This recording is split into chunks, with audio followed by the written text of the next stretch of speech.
Hello hello hello hello hello hello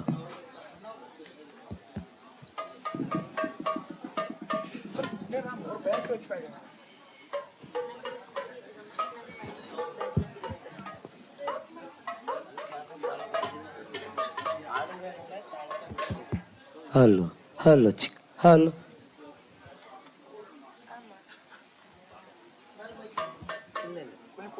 hello hello sick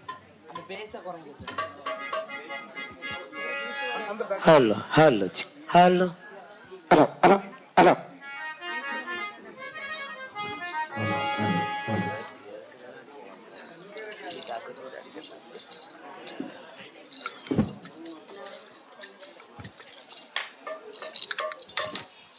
hello hello check hello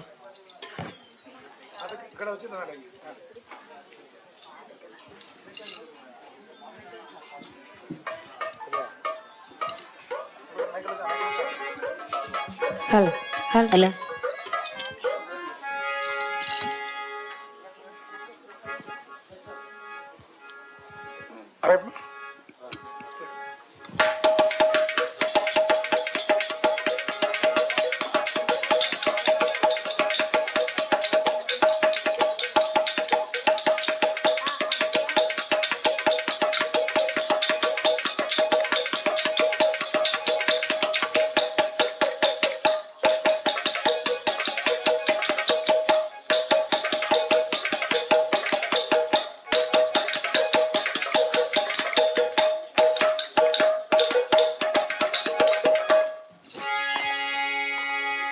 வெள்ளைக்கலை உடுத்தி வெள்ளை பனி பூண்டு அப்படி வெள்ளை கமலத்தில் வீற்றிருப்பள் நம்மை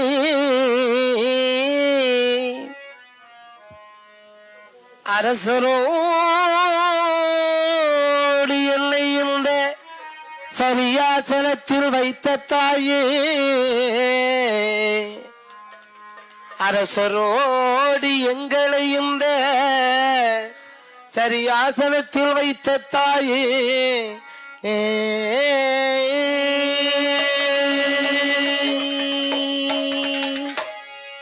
திருநெல்வேலி மனோன்மணியம் சுந்தரனார் பல்கலைக்கழகத்தில் பழங்குடியினர் நிகழ்த்துக்கலை கருத்தரங்கம் 3வது நாள் நிகழ்ச்சியாக விமரிசையாக நடைபெற்றுக் கொண்டிருக்கும் நல்லதொரு தருணத்திலே அப்படி இங்கே இந்த வெள்ளுப்பாட்டை நிகழ்த்த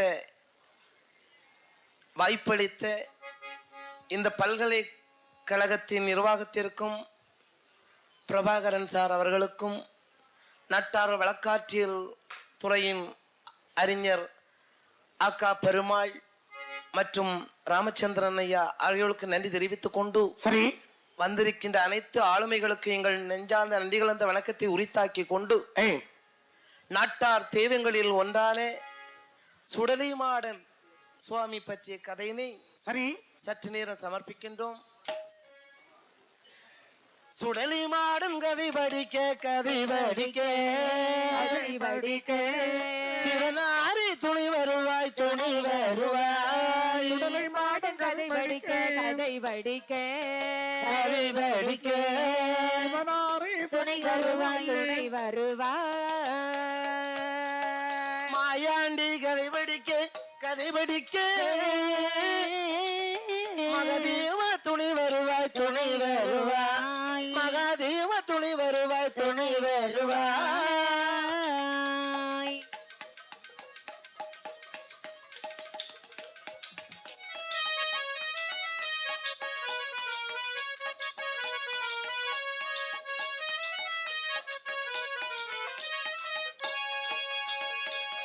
ஆதிவள்ளி கைலாசமலையிலே சரி அந்த சிவபெருமானும் பார்வதியும் கொலுவாக இருக்கின்ற சமயத்திலே அந்த கைலாசமலை குளவாக இருக்கு அந்த பகவானுக்கு அன்றாடம் வேலை நாட்டு மக்களுக்கு படைத்த மக்களுக்கு படி அளப்பது சரி.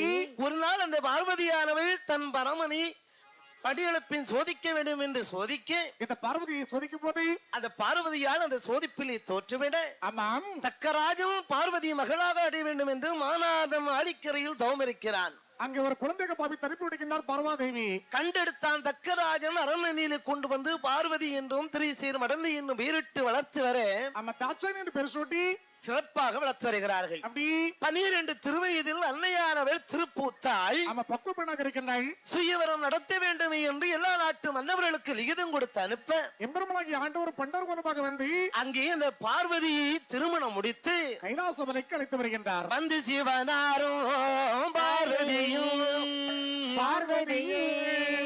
மயந்து திருமணம் தான் முடித்தார். அந்த பார்வதியை மகிழ்ந்து திருமணம் தான் முடித்தார்.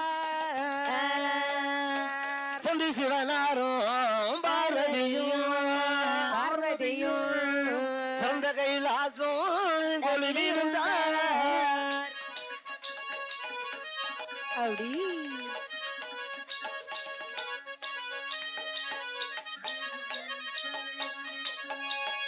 இருந்தார் கைலாச லோகமதில் ஏகமரு போலே பரமசிவம் கைலாச லோகமதில் அந்த லோகமதில் ஒரு போலே தளம்பி முகமாடி தக்கராஜன் தனி தங்கியிருந்தவன் ஏது சொல்வார்.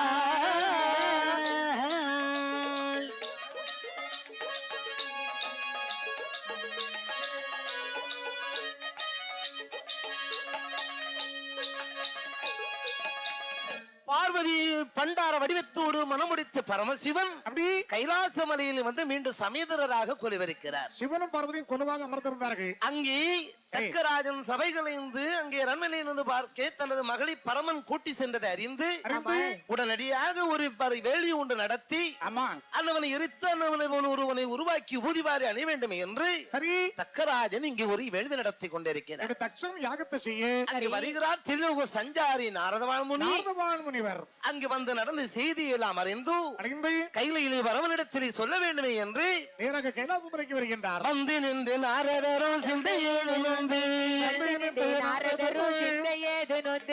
மகாதேவ திருவடியை வணங்கியது சொல்வார். மகாதேவர் திருவடியை வணங்கியது சொல்வார். கந்தனையும் தொந்தியையும் பெற்றெடுத்த நாதா கடல் வந்த நஞ்சை உண்டு கர்த்தாவை கேளும்.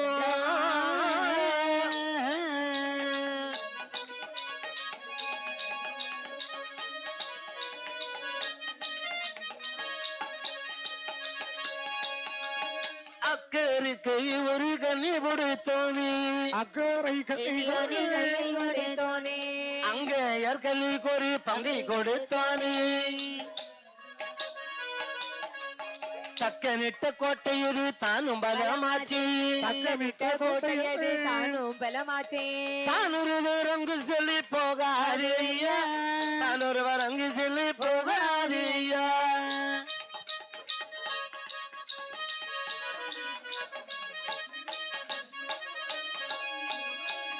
இங்கே நடந்த செய்தியெல்லாம் அந்த நாரதர் அறிந்து கைலாச மலைக்கு வருகிறார். நடந்தவற்றையெல்லாம் 1க்கு 2ஆக கோல்முட்டி நாரதர் சென்று விட்டார். சென்றவுடனே காதில் கேட்டால் பார்வதி நான் தாய் தந்தையை பார்த்து வருகிறேன் விடைதார்கள் என்று கேட்டு அந்த தக்காபுரம் வந்து பார்க்கும் பொழுது அந்த பரமசிவனே தக்கராஜன் மருமகன் என்று மாறாமல் மாடேறி ஈரப்பன் பண்டாரம் பிச்சைக்காரன் என்று பேச சரி மாடேறி என்றதை நான் மாடாக பிறப்பா என்று சாபத்தை கொடுத்து பார்வதி கைலாசம் வரைக்கும் ஓடி வருகின்றாய். வந்து பரமனிடத்திலே தனது தந்தை உடனடியாக கொல்ல வேண்டும் என்று சொல்ல சிவபெருமான் கோபத்தோடு சிரிச்சனக்கு அவர் மேனியில் வியர்வை ததும்புகிறது. அந்த வேறுபடுத்தி விட்டாமல் விட்டிருக்கின்றார். ஒரு தீரன் வீரன் பிறந்து வருகிறான். அவன் தான் வேறு புத்திரன். சரி அந்த பகவானை அடிவணங்கி தக்கராஜன் இடத்திலே வந்து அந்த தக்கராஜனை கொன்று அவன் தலையறுத்து வேள்வியிலே போட்டு வேதவல்லி தலையறுத்து வேள்வியிலே போட்டு கோட்டை கொத்தளங்களை எல்லாம் தவிடுபொடி ஆக்கி அந்த தம்பட்டத்தை எடுத்து தவிலோசை முழக்குகிறான். தக்கன் பட்டான் என்று தம்பட்ட தவிலோசை தைதலால் காதி கேட்ட எந்த தக்கராஜன் இறந்தாரோ ஈஸ்வரே நான் நான் போய் பார்த்து வாரு பார்த்து வாரு நாயகமே விடை தருவீர் விடை தருவீர் நான் போய் பார்த்து வாரி பார்த்து வாரி நாயகமே விடை தருவீர் விடை நீ போனால் அவன் இருப்பான் நிச்சயம்தான் பாவேரி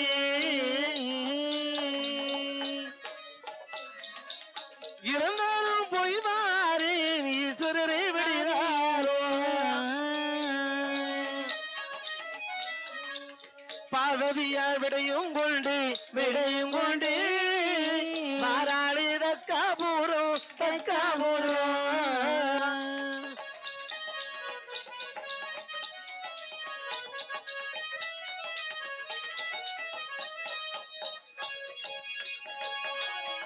அந்த வீரபுத்திரன் வந்து அந்த தக்கன் பட்டான் என்று தம்மிட்ட தவிலோசை முழக்க அப்படி காதில் கேட்டாள் பார்வதி. என்ன செய்கின்றாய்? தகப்பற்பட்ட படுகளத்தை பார்க்க வேண்டும். பரமனோடு அந்த காளை வாகனத்தில் ஆரோகணம் செய்து நம்ம தக்கபுரத்தை வந்து பார்க்கின்ற போது தக்காபுர கோட்டை எப்படி காட்சி அளிக்கின்றது?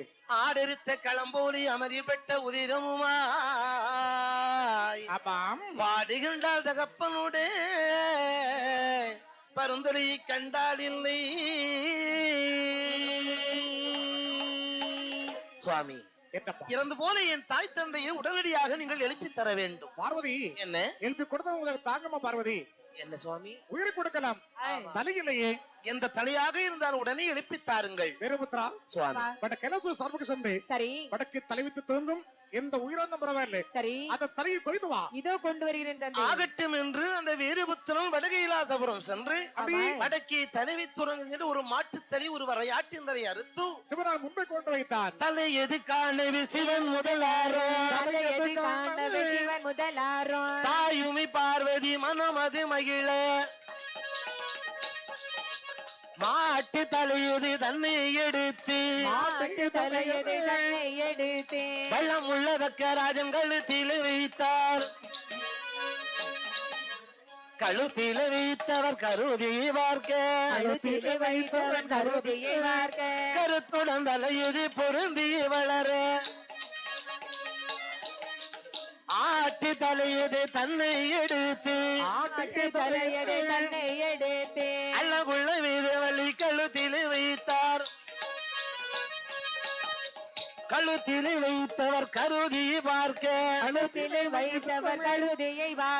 கருத்துடன் தலையது பொருந்தி வளர வாடா மாடு ஆடு என்பார் மண்டலத்தி தெய்வார்கள் அந்த மாடந்த சொல்லோடு பாடிவிட்டான் தக்கராஜ.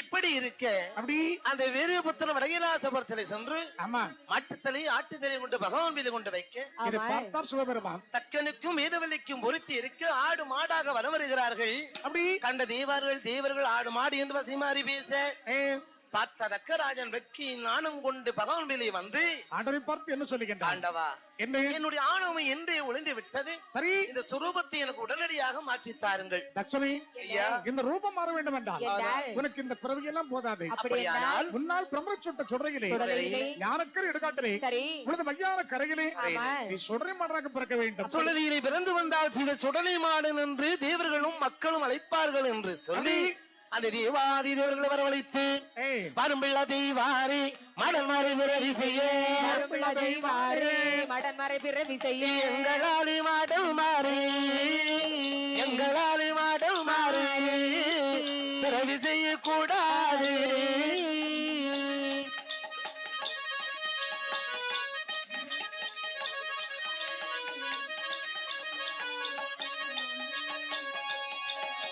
குடும்பல் வாழ் மலையில் குருசாமி வர வேண்டும். கக்காட்சி வாழ் மலையில் கல்பட்டிக்கு சிம்மாசனம் சிம்மாசனம் வீற்றிருப்பார் திருநந்தி நம குருக்கள் சிம்மாசனம் வீற்றிருப்பார் திருநந்தி நம குருக்கள் நந்தி நம குருக்கள் வந்தார் குருக்கள் வந்தார் குருக்கள் வந்தார் அவர் நல்ல வேதிதலை வளர்ப்பார் தனி வளர்ப்பார்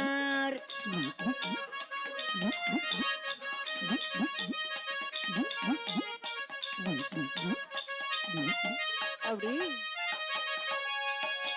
தேவாதி தேவர்களை வரவழைத்து மாடன்மார்களை பிறவி செய்து வாருங்கள் என்று சொல்ல ஆமாம் அந்த தேவாதி தேவர்கள் எங்களால் முடியாது குருதவசியால் தான் முடியும் என்று சொல்லி அப்படி அந்த கல்படைக்குள் சிம்மாசனம் விட்டு அமர்ந்திருந்தார் நந்தி நம குருக்கள் அந்த குருதவசி கூட்டிக் கொண்டு வந்தார்கள் தேவாதி தேவர்கள் வடகைலாசபுரத்திலே ஒளி வேள்வி ஒன்று நடத்தி அப்படி பூ பொறி பச்சரி ஆமாம் சர்க்கரை போன்ற பொருட்கள் எல்லாம் போட்டு வேள்வி நடத்த அது கருவுருவாக திரண்டு முதலிலே அந்த மஞ்சனை கருவுருவாக திரண்டு பிறந்து வருகிறாள் ஒரு பெண்ணானவள் அதான் பிரம்மசக்தி அம்மை வந்து பிறக்கின்றாள் மாடன்மார்களுக்கு தாயாக பிரம்மவிடம் ஒன்று போட்டு பிரம்மராக்கு சக்தி அமர்த்தி விட்டு இது தாய் பிறந்து விட்டால் மக்களை பிறவிச்சு விடுதானே மீண்டும் பச்சரிசி சர்க்கரை பரப்பரிசியாக கண்டு 21 உருபிடித்த அந்த வேள்வியிலே போட அது கருவுருவாக திரண்டு அங்கே 21 மாடன்மார்கள் பிறந்து வருகிறார்கள் யார் யாரெல்லாம் பிறந்தார்கள் சுடலை மாட சுடலை முண்டானோ சுடலை முண்டானோ சுத்த வீரன் பல வீசக்காரனோ சுடலை மாடன் சுடலை முண்டனோ சுடலை முண்டனோ சுத்த வீரன் பல வீசக்காரனோ பந்தி மாடம் பல வீசக்காரனோ பரலகம் குழி தோண்டி மாடனோ அப்படி அப்படி அந்த வேள்வியிலே அப்படி சிவ சுடலை மாடன் சுடலை முண்டன் வலவீசக்காரன் ஆமாம் இப்படி என்ற 21 பெயர் நாமத்தோடு ஏய் மாடன்மார்கள் பிறக்கிறார்கள் ஆமா தலைவர் தான் சுடலைமாட சுவாமி கருவுருவாக தோற்றி வருகின்றார் பிறந்த அந்த வேள்வியை ஆதாடி போட அப்படி அந்த குருதவசி ஐயா ஒவ்வொருவரையும் பேரை சொல்லி கரையிலே எழுப்புகிறார் எப்படி எப்படி எப்படி பரனுட மகனே சுடலையின் மாடா பரனுட மகனே சுடலையின் மாடா பார்வதியாளுட மகனே வருவாய் உரமுடன் வருவாய் உமையவளானே உரமுடன் வருவாள் உமையவளானே உள் வலிவானது யார் அறிவாரோ அப்படி அறிவேன் சுடலையின் மாடா அறிவேன் சுடலையின் மாடா அழகுள்ள வீரா வெளியிலே வருவாய் அக்கேனி குழிக்குள்ள நீ இருந்தாக்கா அக்கினி குழிக்குள்ள நீ இருந்தால்தான் ஆறறிவாரும் புதுமைகள் எல்லாம் முறையுடன் இல்லடா சுடலையும் உண்டா முறையுடன் இல்லடா சுடலையின் முண்டா கல்லி கோல கல்வனை போலி கண்ட இடமெல்லாம் ஓடி ஒளியாது கண்ட இடமெல்லாம் ஓடி ஒளியாதே முன்னணி முகமோ பின்னணி கொண்டையோ பூட்டிய வாழோ கேடயமுடனே ஊட்டிய வாழோ கேடயமுடனே கொண்டாடி நடந்து குணமுடன் வருவாய் சுடலையின் மாடா குணமுடன் வருவாய் சுடலை மாடா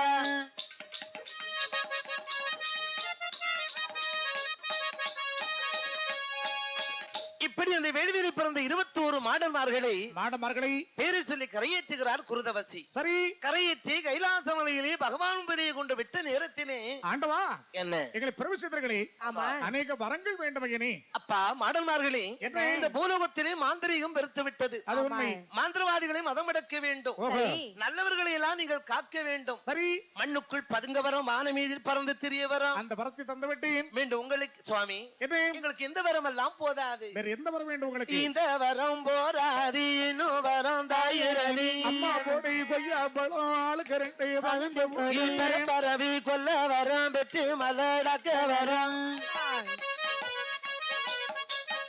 ஈனாது மலடிகளை இனமாய் உருக்க வரம்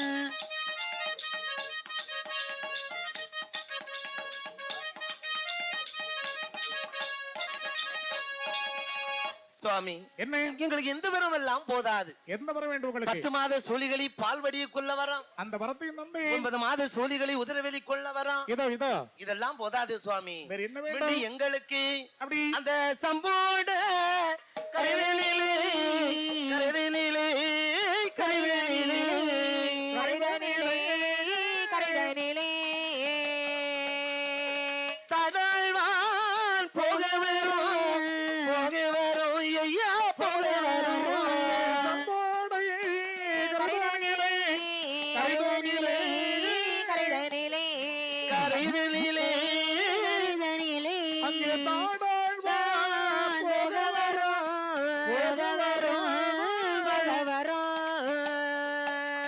இடுகாடி சுடுகாடி எவிடமின்றி ஓடவரா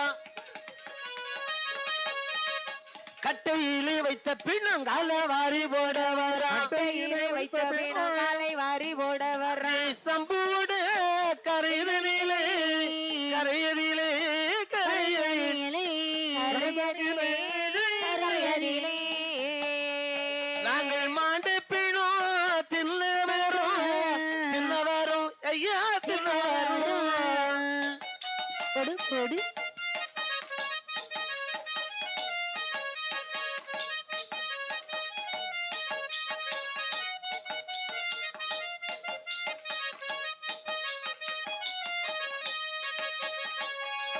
கம்போடு கரை கடந்தி தடாவன் சுழலியா எடியா மனை மரம்மா அத்தங்கரையா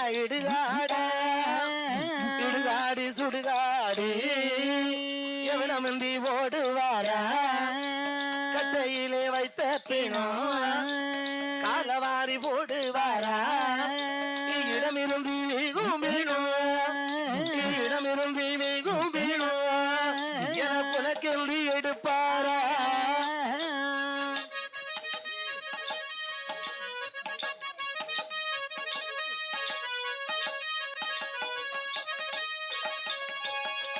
பொண்ணு விட்டங்க மேதிலே உமீன துள்ள வேறும் உமீன சீமீனும் புரிந்து விளையாட வேறும் அத்துவனை பாஞ்சாலி அழகுடைய மகரமதா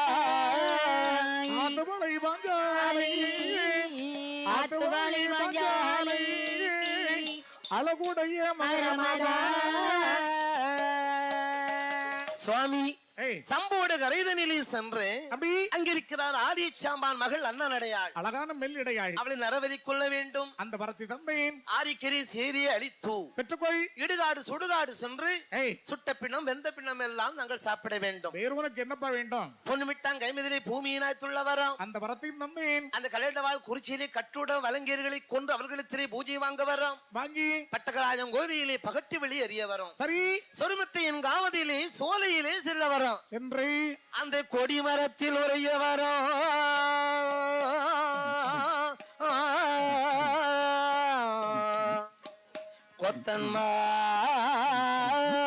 கொத்தன்மாரை கொல்ல வரும்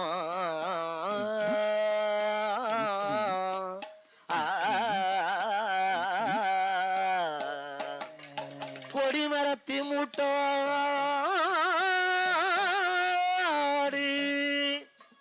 செந்தூர் வழியுள்ள வரும்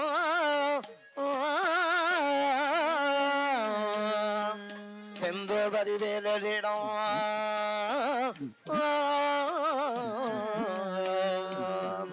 சிறந்த பூஜை கொள்ள வரும்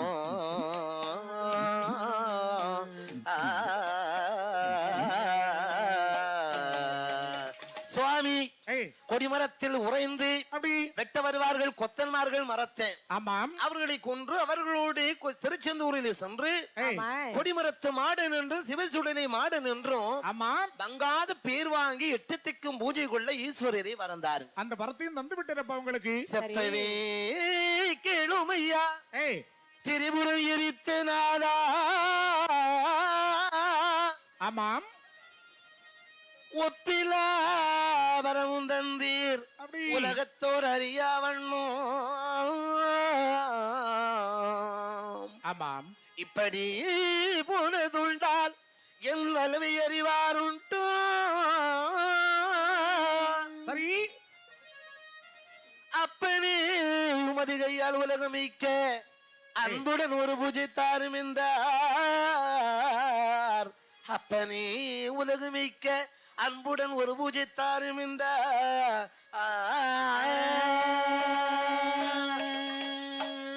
உமது கையால் ஒரு பூஜை தாரும் என்று சொல்ல ஆமாம் அந்த தேவர்கள் பூஜை கொடுக்க வேண்டாம் என்று கனியான்மார்களை பிறவி செய்து அவர்கள் கொடுத்த அசைவ பூஜையை வாங்கி கொண்டு பூலோகத்திலே 21 மாடன்மார்கள் முதலிலே கால்பதித்த இடம் மெக்கா என்று சொல்வார்கள். அந்த முகமதியர்கள் இடத்திலே பூஜை வாங்கி தென் தட்சணத்திலே முதலிலே சம்போடை கரை தாமிர பரணி ஆற்றங்கரையிலே சம்போட நீர் சுடலை மாட சுவாமி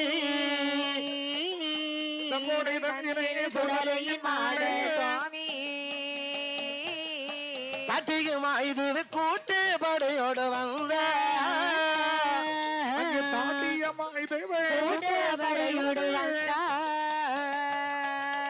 கம்பீரமாக வெள்ளி அணைக்கும் கிழக்கு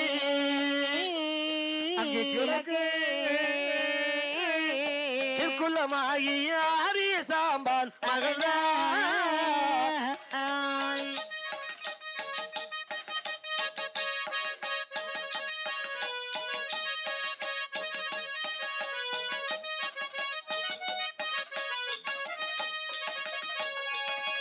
இப்படி 21 மாடன்மார்கள் ஆரியக்கரை சேரியில் வந்து அதை அழித்து இடுகாடு சுடுகாடு சென்று பொண்ணுமிட்டாங்க ஏமதிரி பூமியின் சேமினுமாக பொருந்து விளையாட பலங்கியர்கள் மீன்பிடித்தார்கள். மீன்பிடித்து ஏதிவினார் அவர்களை கொன்று கல்லிடை குறிச்சியிலே பூஜை வாங்கி பாவநாச கைமதிலை பாவதீர்த்தம் ஆடிக்கொண்டு சொரிமத்தையின் காவதியிலே சோழியிலே சென்று வளர்ந்த கொடிமரத்தில் உறைந்து வெட்ட வந்தார்கள் திருச்செந்தூர் கொத்தன்மார்கள்.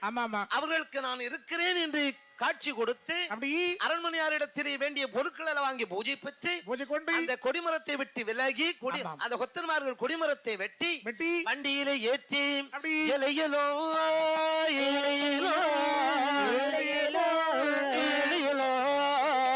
இலையிலோ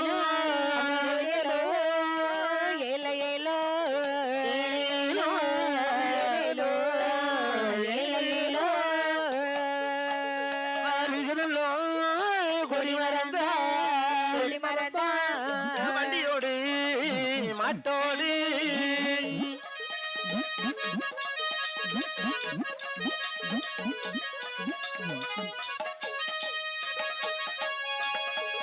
இப்படி அந்த கொடிமரத்தோடு 21 மாடன்மார்களும் பிரம்மசக்தியும் பேச்சியம்மன் ஆட்சியார் கூட்டத்தோடு திருச்செந்தூரிலே வெள்ளிக்கிழமையிலே அசுவதி நட்சத்திரத்திலே சிறப்பாக கொடிமரத்தை நாட்டி அந்த வேலவருக்கு பூஜையும் காவலாக வைத்து கொடிமரத்து மாடன் என்று பூஜை வாங்கி சிவ சுடலை மாடன் பூலோகத்திலே ஒவ்வொரு இடங்களிலும் ஒவ்வொரு பேர்நாமத்தை கொடுத்து பூஜை வாங்கி கொண்டு வீற்றிருந்தார்.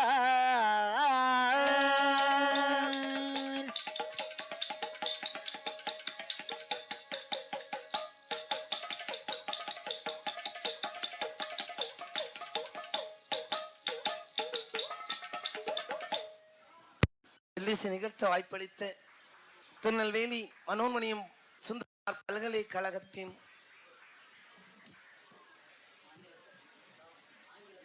ஆங்கில துறைக்கு நன்றி தெரிவித்துக் கொண்டு வந்திருக்கின்ற அனைத்து ஆளுமைகளையும் பாதார விந்தங்களை தொட்டு வணங்கி நன்றி சமர்ப்பித்துக் கொண்டு விடைபெறுகிறோம். நன்றி, வணக்கம்.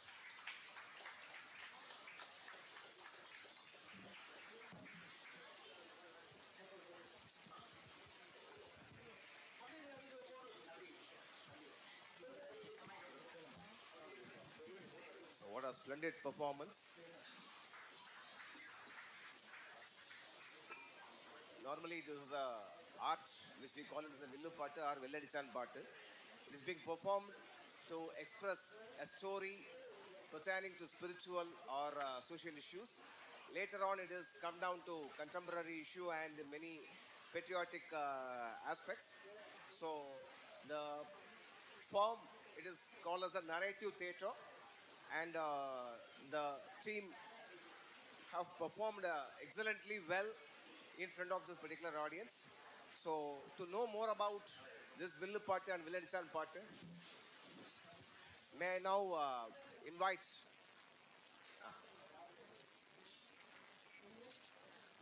Professor N. Ramachandran, the folklorist, former director and folklore research and research center of St. Xavier's College, Palayam Kottai.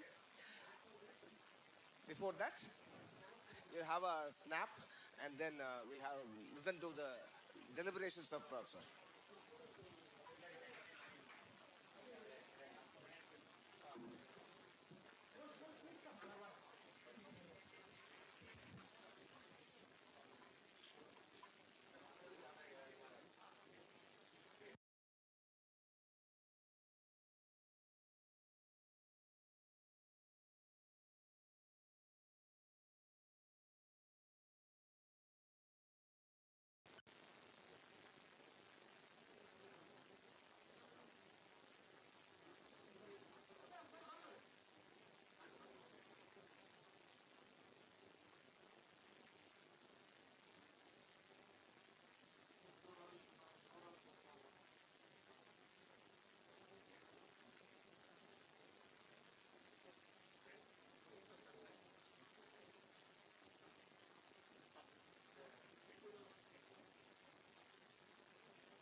request Professor Prabhakar to honor the performing artists.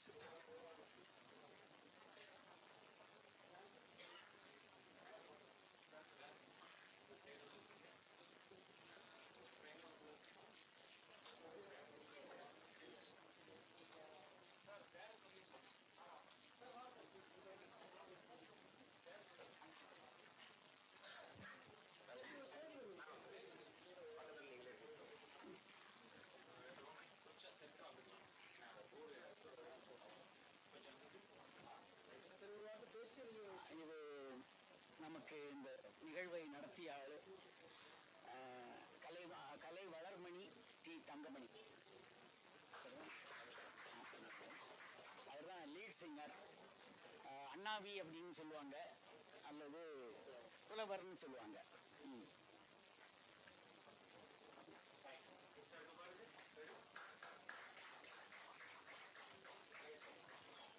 அடுத்தது குடம் அடித்தவர்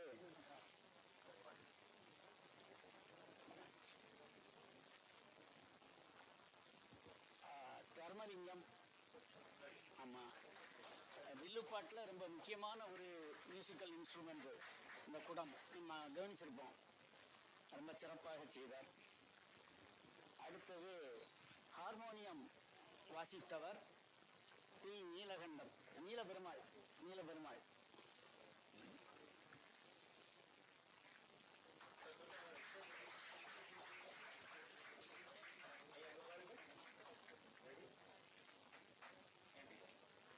தபலா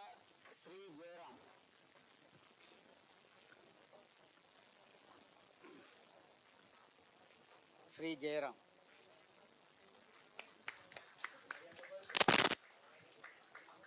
இணைப்பாடகர்கள் அந்த கட்டை இதெல்லாம் வச்சு நிகழ்த்தினாங்க. உடுக்கை சொல்லுங்க. வினோத் உடுக்கை ரொம்ப முக்கியமான ஒரு இன்ஸ்ட்ருமெண்ட்டு. உடுக்கை வினோத்.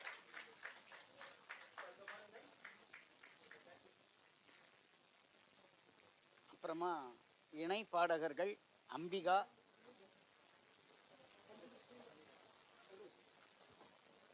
கலைவாணி.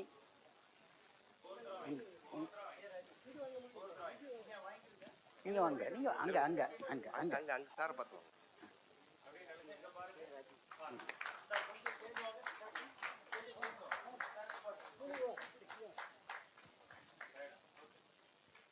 கலைவாணி,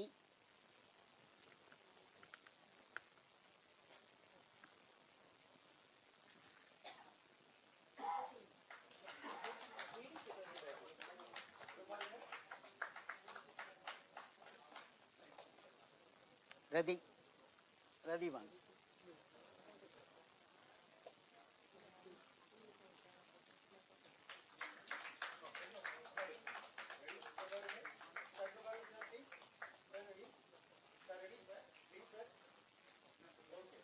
இந்த குழுவுக்கு பேர் வந்து சுபராகம் வில்லிசை குழு.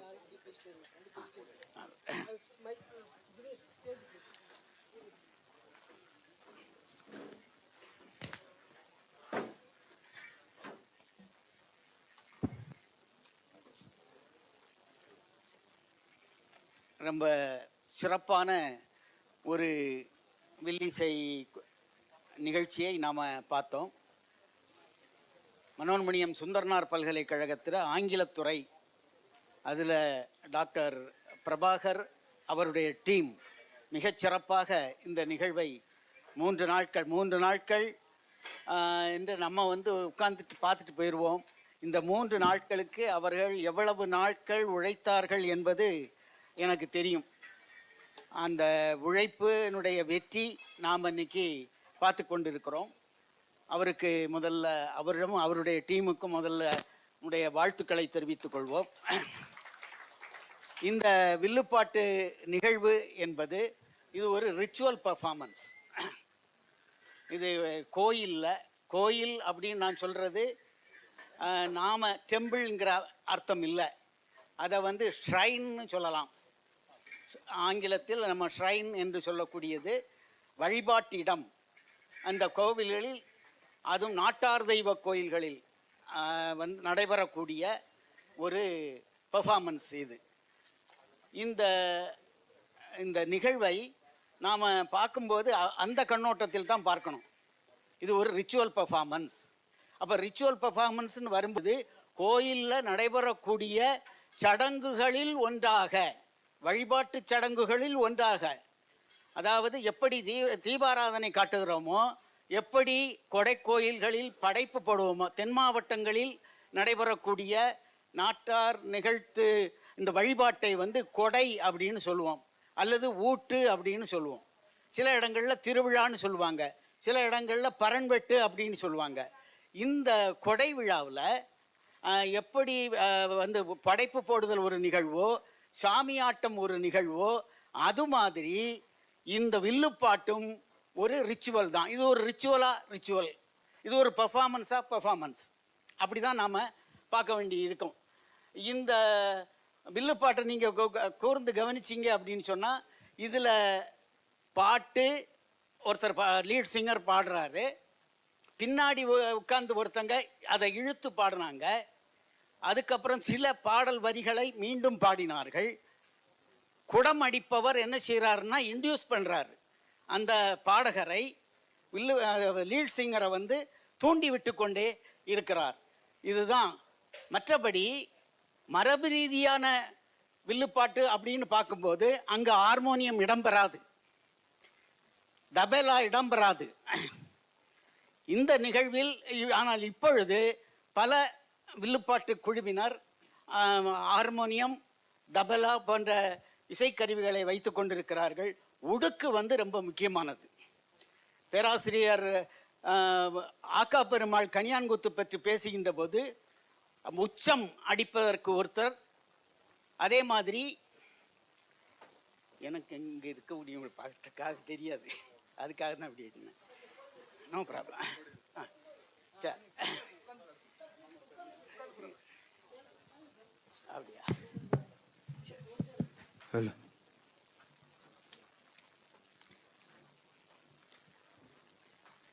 இந்த இந்த உடுக்கை அப்படிங்கிறது அந்த இன்ஸ்ட்ருமெண்ட்டை நீங்கள் பார்த்தா தெரியும். மலையாளத்தில் வந்து துடின்னு வரையும் இல்லை சார்? அது சிறுது வலுது துடி. துடி. அதாவது இந்த இன்ஸ்ட்ருமெண்ட்டை வந்து நடுவில் ஒரு ரிப்பன் போட்டிருந்தாங்க, கவனிச்சிருக்கலாம் நீங்கள். அந்த ரிப்பனை வந்து டைட் பண்ணும்போது உச்சம் டங் சவுண்டு வரும், டங் அப்படின்னு கேட்கும். அதை லூஸ் பண்ணும்போது அடிக்கும்போது தும் அப்படிங்கிற சவுண்டு வரும். அதுதான் அந்த ஒரே பக்கமே அந்த இதை செய்வாங்க. ரொம்ப ஒரு ஒரு ஒரு மரபு ரீதியான ஒரு இன்ஸ்ட்ருமெண்ட் அது. அவன் கொடை நிகழ்வில் இதை வந்து ரிச்சுவலாக இருக்கிறது அப்படின்னு ஏன் சொன்னோம் அப்படின்னா, இந்த தெய்வத்தினுடைய கதையை பாடுகின்ற போது பாடக்கூடியவர் வந்து அந்த அந்த அந்த அந்த சிச்சுவேஷனை பார்த்து, அங்கே நடைபெறக்கூடிய தன்மையை பார்த்து அவர்கள் இந்த பாடலை பாடுவார்கள். ஆடியன்ஸை பார்த்துக்கிட்டே இருப்பாங்க. இங்கே என்ன அப்படின்னு சொன்னால், இங்கே நமக்கு வந்து இந்த கிளாசிக்கல் பர்ஃபார்மன்ஸை பார்த்து நம்ம பழகியிருப்போம் பெரும்பாலும்.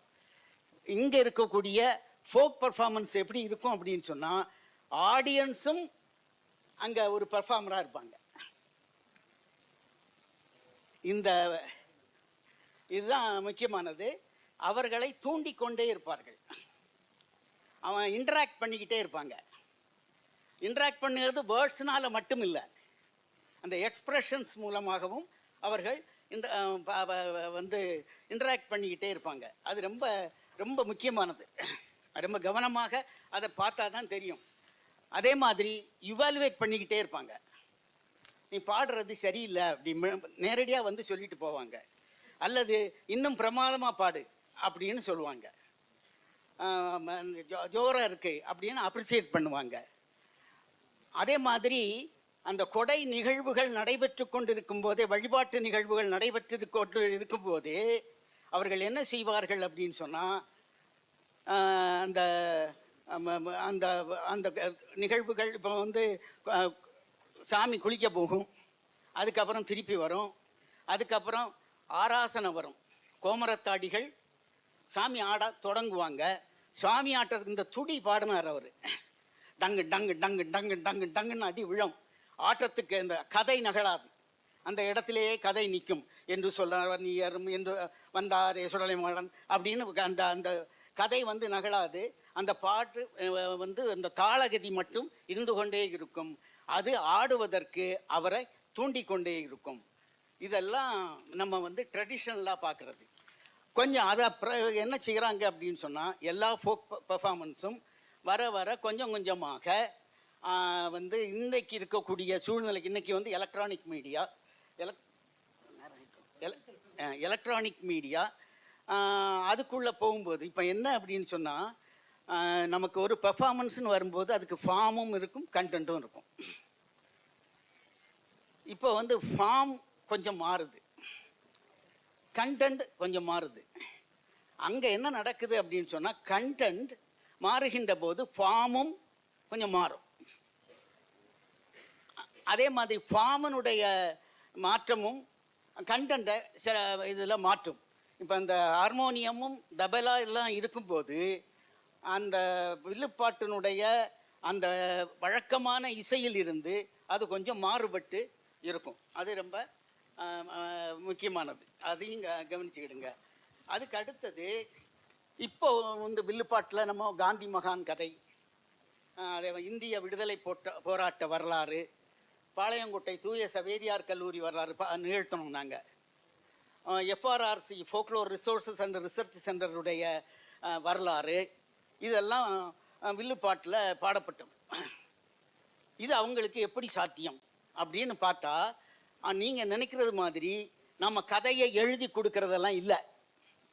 கதையை அவங்கக்கிட்ட ப்ரோஸ் ஆர்டரில் நம்ம சொன்னால் போதும். நம்முடைய உரையாடலில் அந்த கதையை சொன்னால் இமீடியட்டாக அந்த கணமே அவர்கள் பாட்டு கட்டி நிகழ்த்திடுவாங்க. அப்போ பாட்டு கட்டுறதும் நிகழ்த்துறதும் அந்த ஒரு கணத்தினுடைய 2 வேலைகள். அதுக்கு என்ன அப்படின்னு சொன்னால், இதை வந்து நீங்கள் ஓரல் ஃபார்முலேக் தியரி எல்லாம் நீங்கள் படிச்சிருக்கலாம். ஹோமருடைய இலியட் ஒடிசி இதை வந்து டீச் பண்ணினார் நம்முடைய மில்மன் பாரி அப்படிங்கிறவர். அவர் வந்து அதை பாடம் நடத்திக்கிட்டு இருக்கும்போது யூகோஸ்லாவியா பகுதியில் இருக்கக்கூடிய பாட்ஸ் அவங்க வந்து இந்த மாதிரி ஓரலாக கம்போஸ் பண்ணுறாங்க, இதே மாதிரி பட்ட தன்மை இருக்குது அப்படின்னு சொல்லி ஃபீல்டு ஒர்க்கு ஆல்பர்ட் பேட்ஸ்லாடுன்னு அவருடைய ஸ்டூடெண்ட்டையும் கூட்டிகிட்டு போகிறார்.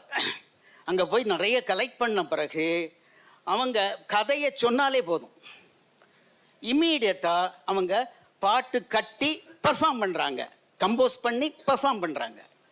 அப்போ இது அவர்களால் முடியுது. அதனால தான் அதை வந்து அந்த அவர்கள் வந்து அவங்க அந்த பாட்டை அவர் பாரி லார்டு தியரி அப்படின்னே சொல்லுவாங்க. சிங்கர் ஆஃப் டேல்ஸ் அப்படின்னு சொல்லி ஒரு புக் எழுதியிருக்கிறார் இந்த பாட்ஸை பற்றி. அப்போ இது வந்து நம்ம இங்கே கனியான்குத்துக்காரங்க கிட்ட டெக்ஸ்ட் கையில் கிடையாது, வில்லுப்பாட்டுக்காரர்கிட்ட டெக்ஸ்ட் கையில் இருக்காது. ஆனால் கொடைக்கோயிலில் வந்து நிகழ்த்தும் போது டெக்ஸ்ட் வச்சுருப்பாங்க முன்னாடி, அதை பார்த்தெல்லாம் ஒன்றும் பாட மாட்டாங்க. அது இருக்கணும். சில இடங்களில் அந்த ரொம்ப ட்ரெடிஷன் அப்படி வந்து இருக்கணும்னு நினைக்கிறவங்க ஹார்மோனிய பெட்டியும் தபலாலும் கொண்டு போனால் அதெல்லாம் தள்ளி வச்சுட்டு சொல்லிக்கிட்டு அவங்க அங்கே மீதி இன்ஸ்ட்ருமெண்ட்டை வச்சு தான் நிகழ்த்தணும். ஏடுகளை வைத்து கொண்டு, அதாவது பாம்லிஃப் மேனுஸ்கிரிப்ட்ஸ், அதை வந்து அவங்க முன்னாடி வச்சுட்டு ஒவ்வொரு வரியாக அந்த ஊரில் உள்ள ஒரு ஆள் அந்த பர்ஃபார்மருக்கு காதில் அந்த லைனை சொல்லுவார். உடனே அவர் வந்து அதை பாட்டாக பாடுவார். இது சில இடங்களில் இன்னும், அது கன்னியாகுமரி மாவட்டங்களில் சில இடங்களில் இருக்குது. ஏன்னா அந்த ஊர் அது வந்து அந்த ஏடுங்கிறது அது வந்து ஹோலி திங், அது புனிதமானது. அந்த புனிதம் கெட்டுவிடக்கூடாது என்று நினைக்கிறார்கள். வில்லுப்பாட்டு புனிதமானது. எல்லாருக்கும் தெரிஞ்ச கதையை ஆண்டுதோறும் அவங்க கேட்டுக்கிட்டே இருக்காங்க. ஆனால் மீண்டும் மீண்டும் கேட்குறாங்க அப்படின்னு சொன்னால் என்ன அப்படின்னு சொன்னால், கதை கேட்டல் அப்படிங்கிறது ஒரு புனிதமான செயலாக அங்கே இருக்கிறது. அந்த சுவாமியினுடைய கதையை கேட்டல், அந்த சுவாமியினுடைய கதையை கேட்பதன் மூலமாக, அந்த தெய்வத்திற்கு ஆடுவதன் மூலமாக, சாமி ஆடுவதன் மூலமாக அது முடிஞ்ச பிறகு அந்த ஊர் மக்களுக்கு ஒரு நிம்மதி இருக்கும். நம்ம கொடை நடத்தி விட்டோம், வில்லுப்பாட்டு நிகழ்த்தி விட்டோம், கணியான் குத்து நிகழ்த்தி விட்டோம். சாமி இந்த ஆண்டு சாமி ஆடும்போது நீங்கள் கவனித்து பார்த்தா தெரியும், சாமிகிட்டே சில கேள்விகள்லாம் கேட்பாங்க. சாமி ஆடிட்ட அந்த சாமி வந்து பதில் சொல்லும். திடீர்னு பார்த்தா ஆடியன்ஸுக்கு அந்த சாமி கட்டுப்படும். போதும் போதும் ஆடுனது நிப்பாட்டு அப்படிம்பாரு. உடனே சாமி நின்றும். அதே மாதிரி நான் அப்போ அந்த காலத்தில் டேப் ரெக்கார்டர் வச்சு ரெக்கார்டு பண்ணிக்கிட்டு இருக்கிறேன் வில்லுப்பாட்டை. சாமி வந்து ஆடும்போது அவரோட கழுத்தில் போட்டிருந்த மாலை வந்து என்னுடைய டேப் ரெக்கார்டரில் தட்டி விட்டுடுச்சு. உடனே சாமி வந்து என்ன செய்யுது, அந்த டேப் ரெக்கார்டரில் அந்த மாலை படாமல் அந்த மாலையை பிடிச்சிட்டு ஆடுறது. அப்போ இது இந்த அந்த தெய்வத்தினுடைய கதையை கேட்டல், நிகழ்த்துதல், இதெல்லாம் வந்து ரொம்ப முக்கியமானதாக இருக்கிறது. அதிலும் வில்லுப்பாட்டு என்கின்ற ரிச்சுவல் பெர்ஃபார்மன்ஸ் மூலமாக தெய்வம் சாமி வரக்கூடியவங்களுக்கு சாமி வரும். ஒரு வில்லுப்பாட்டு முத்துசாமி புலவர்னு ரொம்ப ஒரு அற்புதமான கலைஞர் முத்துசாமி புலவர், கலைமாமணி முத்துசாமி புலவர். உண்மையிலே அவரை வணங்கணும். அவரை நான் ஒரு பேட்டி எடுத்துகிட்டு இருக்கிறேன். முன்னாடியெல்லாம் யார் உட்காந்துருக்காங்க அப்படின்னு சொன்னால், சாமியார்களுக்கு கேத்தலிக் ப்ரீஸ்ட்டுக்கு படிக்கிறவங்க உட்காந்துருக்காங்க. அப்போ அவர் பேசிக்கிட்ட போது நான் பாடும்போது சாமி வரும்னு இயல்பாக சொல்லிட்டு போகிறாரு. ஒரு சாமியார் அவங்களுக்கு டீச்சராக இருக்கக்கூடிய ஃபாதர் வந்து அவருக்கு அப்போவே ஒரு 70 வயசு இருக்கும். அவர் கேட்குறாரு, நீங்கள் பாடுனா சாமி வருமா? ஏன்னா அவர் வந்து கோயிலில் பூசை வச்சுட்டு இருக்காருல்ல அந்த சாமி. அதனால் கேட்குறாரு, நீங்கள் பாடுனா சாமி வருமா? வரும். வரலன்னா அந்த சாமி அங்கே எதுக்கு இருக்கு? இதுதான் ஃபோக் ஈஸ்தட்டிக்ஸ். இதை பார்க்கணும் நீங்கள். இது நம்பிக்கை, இது வந்து வருமா வராதான்னு அனலைஸ் பண்ணக்கூடிய இடத்துல இல்லை. நாம் அந்த உரிமை நமக்கு கிடையாது. அவர்கள் அந்த மக்கள் அந்த தெய்வத்தை, அந்த வில்லுப்பாட்டை, அந்த வில்லுப்பாட்டு கதையை நம்புகிறார்கள். அதுதான். அதனால இன்னைக்கு இருக்கக்கூடியதை வந்து மாடர்ன் வில்லுப்பாட்டு அப்படின்னு வரும்போது பெர்ஃபார்மன்ஸ் அடிப்படையில் இது வந்து நிறைய ப்ரொபகண்டா சார் சொன்னாங்க பேசும்போது, ப்ரொபகண்டாவுக்கு பயன்படுத்துகிற பொலிட்டிக்கல் ப்ரொபகண்டாக்கெல்லாம் பயன்படுத்துகிறாங்க. ஆனால் கதையை வந்து நாம் கொடுக்கக்கூடாது, கதையை எழுதியெல்லாம் கொடுக்கக்கூடாது. இதைத்தான் நீ பாடணும்னு சொல்லக்கூடிய உரிமையெல்லாம் நமக்கு கிடையாது. இந்த கதையை நீங்கள் பாடுங்கன்னு சொன்னால் போதும், அவங்க இம்மீடியட்டாக பாடுவாங்க. அந்த திறமை அவர்களுக்கு உண்டு, அந்த பயிற்சி அவர்களுக்கு உண்டு, அந்த ட்ரைனிங் அவர்களுக்கு இருக்கிறது என்று சொல்லி இதில் நிறைய விஷயங்கள் இன்னும் பேசலாம். கட்டுரையாக எழுதி கொடுத்துருக்கிறேன். ஆனால் ஒன்று சும்மா சொல்லக்கூடாது, சுவரில் போட்ட பந்து மாதிரி, செவத்தில் ஒரு பந்து போட்டால் இம்மீடியட்டாக திரும்பும்ல, அதே மாதிரி தமிழில் கட்டுரை அனுப்பிட்டா ஆங்கிலத்தில் டஃபார்னு வந்துட்டு கடுமையான ஒர்க்கு. உண்மையிலே அதை பாராட்டணும். அவங்க அந்த வாய்ப்பளித்தவங்கள் எல்லாருக்கும் நன்றியை தெரிவித்து இந்த அரங்கம் சிறக்க வாழ்த்துக்களை தெரிவித்து விடைபெறுகிறேன்.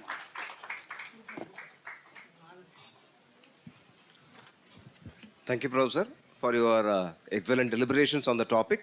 Now I request the convener of the program and Professor Prabhakar to honor Professor N. Ramachandran.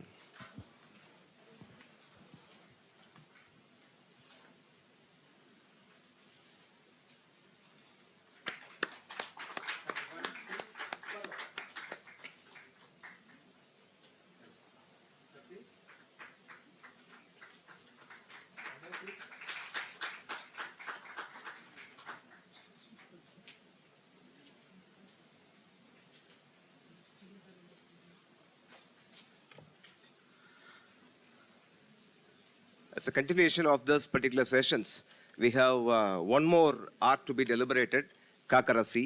So it is an art which is played in the southern part of the state and from mostly into southern part of Kerala, but the art has been originated in Tamil Nadu. So mostly they use the language of both Tamil as well as Malayalam into this art.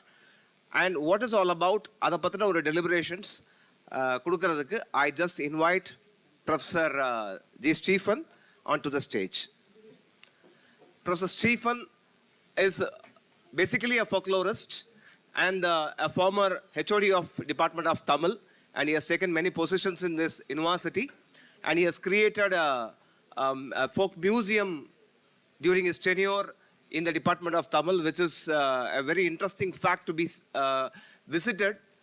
And many times, whoever comes to this institution from in the name of accreditations or evaluations or inspections, they are very much overwhelmed with the museum that is being created in the Department of Tamil. And Professor Stephen was very much instrumental in creating that particular museum. எல்லாருமே நீங்க as a student you need to visit that particular museum once. And with these few words, I now invite Professor Stephen to speak about Kakarasi.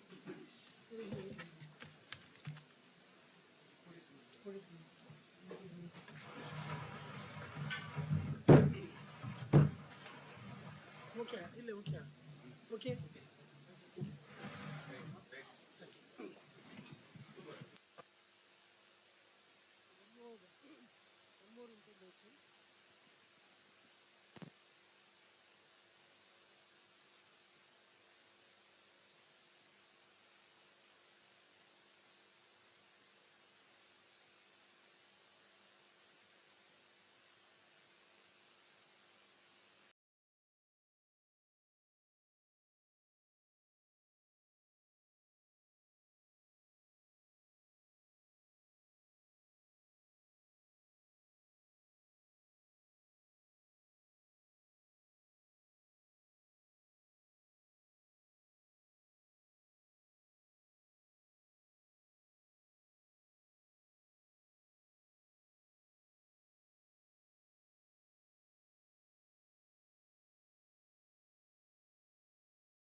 சில வார்த்தைகளாவது மிக மிக சுருக்கமாக 10 நிமிஷத்தில் நான் வந்து முடித்து விடுகிறேன். நான் காணிக்காரங்களை பற்றி உங்கள்கிட்ட அறிமுகப்படுத்த வேண்டிய தேவையில்லை, உங்களுக்கு தெரியும், நீங்கள் நேற்று போய் விசிட் பண்ணியிருக்கீங்க. அதனால் நான் நேரடியாக இந்த பெர்ஃபார்மன்ஸுக்குள்ளால் போகிறேன். இந்த பெர்ஃபார்மன்ஸை வந்து காக்கரசி அப்படின்னு போட்டிருக்காங்க. உண்மையிலேயே அதனுடைய பெயர் வந்து குரத்தி களி. இந்த குரத்தி களி, குறவன் குரத்தி அப்படின்ற பெயரை வந்து பயன்படுத்தக்கூடாது என்று ஒரு டிவி நியூஸ் வந்ததுனால வேற வழி இல்லாமல் அதுக்கு வேற ஒரு பெயர் வச்சோம். இது வந்து கேரளத்தில் வழக்கில் இருக்கக்கூடிய பெயர் தான் காக்கரசி களி, காக்கரசி நாடகம் என்பது. அதுக்கு ஒரு சின்ன வரலாறு இருக்கிறது, அதை நான் சேர்த்து சொல்லுகிறேன்.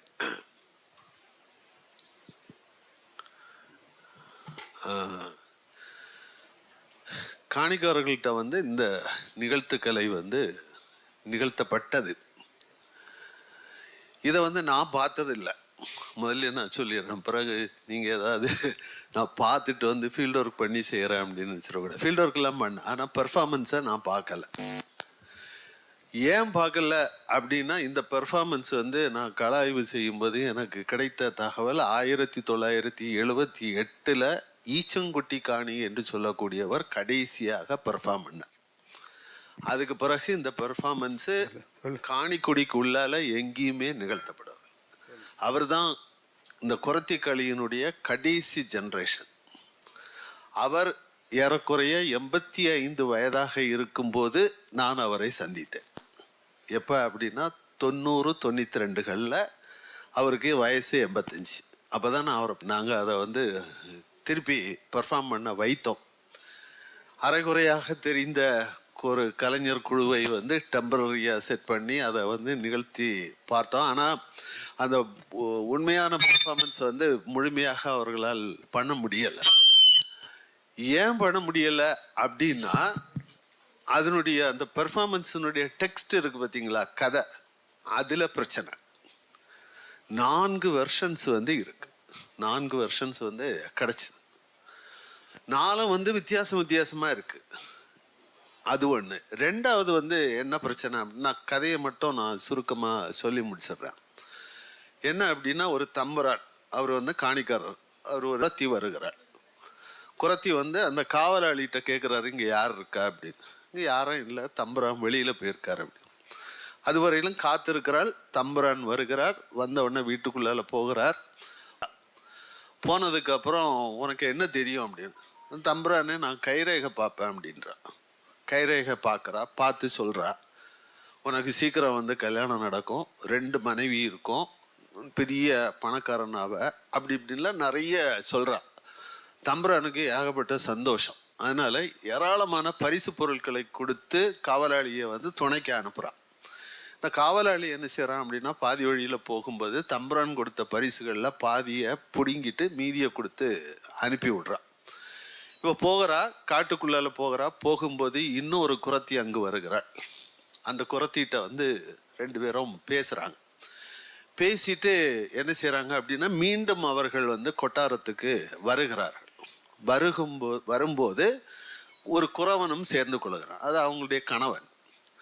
எல்லாருமே சேர்ந்து திருப்பியும் கொட்டாரத்துக்கு வர்றாங்க. கொட்டாரத்துக்கு வந்த உடனே தம்பரம் கேட்குறான், ஏன் நீங்கள் திருப்பி வந்திருக்கீங்க அப்படின்னு கேட்குறாரு. கேட்ட உடனே, இல்லை, தம்பரானை கண்டு நான்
இந்த 2 குறத்திகளையும் வந்து காப்பாத்துகிறார்கள். அந்த நேரத்தில் குறவனும் வருகிறான். குறவன் வந்து இது என்னுடைய மனைவி அப்படின்னு சொல்றான். அதுக்கு பிறகு அவர்கள் சேர்ந்து போவதாக கதை. இது வந்து பெரும்பாலும் காணிக்காரர்கள் நிகழ்த்தக்கூடிய பெர்ஃபார்மன்ஸ்ல இதுதான் கதை. இதே கதை கேரளத்தினுடைய தென்பகுதியில திருச்சூர் வரையிலும் வழக்கில் வந்து இருக்கு. அங்க வந்து காக்கரசி நாடகம் என்று பெயர். அந்த நாடகத்துக்குள்ளால பாத்தீங்க அப்படின்னா முதல்ல வந்து சிவனும் பார்வதியும் வந்து தோன்றுகிறார்கள். சிவன் பார்வதி வந்து முதல் காட்சியில வருவார்கள். அடுத்து வந்து பாத்தீங்கன்னா நாரதர் வருவார். நாரதர் வந்து என்னென்ன நடந்தது வச்சுது அப்படின்றதெல்லாம் சொல்லிவிட்டு போவார். அதுக்கப்புறம் இந்த காக்கன் காக்கத்தி என்று சொல்லக்கூடிய குறவன் குறத்தி வந்து உள்ளே வருவார்கள். அப்புறம் கதை முடியும். கடைசியாக கதை முடியும் போது என்ன அப்படின்னா இந்த குறவனும் குறத்தியும் வந்து சிவன் பார்வதியாக காட்சி அளித்து விட்டு போவார்கள். இது ஒரு கதை. இது கேரளத்தில் வந்து காக்கரசி நாடகம் என்ற பெயர்ல நிகழ்த்தப்படக்கூடிய இது. அங்கே என்ன அப்படின்னா நாயர்களும் ஈழவர்களும் இதை பெர்ஃபார்ம் பண்றாங்க. அங்க காணிக்காரங்க வந்து பெர்ஃபார்ம் பண்ணல. அங்கு வந்து கேரளத்தை பொறுத்தவரையில் அங்கு காணிக்காரர்கள் இதை வந்து நிகழ்த்தல, நாயர்களும் ஈழவர்களும் நிகழ்த்துவதாக சொல்லப்படுகிறது. இது இன்னொரு வெர்ஷன். இதே வடிவம் இதே கதை வந்து குமரி மாவட்டத்தில் வந்து நீங்கள் திருவட்டாறு பகுதியில் இருக்கக்கூடிய ஆதிகேசவ பெருமாள் கோயில், அதே போல் வில்லுக்குறி பக்கத்தில் இருக்கக்கூடிய குமார கோயில் பகுதிகளில் நிகழ்த்தியிருக்காங்க. அது யார் அப்படின்னு பார்த்தீங்க அப்படின்னா கங்காதரன் நாயர் என்று சொல்லக்கூடிய ஒருத்தர் பெர்ஃபார்ம் பண்ணியிருக்கார். எப்படி அவர் இதை பண்ணார் அப்படின்னா அவர் வந்து கேரளாவில் காக்கரசி நாடகத்தை வந்து பார்த்துட்டு வந்திருக்காரு. அவர் ரொம்ப அட்ராக்டிவாக இருந்ததுனால இதை வந்து நம்மளும் செஞ்சு பார்க்கலாமே அப்படின்னு சொல்லக்கூடிய ஆர்வத்தில் அவர் பண்ணார். அதனால் கங்காதரன் நாயர் பண்ண அந்த வடிவம் என்பது காக்கரசி நாடகத்தினுடைய வடிவமாக இருந்ததே தவிர காணிக்காரர்களுடைய வடிவமாக இல்லை. இப்போ வந்து உங்களுக்கு கொஞ்சம் கதையில் வித்தியாசம் வந்தது. ஏன்னா கங்காதரன் நாயர்கனுடைய வெர்ஷனில் போலீஸ்காரன் எல்லாம் வர்றான். அந்த கடைசியில் வந்து இவங்களை குறவன் குறத்தியை வந்து காப்பாற்றுறத பார்த்தீங்க அப்படின்னா போலீஸ்காரன் திருடன்றது. இப்படி கொஞ்சம் வித்தியாசம். மற்றபடி ஏறக்குறைய கேரளத்தில் இருக்கக்கூடிய காக்கரசி நாடகத்தினுடைய டெக்ஸ்ட்டை ஒத்து தான் கங்காதரன் நாயருடைய வடிவம் வந்து இருக்கு. அப்போ இப்போ வந்து உங்களுக்கு 3 வெர்ஷன்ஸ் வந்து கிடைச்சிட்டு, 4வதாக ஒரு வடிவம் வந்து இருக்கு. அது காணிக்காரங்கள்ட்டயே இருக்கு. அந்த வடிவத்தை பார்த்தீங்க அப்படின்னா அதில் வரக்கூடிய பாத்திரங்கள் எல்லாமே வந்து அனிமல்ஸ். ஒட்டகம் வருது, நரி வருது, பூனை வருகிறது, குரங்கு வருகிறது, ஒரு செட்டியார் வர்றார். அதைத்தான் குறத்திகளை. இந்த வடிவத்தில் கதையே வேறு ஒன்றாக இருக்கிறது. என்ன அப்படின்னு பார்த்தீங்க அப்படின்னா ஒரு செட்டியார் வந்து காணிக்காரங்களுக்குள்ளால அந்த செட்டில்மெண்ட்டுக்குள்ளால வர்றாரு. வந்து அவர் என்ன கேட்குறாரு அப்படின்னா மான் கொம்பு கேட்குறாரு. மான் கொம்பு வேணும் அப்படின்னு கேட்குறாரு. இப்போ இவங்க வந்து மான் கொம்பெல்லாம் வந்து இங்கே கிடைக்காது அப்படின்னு சொல்கிறாங்க. உடனே இவர் வந்து நான் வந்து எண்ணெய் தர்றேன், உப்பு தர்றேன், அது தர்றேன், இது தர்றேன். அதாவது காணி ட்ரைபல் பீப்புளுக்கு அந்த மலையில் எதெல்லாம் கிடைக்காதோ அந்த பொருட்களை எல்லாம் உங்களுக்கு தருவேன்னு சொல்கிறார். இப்படி ஆஃபர் பண்ணுவேன்றார். உடனே காணிக்காரங்க என்ன சொல்கிறாங்க அப்படின்னா சரி நான் உனக்கு மான் கொம்பு தர்றேன் அப்படின்னா இல்லையா. இப்படி ஒரு உரையாடல் நடப்பது போல் கடைசியில் இந்த செட்டியார் வந்து நிறைய பொருட்கள் காணிக்காரர்கள்ட்ட வந்து வாங்குகிறார். அவற்றையெல்லாம் வந்து கொண்டு போக முடியாமல் வந்து திணற. என்ன அப்படின்னா அவர் போகக்கூடிய வழியில் காணிக்காரர்களுடைய மலை தெய்வமாக நம்பப்படக்கூடிய கரும்பாண்டி அம்மன் வந்து அந்த செட்டியாரை வந்து வழிமறிச்சிடும். நீ இதெல்லாம் கொண்டு போகக்கூடாது என்று வழிமறிப்பது போலவும், அதன் பிறகு காணிக்காரர்களுக்கு வந்து இந்த தகவல் கிடைச்சி மீண்டும் அந்த செட்டியாரை போய் மீட்பதற்காக சில சடங்குகளை எல்லாம் செய்து அவரை வழி அனுப்பி வைப்பதாக அந்த கதை வந்து முடிகிறது. இப்படி 4 வடிவம் இருக்கிறது. இங்கே வந்து ஒரு அடிப்படையான சிக்கல் வந்து ஒரே ஒரு சின்ன ப்ராப்ளம் தான். அதை மட்டும் நான் உங்களுக்கு எக்ஸ்பிளைன் பண்ணிட்டு போகலாம் என்று நினைக்கிறேன். பெர்ஃபார்ம்ன்றது காணிக்க. நீங்கள் வந்து கேரளத்தில் இருக்கக்கூடிய காக்கரசி நாடகத்தை விட்டு விடுங்கள். ஏனென்றால் அது நாயர் பெர்ஃபார்ம் பண்ணுறாங்க, ஈழவர் பெர்ஃபார்ம் பண்ணுறாங்க. அது இந்த கதையில் வந்து புராணத்தை வந்து சேர்த்து உருவாக்கப்பட்ட இன்னொரு வடிவம். அது நமக்கு தேவையில்லை. ஆனால் காணிக்காரங்கள்ட்ட இருக்கக்கூடிய இந்த வடிவம் வந்து முக்கியமானது.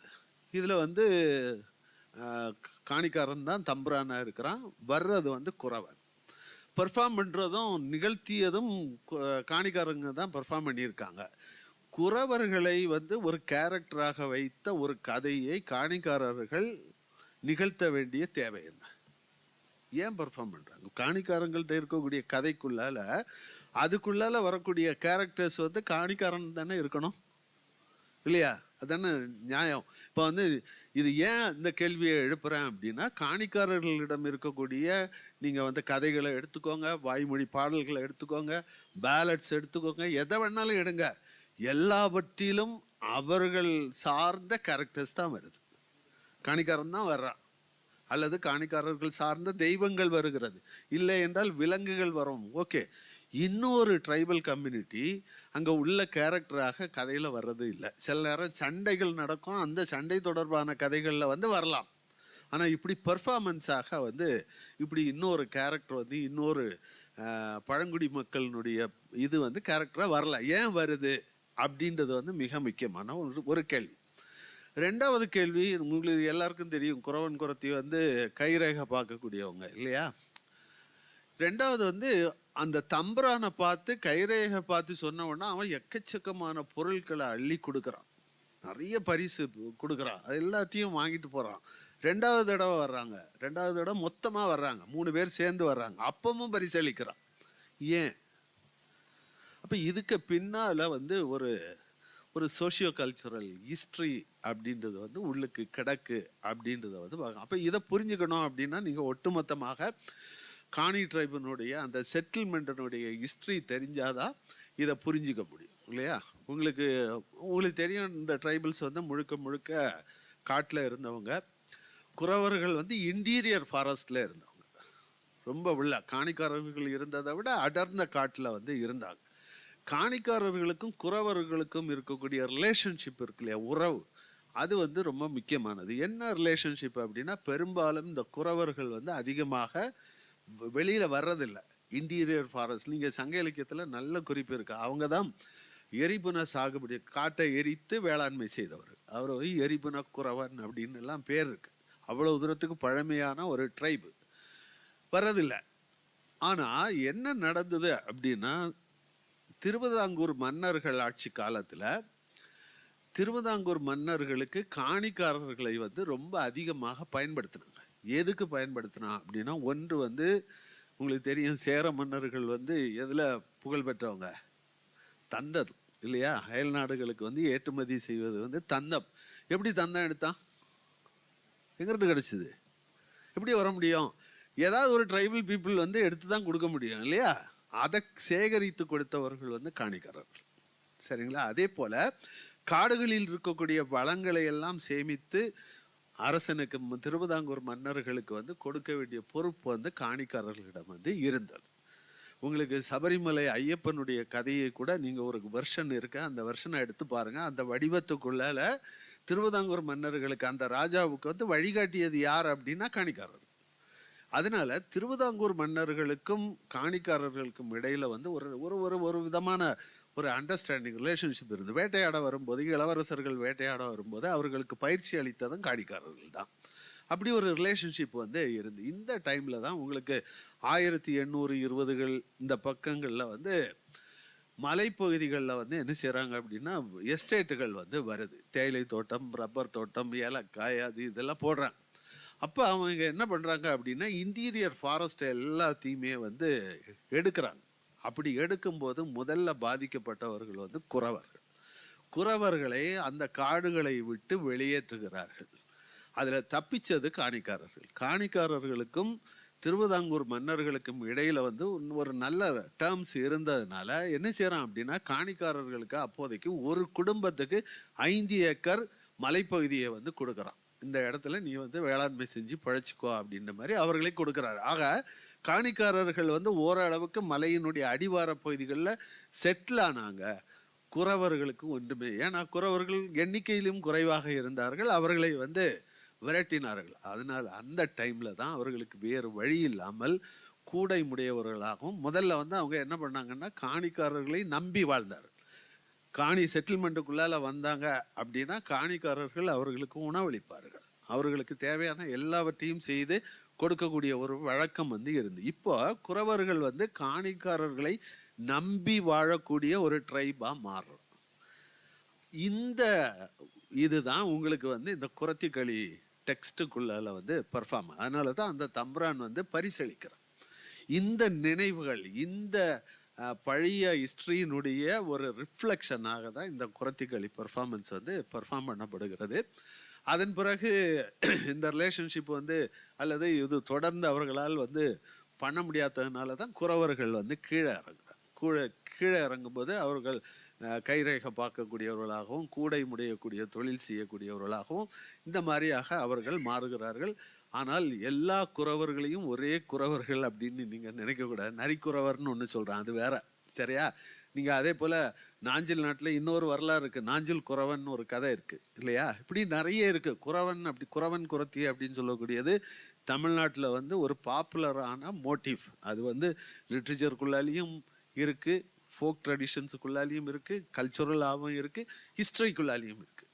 அது ஒரு பெரிய ஒரு ரொம்ப ஆழமான தொன்மையான ஒரு மோட்டிஃபாக தமிழ் மரபுக்குள்ளால இருக்கிறது என்பதை சுட்டி காட்டி என்னுடைய உரையை நிறைவு செய்கிறேன். நன்றி, வணக்கம்.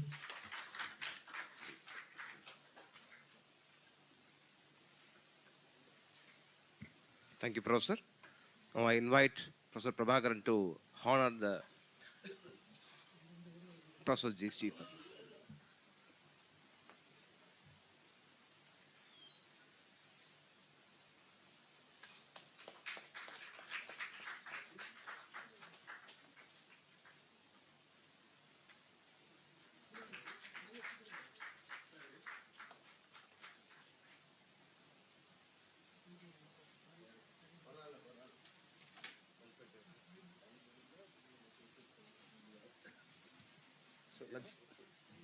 So with that, we break for the lunch, and the sessions will 2:15, 2 o'clock. So we'll start the next session by 2 o'clock.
outsiders. More usually, they do that privately, and for outsiders, they put on a show. I'll show you the show that they, after this, that they put on for outside people. So what it is here, Raja Mal and other ladies from Valambi, they are the storytellers. Actually, when Raja Mal sings, she alternates between singing and talking. When she sings, the other ladies join in. They repeat her singing. But these are the ladies of Valambi. These are the children of Valambi. So they are performing a storytelling session in Chennai, 1,000 kilometers away from home. But their relationship is intact. The teller and the listener, the Kani teller, the Kani listener. So it is an artificial situation, but it's natural in that, the elder from the village is talking to the youngsters of the village. So we call this I don't know, it's a kind of a hybrid. It's a simulated natural context. So I have 8 questions here, or 8 points, which we'll look at the video as soon as everyone gets back. It's 6 minutes, and some of these are questions. Some of these are just statements. Okay, natural context, simulated. I just talked about this. The story she's going to tell is optimistic because a lady and some animals helped bring her husband back to life. Unlike Kannagi in Silaparigaram, when Kannagi found Kovalan on the street in Madurai, she could not bring him back to life. According to some versions, in her fantasy, she put Kovalan's head back on the body. And Kovalan said, "Don't worry, dear, we'll be together soon." But then she saw it was just a fantasy. So there are different versions. In some versions, he came back to life then. Some versions, it was only her hysterical fantasy. But she was not able to bring him back to life. The Kani wife, in the story, she is able, with the help of a snake and a mongoose and 2 dogs. So I kind of feel that people living in nature have more optimism, especially about the cycle of life and death. They know things that die come back in a new form, There's more of a security of the continuity of life and death with people living in nature. In the story, the snake and the mongoose go and get some medicine, like Hanuman went to get some medicine, right? He brought back the whole mountain. But here the snake and the mongoose bring some medicine. I'm wondering if she names the name of that medicine, that flower, if it refers to any particular flower. Let me know.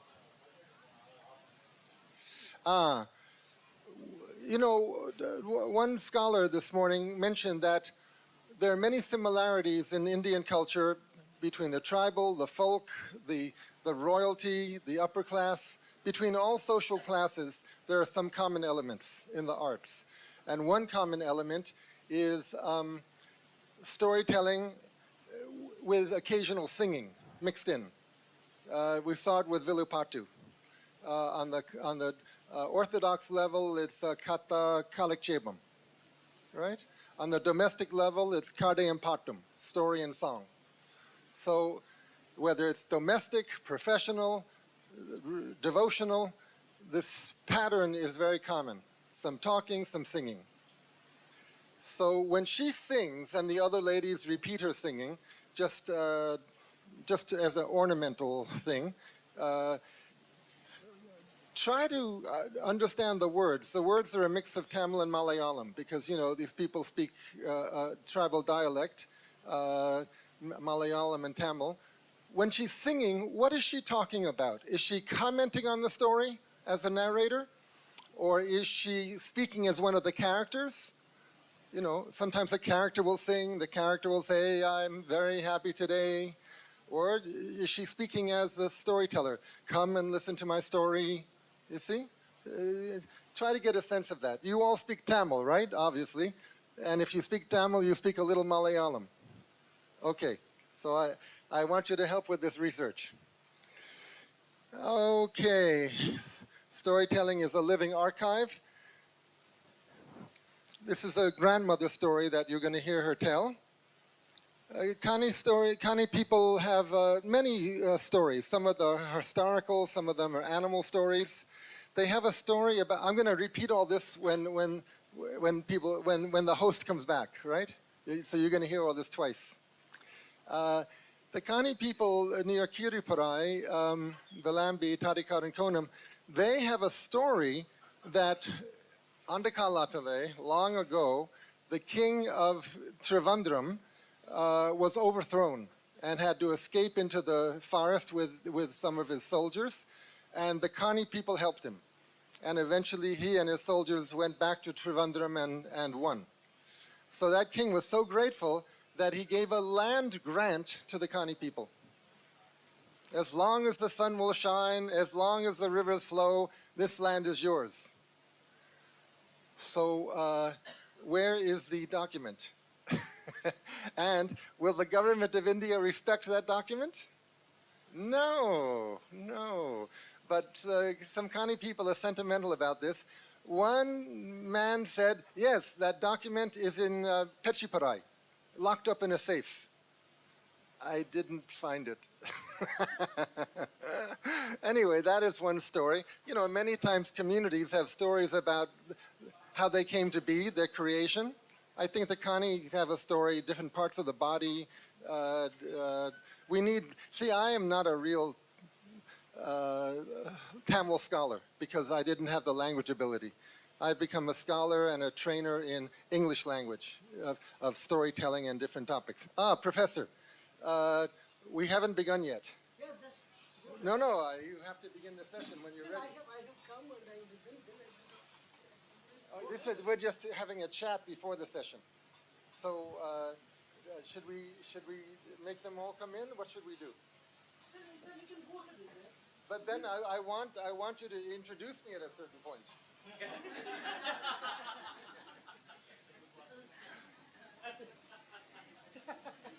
That's World Storytelling Institute and Rajavanam School. That's all you need to say. So I request the chairperson, Dr. Ravichandran, to come please to the dais. Lights on.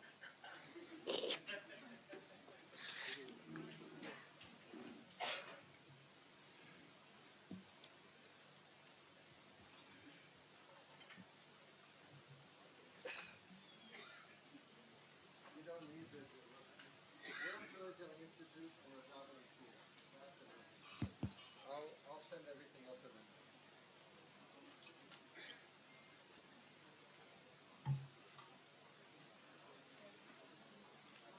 All of the videos I'm going to show you today are on YouTube.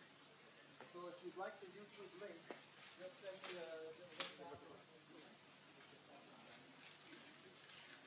I made a bunch of these, but I never got it. They only cost one movie of these.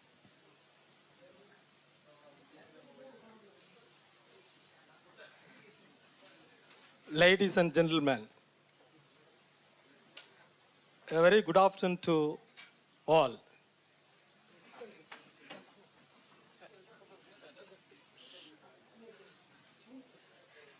Okay. Dr. Reddy, please come.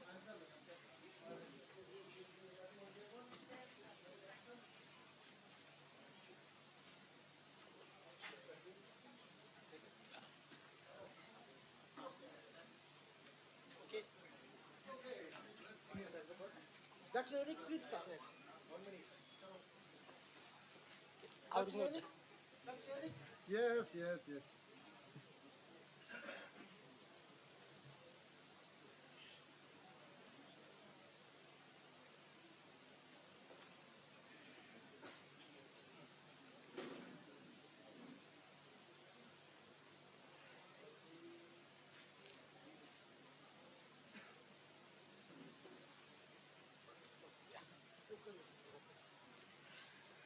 Yeah. First of all, I welcome you all to this plenary session. In fact, At the outset, I would like to congratulate and appreciate the efforts taken by the Department of English of Manoodimana Chundranar University for organized such a wonderful workshop on tribal performing arts. Dear elite audience, you know well that many institutions across India organized seminars and conferences exclusively on tribal writings. But this is the first time, or first of its kind, the Department of English of Manoodimana Chundranar University is organizing an exclusive seminar or workshop on performing arts. So it is a novel academic initiative. For this, my hearty congratulations to Annan Prabhakaran and also other teaching fraternities. See, we are in the third day. After this plenary session, right, we are going to have a concluding, valedictory functions. We have 2 research persons going to deliberate on these sessions.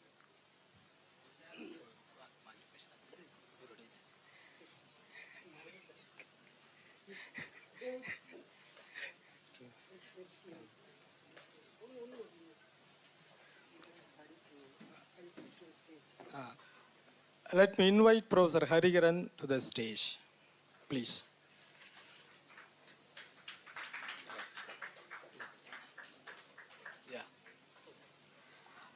Yeah, I feel immensely happy to introduce the speaker, Professor Dr. Eric Miller. In fact, Professor Eric Miller is a native New Yorker, transplanted to Chennai. In New York City, he studied with professional storytellers. He has earned a PhD in folklore from the University of Pennsylvania. He did his doctoral folklore verbal arts fieldwork with Kanikaran people near Kiriparai in 2002 to 2004. In fact, Professor Dr. Eric has also earned a master's degree in psychology from the University of Madras. He is helping to develop the field of storytelling therapy. In fact, a method which can also be used for life coaching and personal growth. Dr. Eric directs the World Storytelling Institute and the annual Chennai Storytelling Festival. He is the Dean of Rajavanam International School in Nagarkoil, and he co-facilitates the Indian Storytelling Network and is the Assistant Director of East West Center for Counseling and Training and the Indian Institute of Psychodrama. Professor Dr. Eric has taught at 3 universities in New York City and 2 universities and a college in Chennai. The title of presentation is on Kanikaran Kadayum Patum, Story and Song. So with the consent of all the participants and also the consent of the organizers of this workshop, let me invite Professor Eric to deliberate on Kanikaran Kadayum Patum, Story and Song. Kanikaran. This is it's an quite informal introduction about Dr. Eric. Say all these 3 days that we have been listening to people who have done researches on folk performing arts or on folk tribal performing arts. Say we must salute and appreciate Dr. Eric Miller from the United States of America to have come all the way from the US to Kanyakumari district to work on the Kani storytelling habits. Hats off to you, sir. And it took place. It's not. It's a he. With his permission, that I could say he is 67 years old, young, in fact, and say some 30 years ago, he worked on Akani storytelling and his PhD. For So, such an erudite scholar, a very seasoned, highly experienced researcher, and you know, when we were eating, he was working on the laptop for his PowerPoint presentation. He is hungry, and that is the commitment that he has. Thank you for that. And with these few words, let me now invite Dr. Eric to have his presentation. Thank you very much. Thank you. And do you get introduced now, or do you want to? But then come down because you have to see the screen. Okay. Thank you so much, and thank you for organizing this conference and inviting me, and thank you to the English department and to the discipline of English, because see, I'm trained as a folklorist. My PhD is in folklore. But we folklorists have been slipping. We should be organizing this conference. This is a folklore conference, but we are not so strong these days. So we are very grateful that the English discipline has taken up the project. Yes, folklore. When we are trained in folklore, see, there are very few folklore departments. So most of us teach in English departments, communication, anthropology. So that's the state of the discipline of folklore. Okay. So actually, I'm going to speak very fast and present 3 types of tribal performance. First is the story and song, then a healing dance and song the Valambi people have done. And finally, the topic of my PhD, which finally was children's singing games. Because my language ability, I'm not good at learning languages other than English. I just don't have the mind for it. Even as a boy learning French and Spanish in New York, I didn't have it. So, konjam Tamil teriyam, I apologize. But I realized I could not study story and song, grandmother stories, the way I wanted to with Raja Mal. So we decided I should shift my topic to children's singing games, which she is also expert in. Raja Mal is all-in-one cultural bearer, cultural holder of Kani culture. She's really a great treasure. And as I say, I lived in her backyard. She cooked for me for 2 years. Okay, so before I show you this 6-minute, I made a video recording of Rajamal and other Kani people at a cultural center in Chennai 20 years ago. Because after I did the field work, I invited members of the community to Chennai, and we did a video conference with Tamil children in Philadelphia. In the video conference, the children showed each other games, they played the games together, and they practiced Tamil language together. The point of my PhD was that when they play these singing games, they're also developing language ability through the physical action and question and answer and repetition and role-playing, they're developing language. So we did a video conference, and so along the way, Rajamal and team did a storytelling at this cultural center. There's natural context, artificial context, and simulated natural context. What you're going to see, it's simulated because both the seniors and the children from Valambi are there interacting, but 1,000 kilometers away from home. But there's some authenticity to the relationship between the performer and the audience, no matter where they are.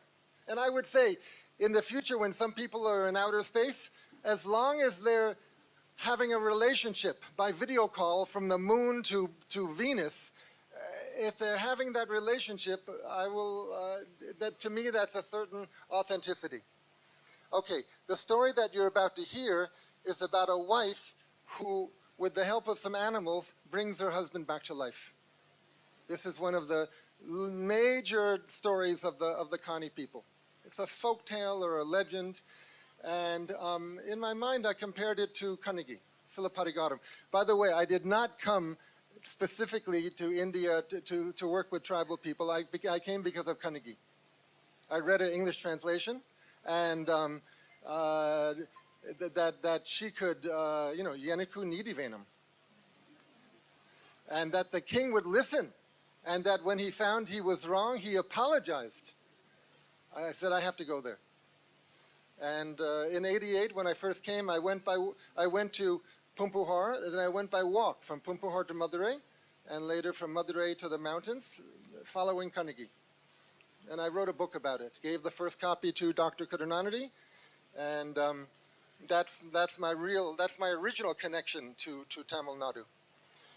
Okay, so in Silapadigaram, Kanagi is not able to bring her husband back to life. But this lady, this Kani lady is. So to me it represents how if people living in nature, they have a little more optimism. Okay, the plant medicine in the story, to me it reminded me of Hanuman getting some plant medicine. I want to ask you, does she name a particular plant? When Rajamal is singing, you know, she's alternating, as one professor said this morning, there are common elements in Indian culture between all the different classes. And it's true with storytelling, the mix of talking and singing. You have it in Vilupatu, you have it in Kathakalakchebam, you have it in domestic storytelling.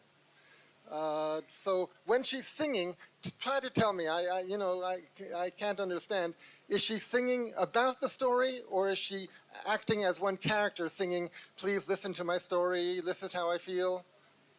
Try to see what she's doing. Okay, in the publicity for this conference, it said storytelling serves as a living archive. And so I'm wondering, what other stories are in the grandmother story repertoire of the Kani people? We should ask Rajamal, but she's gone back to Valambi. I mentioned a story about how a king from Martundam, Professor, did you say the king was from Martundam? Okay, well, Andakalatale, the Oru Maharaja, is coming from Kerala. He was overthrown. He escaped into the jungle with his men, and the Kani people helped him. And they reformed, they regrouped, and went back and took over the place again. So that king wanted to give a gift to the Kani people, and he gave them that whole area of land in what is now Kanyakumari district on the Tamil side and also on the Kerala side. He gave that all land ownership to the Kani people. So I said, okay, where is the deed? One man said, "Oh, don't worry, it's in Pechiparai. It's safe in a safe." But they couldn't produce it for me. But anyway, we've learned the government of India would not respect that anyway, right? Anyway, this is one of their stories. Sometimes. There are many stories about it. So the Kani people would visit a king in the plains, a ruler, and bring him honey. And other times the rulers in the plains would come and give gifts and meet the Kani people in the mountains. We took a walk one time. The Kani people told me about once there was a wicked man. He was not behaving properly. He was hunting udumbu. Now, there's nothing wrong with that in the old days. Now it's a crime, of course. But he was hunting udumbu. Udumbu ran between two boulders, and the boulders, when the man was following him, the man ran between the boulders and was crushed by the boulders. So what does that tell you? It's telling you that all nature is alive with the divine and with justice. That's called animism.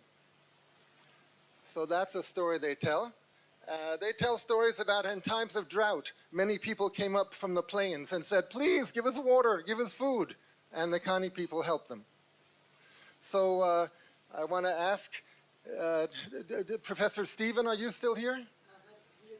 See, the deep Tamil Kani scholars have left us. Dr. Dharmaraj, he was doing field work at the same time I was 20 years ago. Dr. Stephen. Those are the two of the leading great scholars of the Kani people. We missed them, but it's on videotape. Somehow we'll catch up. Okay, what are some functions and benefits of this kind of storytelling? We can talk about that a long time. are there formulaic beginnings and endings, like Andakalatale, in English, once upon a time? What do the Kani people say?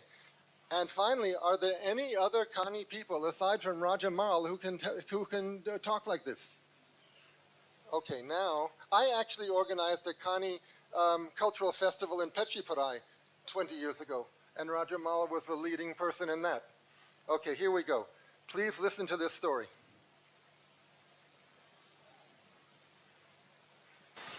வெள்ளாம்பு மலை ராசமாள் எங்களோட காடு, நாங்கள் காட்டுக்குள்ளே இருந்து வாழ்ந்து காட்டுக்குள்ளே நாங்கள் பிறந்து வளர்ந்து நாங்கள் இருக்கப்பட்ட நாங்கள் சிறு பிள்ளைகளுக்கு நாங்கள் இந்த பாட்டை பாடி நாங்கள் வளர்த்தி கொடுக்க போனோம். கீரியும் பாம்பும் கொச்சு காளி வளர்த்திய ஒரு கொச்சுமணி ஒரு நாய் பாம்பும் கீரியுமாக விளையாடி உசுரை காப்பாற்றியதாக ஒரு குஞ்சன் கதை. காளிக்குட்டியும் குஞ்சனியனுமாக கொச்சு காளியுமா இருந்து அவர் ராஜ்யம் இருந்த காலத்து அவர் 6 பேர் சேட்டமாறு. கடைக்குட்டி தம்பி குஞ்சனின் பொண்டாட்டின மூத்த சேட்டனாரை கொல்லும்படியாக குஞ்சனியனுக்கு ஒரு காட்டுக்குள்ள கொண்டு போய் அவனை கொல்லான்னு உள்ள ஒரு நம்பிக்கையினால கொண்டு போயது. காட்டிக்கு போவமேடா குஞ்சே நீயே காணும், காட்டிக்கு போவமேடா குஞ்சே நீயே காணும், பண்டீனம் காடு போய் படினோ மில்லே காணும், பண்டீனம் காடு போய் படினோ மில்லே காணும், 6 பேரு சேட்டமாரும் காட்டி போய் காணும், 6 பேரு சேட்டமாரு காட்டி போய் காணும். அப்போ அவன் இருக்குப்போ குஞ்சனியனா பொண்டாட்டி கொச்சு காளின வரவழைச்சு தேனும் தனமாகுமா வச்சு குஞ்சனியனை வீட்டி 6 பேர் சேட்டமாரியும் வரவழைத்து குஞ்சனியன் வந்து விருந்து கொடுத்தது வழியாக குஞ்சனியனையும் கூட்டிக் கொண்டு காட்டுக்கு பையாச்சு.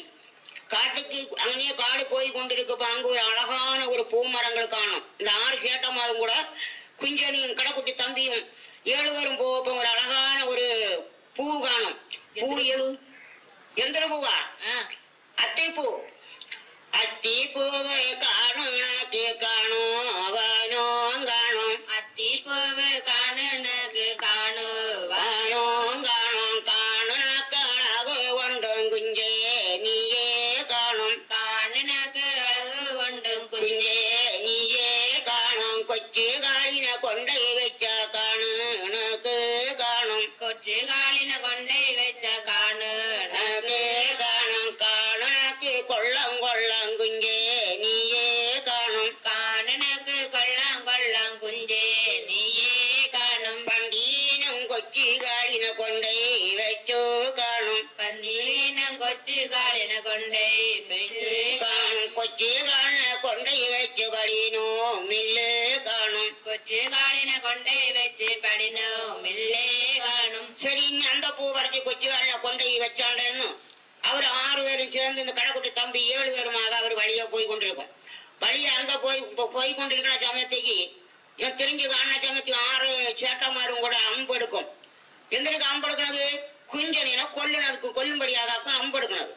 அம்பெடுத்து குஞ்சனியன் தெரிஞ்சானப்போ அவர் 6 பேரும் கூட அம்பும் கொண்டு கேட்டாலும் கேட்கணும் கேட்ட குஞ்சே நீயே காணும், கேட்டாலும் கேட்கணும் கேட்ட குஞ்சே நீயே காணும், மின்னால போயிட குஞ்சே நீயே காணும், மின்னால போயிட குஞ்சே நீயே காணும், பண்டீன வழி கண்டு வடினோ மில்லே காணும், பண்டீன வழி கண்டு வடினோ மில்லே காணும். அப்போ வழி விட்டு குஞ்சனினும் 6 சேட்டமாரும் கூட அவர் 7 பேர் அங்கனே போய் கொண்டிருக்கப்போ ஒரு தாள மரம் காணும். தாள மரம் கண்டு தாள மரத்தில் அழகான ஒரு பூ பூத்திருக்கும். தாள மரத்தில் அழகான ஒரு பூ பூத்திருக்கப்போ குஞ்சனி பிறகு தாளம்பூ எடு குஞ்சனியன் நுழையும். தாளம்பூ குஞ்சனியன் தாள மரத்தில் ஏறும். தாள மரத்தில் ஏறி தாளம்பூ பறிச்சோண்டு இருக்கிற சமயத்துக்கு 6 சேட்டமாரும் கூட அங்கிருந்து அம்பு வலிச்சு நீட்டும். அம்பு நீட்டி குஞ்சனை எய்து உடனே மரத்துல மூட்டி இட்டும் கொண்டு இந்த தாழ மரத்தில் உள்ள மணலு வெட்டி உடனே குஞ்சனியான புதைச்சங்க இட்டும் கொண்டு இந்த குஞ்சனினுக்குள்ள 2 பட்டியும் கூட காவலாக இருக்கும். காவலாக இருக்கிற ஏமாத்திக்கிட்ட ராத்திரி நேரத்து இந்த குஞ்சனினுக்குள்ள நாய் வந்து குஞ்சனியன இந்த கொச்சுக்காலின கொண்டு போய் குஞ்சனியன கால் மாட்டிலும் தலை மாட்டிலும் நாயும் காளியுமாக இருந்து குஞ்சனியனுக்கு உடனே தானே அந்த ஒரு கீரியும் பாம்புமாக காட்டுக்குள்ள இருந்து விளையாடி கொண்டு வந்து விளையாடி அங்கனே வெறுப்பு என்ன செய்யும் தெரியுமா? கீரி லேசா வச்சு பாம்புனுடைய தீழுவாலி லேசா வச்சு கடிச்ச உடனே எந்திரிக்கா பாம்புக்கு கோபம் வந்த உடனே பாம்பு உடனே கீரிக்குள்ளே வெட்டி முறிச்சு இட்ட உடனே பாம்பு நினைச்சு நம்ம காட்டுக்குள்ள இருந்து வரும்போது 2 பேரும் நம்ம காட்டுக்குள்ள திரும்பி போகும்போது நான் ஒரு ஆளு தானே போகணும் நிறைஞ்சுட்டு உடனே தானே கீரிக்குள்ள அங்கனையும் நினைச்சோண்டு இருந்த காட்டுக்குள்ள சென்று ஒரு வேறு எடுத்தோண்டு வரும். வேறு தெரியாத ஒரு வேறு அந்த வேர்ல கொண்டு வந்து உடனே தானே 7 வளையம் கறங்கி உடனே பாம்புன தீழ்வாளி தொட்ட உடனே பாம்பு அழிச்சு அங்கனே வருங்க. வந்த உடனே பாம்பும் கீரியுமா ஒற்றுமை இருக்கும். அந்த வேர் எடுத்து குஞ்சனியம் கொண்டாட்டி காளி தானே அந்த வேர் எடுத்து கறக்கி காளி 7 வளையம் சிட்டி குஞ்சனியனுக்கு உடனே உயிர் கொடுத்து குஞ்சனியன் நாயும் கொச்சுமணி நாயும் கூட வீட்டுக்கு அவர் வந்து சந்தோஷத்தோடு அவர் செல்லும்படியாக. Okay. So the story, as I understand it, and please correct me if I'm wrong, there were 7 brothers. The 6 older brothers invited the younger brother, come, let's go to the forest to hunt panni, a wild pig. So the younger brother came with his 2 dogs. When they were deep in the forest, the 6 older brothers turned on the younger brother and killed him with the spears that were meant for the pigs. So the 2 dogs that belonged to the younger brother went running back to the younger brother's wife and said, come. So she came and she saw her husband dead and she started screaming, a kind of opari. Nearby there was a snake and a mongoose, Pambu and Kiri. Usually they're fighting, right? They're natural enemies. But on this day they were playing. She says, Viliadu, Viliadu, Viliadu, Viliadu. So the snake heard the lady screaming and weeping. So the snake came and said, Madam, we understand. We will go and get the medicine. And the snake and the mongoose went and got some flour, brought it back, and they put it on the husband, and somehow he came back to life. So the youngest brother, his wife, his 2 dogs, they went back to the village and told the Panchayat leaders what happened, and the 6 older brothers were exiled. They had to leave the village. Am I telling the same story as she told, approximately? It's, either tell me corrections now or send them to me. Any outstanding mistakes? Hey, pretty good. So then, what was going on when she was singing and the other ladies were repeating? What was she talking about? What was going on with that singing? Please, somebody tell me. Could anyone understand her words? Yes or no? Could you understand? What was she saying? Not sure? Can anyone, please? I've been wondering about this for 20 years. What, any idea what she was talking about? Da da da da da da da da da da da. What was she saying? Sir, I can't understand Tamil. And that's not Tamil. It's Tamil, Malayalam, and who knows what else. It's a mixed language. Anyone can help? Okay, later. I'm sending you. You send me a message. I'm sending you the link to this on YouTube. Please show this to someone who can help, and let's find it together. Okay, then any other... does she name a particular plant medicine, or no? Just like a generic flower, right? Yeah. different stories. They also have a story. See, this is why we need Professor Damaraj and Professor Stephen. They have a story about somehow the king, the Kani people were created from different parts of a body, the different groups. And the daughter of one Kani ruler ended up in the river, floating in the river somehow. See, I don't know the complete story. We need Dr. Damaraj. Okay. Can any other Kani people still... See, the thing is, with folklore, with folk arts, it's not just that you need a performer, you need a social situation that supports that kind of performance. Young people today, and it's just 20 years after I lived there, and I visited just now for Onam. The young people today in Valambi, 99% of their interest is in how a mobile telephone works, just like you and me, and just like young people any place. Very few have any interest in the old. We are living in the generation, the last generation of much folklore. We as scholars, as researchers, the best we can do is document what is still there, because much of it is going to disappear. With the passing away of Rajamal, that will represent really the end of what? Those Kani people, it's the best scientific estimate is they've lived in those mountains for 60,000 years. 60,000, coming from Africa. They have developed their storytelling, their knowledge of medicinal plants. You know, they give credit to Augustiar for the medical plants. But Augustiar, if he lived as a human, would have lived maybe 8,000 years ago. These people have been there for 60,000 years. But they cannot face that a tribal woman, and it's women who know about the plants, they cannot face that a tribal woman could get the knowledge. They have to give credit to Augustiar, even the Kani people. But certainly the reality is that it was developed for 50,000, 60,000 years by senior women. Anyway, let's try to find out if there are any other women who do it, and maybe men, but you know, there's a reason these are called grandmother stories. They're not called grandfather stories. It's because part of raising a child is telling these kinds of stories, and mostly it has been women who raise children. Things are changing. But, okay, so let's see if this art form can survive at all. But what's needed is children who will listen, who have some interest. Okay, before we go on to the next type of performance, does anyone have any comments or questions?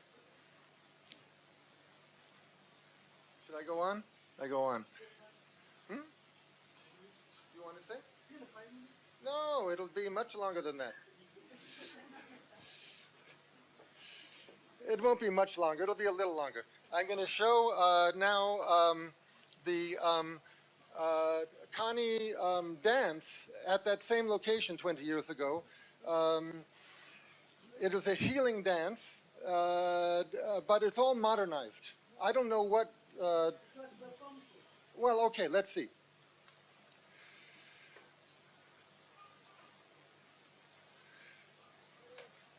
I'm told that, and it's a modern song. I'm going to skip to the place where the sick person comes out who needs the healing. There. முட்டுக்காணி ஆட்சியிலே அமைச்சனா பிலிகாணியும் மந்திரமும் மருந்தும் செய்ய பிளாத்திகாணியுடன் இருந்தாரே பிளாத்திகாணியுடன் இருந்தாரே முட்டுக்காணி ஆட்சியிலே அமைச்சனா பிலிகாணியும் மந்திரமும் மருந்தும் செய்ய பிளாத்திகாணியுடன் இருந்தாரே பிளாத்திகாணியுடன் இருந்தாரே. One thing that is authentic here is the outfit. This is from beaten bark, and it is real authentic. They beat the bark in a certain way, they treat it, but everything else is like from a movie, right? Somehow they got the idea. See, 20 years ago when I was doing field work, they had a dance team in the village led by Miss Banu. I don't think Banu came this time, but Banu was the dance master. They were doing dance to Tamil Chennai cinema music. Connie people, Connie young people. They were dancing. They were doing like Michael Jackson. They were doing break dance to Tamil cinema music and getting paid to do it all around the area for tribal people, for not tribal people. So times are changing, and that was 20 years ago. So somehow the group got an idea to put on a show like this. Of course, you know, this is nothing like traditional. Every group we learn in folklore. Every group does a certain kind of performance and ritual privately, and a different version for the public. A few days ago, you had Raja Mal here. She did the Sami. That is never done outside for the public. It's a great honor for you that she did it.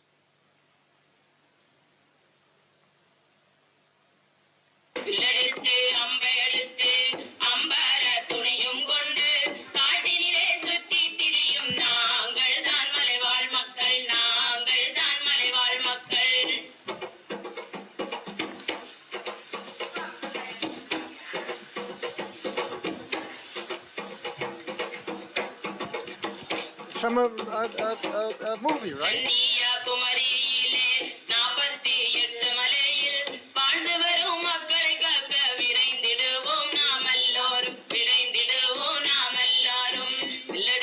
They are performing what they believe you want them to be. Or they're performing what they believe they should be.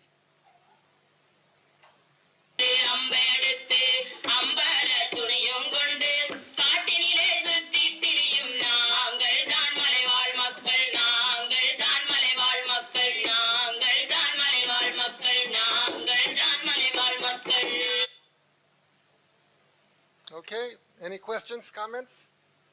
No. Later, send me the email. Okay. Now, as I say, I wanted to do my PhD on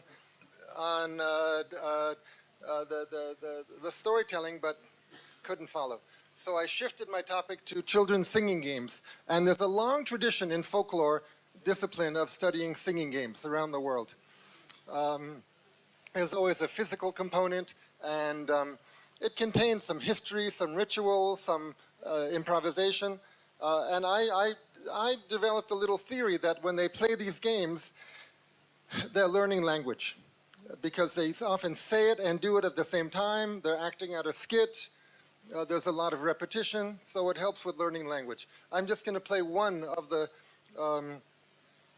singing games that they gave me 16 of them. There's 16 in my dissertation. You can read it. It's all online, and the recording is all there. Here, first I'll just show you the lyrics. And this is the way I translated. First Tamil, even though they're speaking mostly Malayalam. Then English sound, English word, English sentence. Phonetic, the word, and the sentence.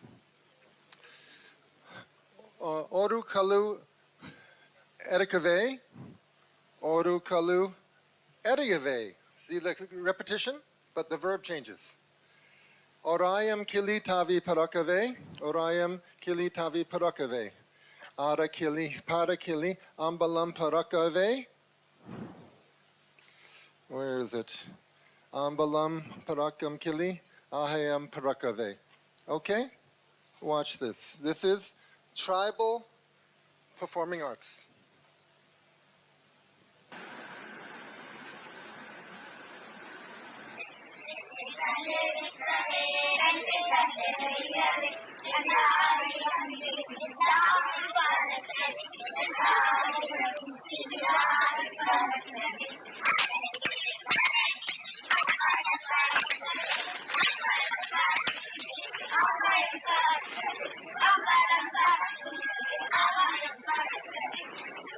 That's it.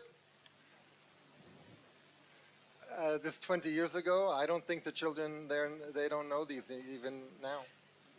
It's all gone. So, see, one function of scholarship research now is to record things so that in the future, if anyone wants to reconstruct it, we'll have a multimedia record. Comments, questions? Send me an email, send me a WhatsApp. You all have my contact. Thank you.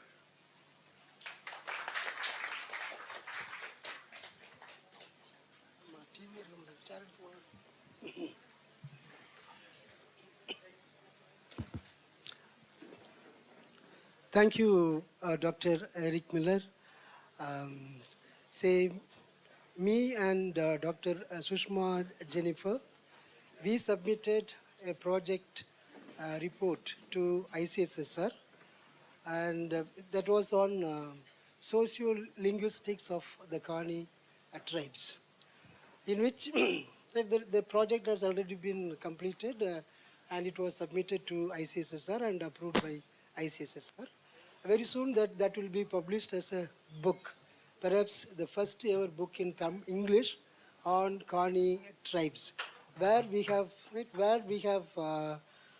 drafted all the drafted, and we have traced the origin of the language, and most of the researches were done on the linguistic aspects. Professor Stephen and Professor Dharmaraj and Dr. Eric Miller they all worked on the social life of the Kani. And me and Dr. Sushma Rajesh, Jennifer, we worked on the linguistic aspects as well as the literary aspects, especially focusing on the performing arts. So we had researchers on Kani researchers, Professor Stephen, Professor Dharmaraj, and serious researchers, Dr. Eric Miller, and of course we have come across few articles and researches on Kani tribes, both in Tamil Nadu and in Kerala. And here is a participant, a delegate is here. She is an assistant professor working in Nedumangad Government Arts College. She is also working on Kani tribes, but in the Nedumangad and Punalur area. So now there is an awakening in the Department of English to work on the tribal literature, writings, and on the tribal performing arts. And this is to Dr. Eric Miller, that all these recordings, he had it in, say, as he said, 20 years ago. We have a very serious problem, Dr. Eric. Now, as you have rightly pointed out, Rajamal is 100 and plus. And Rajamal, he says that she's the holder of the culture. But to me, Rajama is the only treasure that we have in the entire Kani tribes. In all the 4 districts, in the Kollam, Trivandrum, Tirunelveli and Kanyakumari, Rajamal is considered almost a group, and they call their leader Mutukani, and I would say she is a Mutukani of all Mutukanis.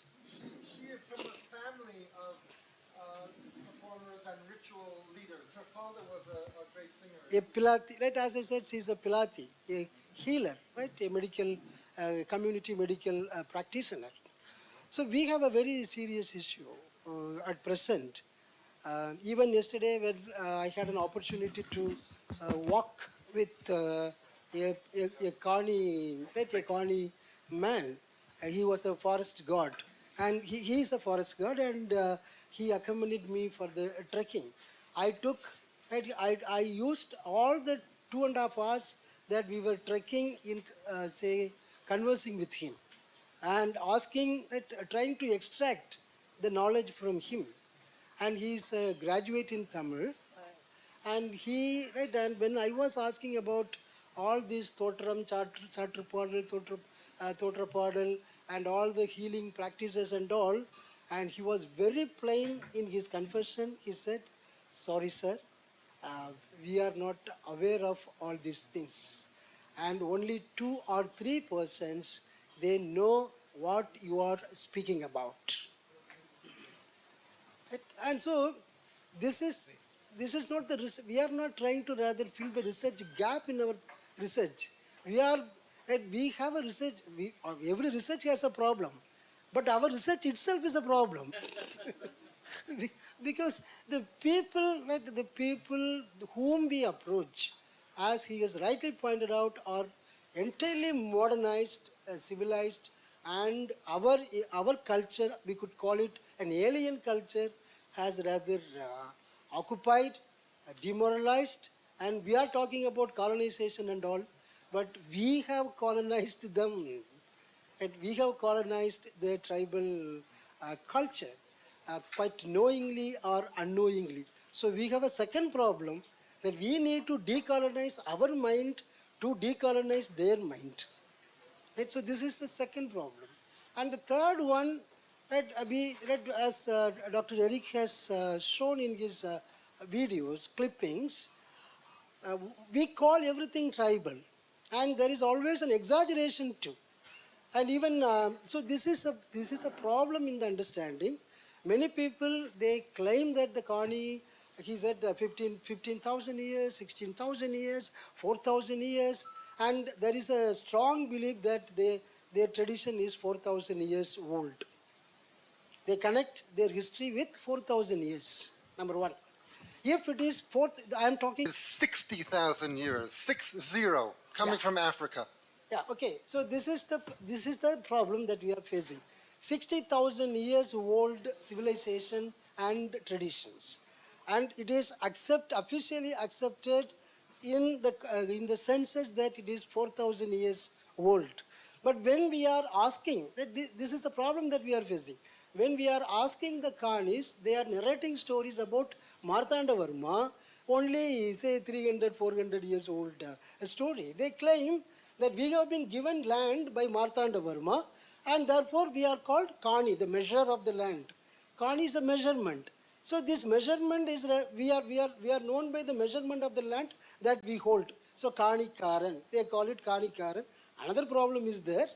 A Kani, தமிழில் எழுதுனா 2 சுழி நீ போட்டிங்கன்னா பிரச்சனை இல்லை. நீங்கள் 3 சுழி நீ போட்டு எழுதினீங்கன்னா காணிக்காரன் எழுதினாச்சுன்னா அங்கே mathematics will come. It is a measurement, Kani. Then it's a measurement. We write Kanikaran with 3 chuli. And therefore, we are all talking about the measurement of the land and Martanda Varma's story, and that is quite rubbish, I would say. I will come to the point later. Because if it is 60,000 years old, if it is 4,000 years old, or if it is 10,000 years old, let us all agree at least it is 2,000 years old, minimum, 2,000 years old. And they claim that their language is Malam Bhasha. Malam Bhasha. Bhasha is Sanskrit. This is Manipravalam. But this language can never be called Malam Bhasha. That, I hope you understand the problem. இந்த மணிப்பிரவாளம் என்பது சமஸ்கிருதத்திற்கும் தமிழுக்கும் இடையில் நடந்த மலையாளம் அப்படிங்கிறத நம்ம சொல்லலாம். Malayalam language is only 600, 700 years old. And then Tamil, we call that Tamil is rather 3,000 years old or 6,000 years old. And if we go by this archaeology and other things, that we would claim that it is 70,000 years old.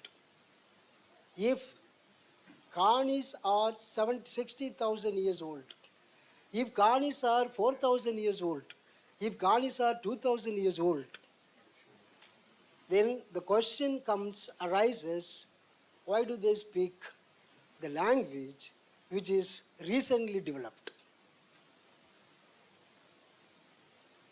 The question. And they claim that we are partly Tamils and partly Malayalis. And then there is another hypothesis, an exaggerated hypothesis. They even claim that their Kani language is older than Tamil, but it has no script. It's a scriptless language. It doesn't mean that all language should have a script. It is a scriptless language. How to then document and claim that Kani has a rich tradition? This is another problem. Then another problem that we are facing is we attribute everything to tribal performing or tribal culture. You say he was showing a video, ஒரு கல் எடுத்து எறியவே ரெண்டு கல் எடுத்து எறியவே. I told him many times that this is a song that sung everywhere in Tamil Nadu villages. ஒரு பூ பூத்தது ரெண்டு பூ பூத்தது, and we have all this, we have these songs. And once he was rather I was told that this is a tribal performing art. I said that this is the game that I play at my village. So we'll have to remove the grains first, all the cultural grains and all the cultural misunderstanding about the tribal performance or the tribal culture. Thirdly, excessive glorification of any culture is rather dangerous. If you glorify a culture, saying that, attributing to say a lot of traditions and civilization, that itself is rather I would say has to be rather challenged, contested. So these are the problems that we are facing. So Department of English, Mananmaliyam Sundaranaar University has been awarded the highest grant in the country, not to just translate or to document what Eric Miller has done, what Dr. Stephen has done, what Dr. Y. Dharmaraj has done. We are rather trying to find out, right? They have all done researches only based on the social life of the Kanis. Very easy. Go, take a photograph.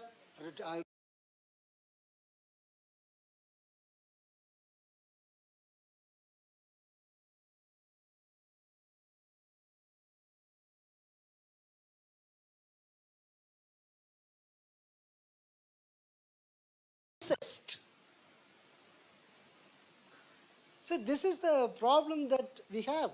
Multiple versions of stories.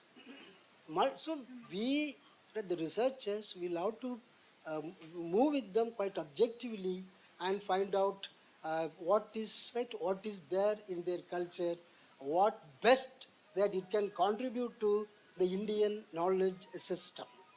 And we are trying to take all the indigenous, we are trying to take all the indigenous forms from the Kani tribal culture and document it. So we have, I am proud to say that we have already submitted a document to the government of India about the socio-linguistic aspects of this Kani language. The government is very much interested. The government of Tamil Nadu is also very much interested. And yesterday, Madam, the Additional Secretary Madam, on the spot, she has included Kani as a language to be studied, to be pursued, and to be restored. But we have a problem. What to restore? How to restore? When they are not speaking their language. Still we are trying. We have Rajamas.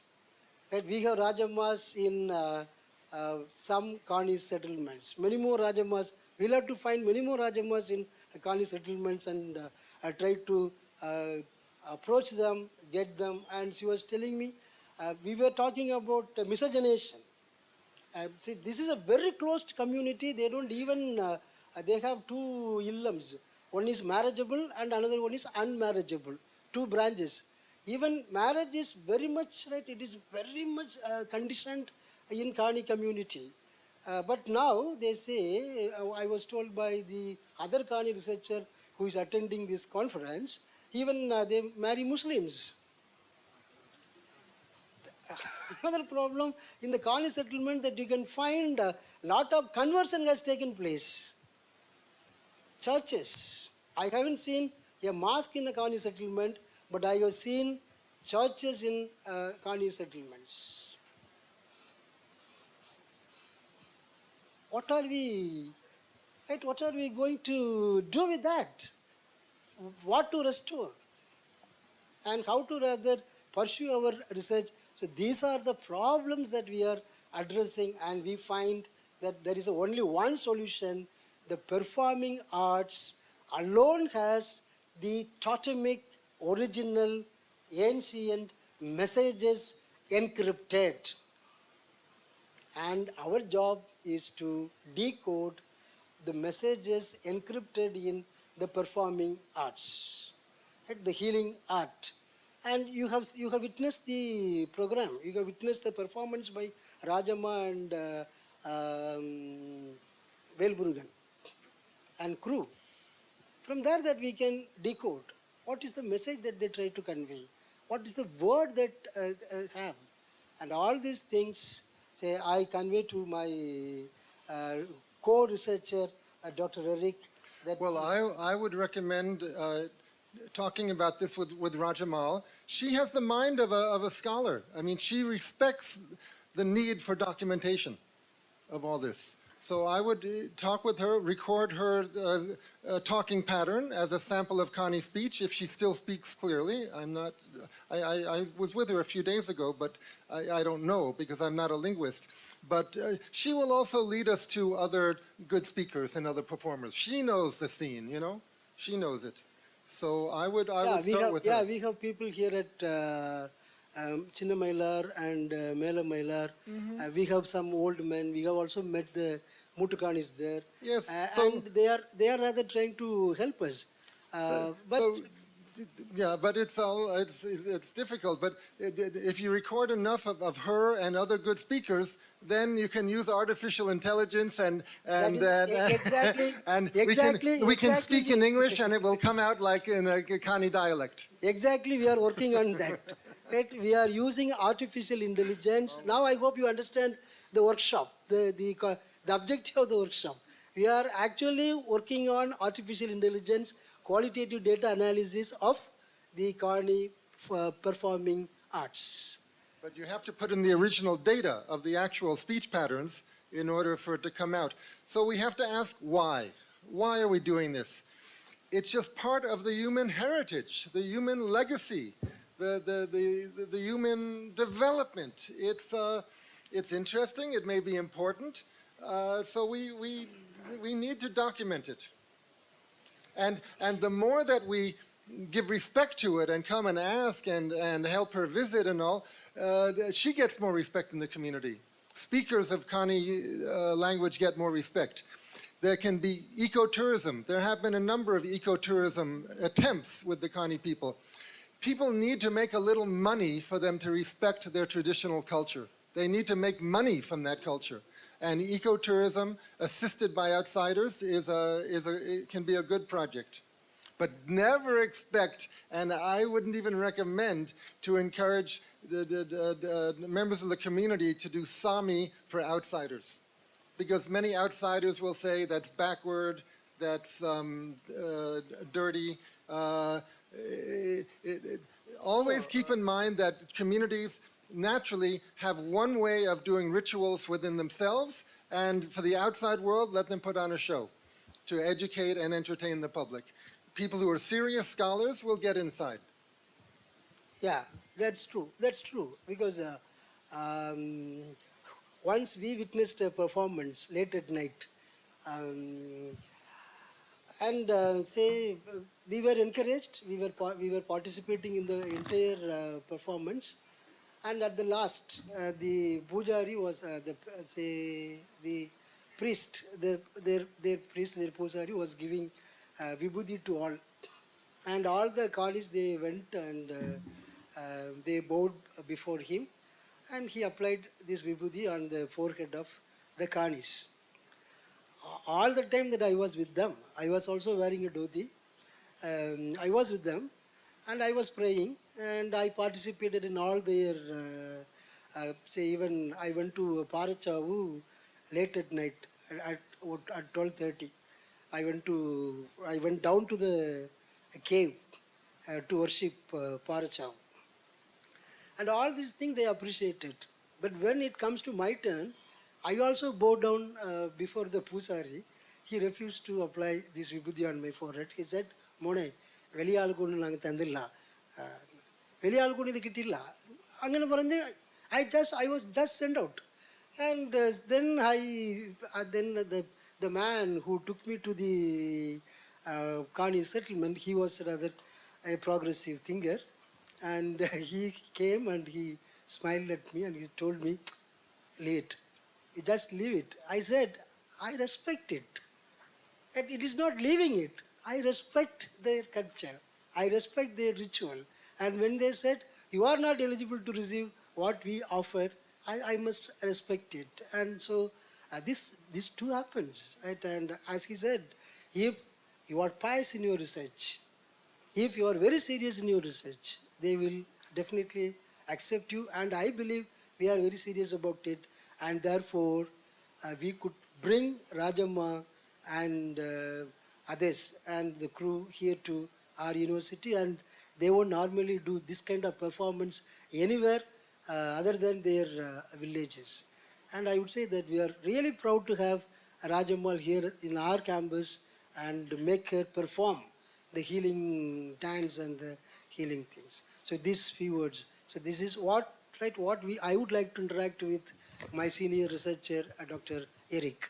You see, if we, outsiders, scholars, pay attention to Rajamal, she will get more respect from her own people, and there will be young women who will want to study with her because they see that some attention is coming from the outside. Yeah, that's good. So with these few words, I thank Dr. Eric for his presentation on storytelling and other things. Be here. Oh.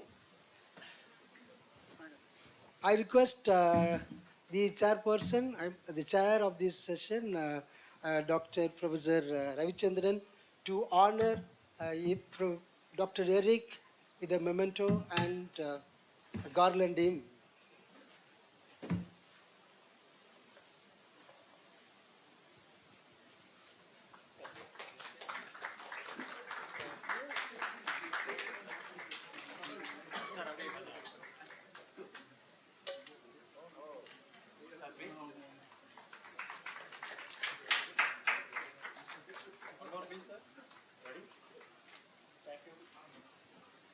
Send me the pictures? Yeah, I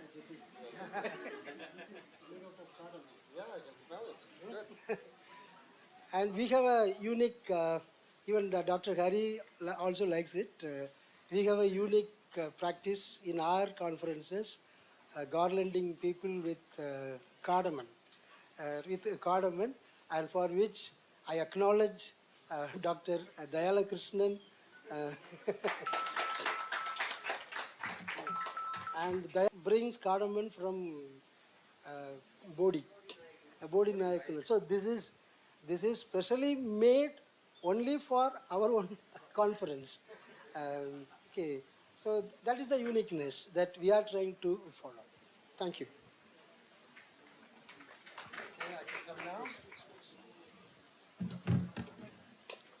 And may I now invite the former chairman of Indo-Canadian Studies in India, formerly a Indo-Sastri Fellow, Professor and Head Chairperson of the Institute of English, University of Kerala, my good friend and a fellow team member in this project, Professor B. Hariharan, to our midst to deliver his lecture on text analytics. Text analytics. And Dr. Hari himself is a very good photographer. Very good photographer. He is born and brought up in a family where most of them are media persons. He also studied MA or diploma? A diploma in journalism and mass communication at Madras Christian College. And his uncle is a very famous photographer in Tamil industry. His Periyappa. Yes. His Periyappa is very famous. And me and Hari, we are very good friends, right? More than colleagues, we are very good friends. We discuss quite a lot of things in private. And one such conversation, he narrated me how did he meet Kamal Hassan and Sridevi in the film Guru, where his Periyappa was working as a photographer. And you all know his Periyappa, right? And then when I say, then you will all say, huh? And You all know his Periappa. You have seen this Roja Park advertisement? Nijam Park advertisement. There is a man with a thadi. And he is a photographer, a still photographer. And that Periappa, right, the legacy still follows. And I asked once Professor Hari, your Periappa provided a chance to you to meet Kamal and Sridevi. You please provide me a chance to meet the present day, the present day actors. He promised me one, but it is yet to happen. Thank you, thank you. Such a serious researcher, very humorous person, highly approachable, very knowledgeable, and that is why he was an Indo-Sastri Canadian fellow, and he was the chairman of the Indo-Canadian Studies of India. Okay, thank you. These few words, Professor Hari, please.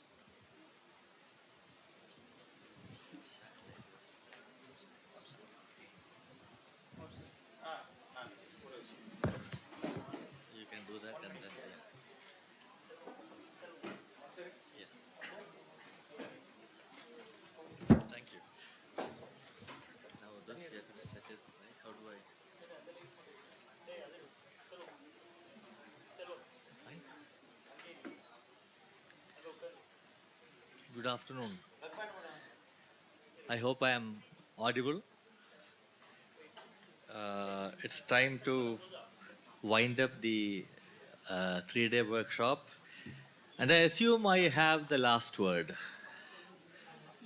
I assume there will be no more presentations after this, so I am extremely grateful to Professor Prabhakar, my very good friend, for giving me this privilege of having the last word.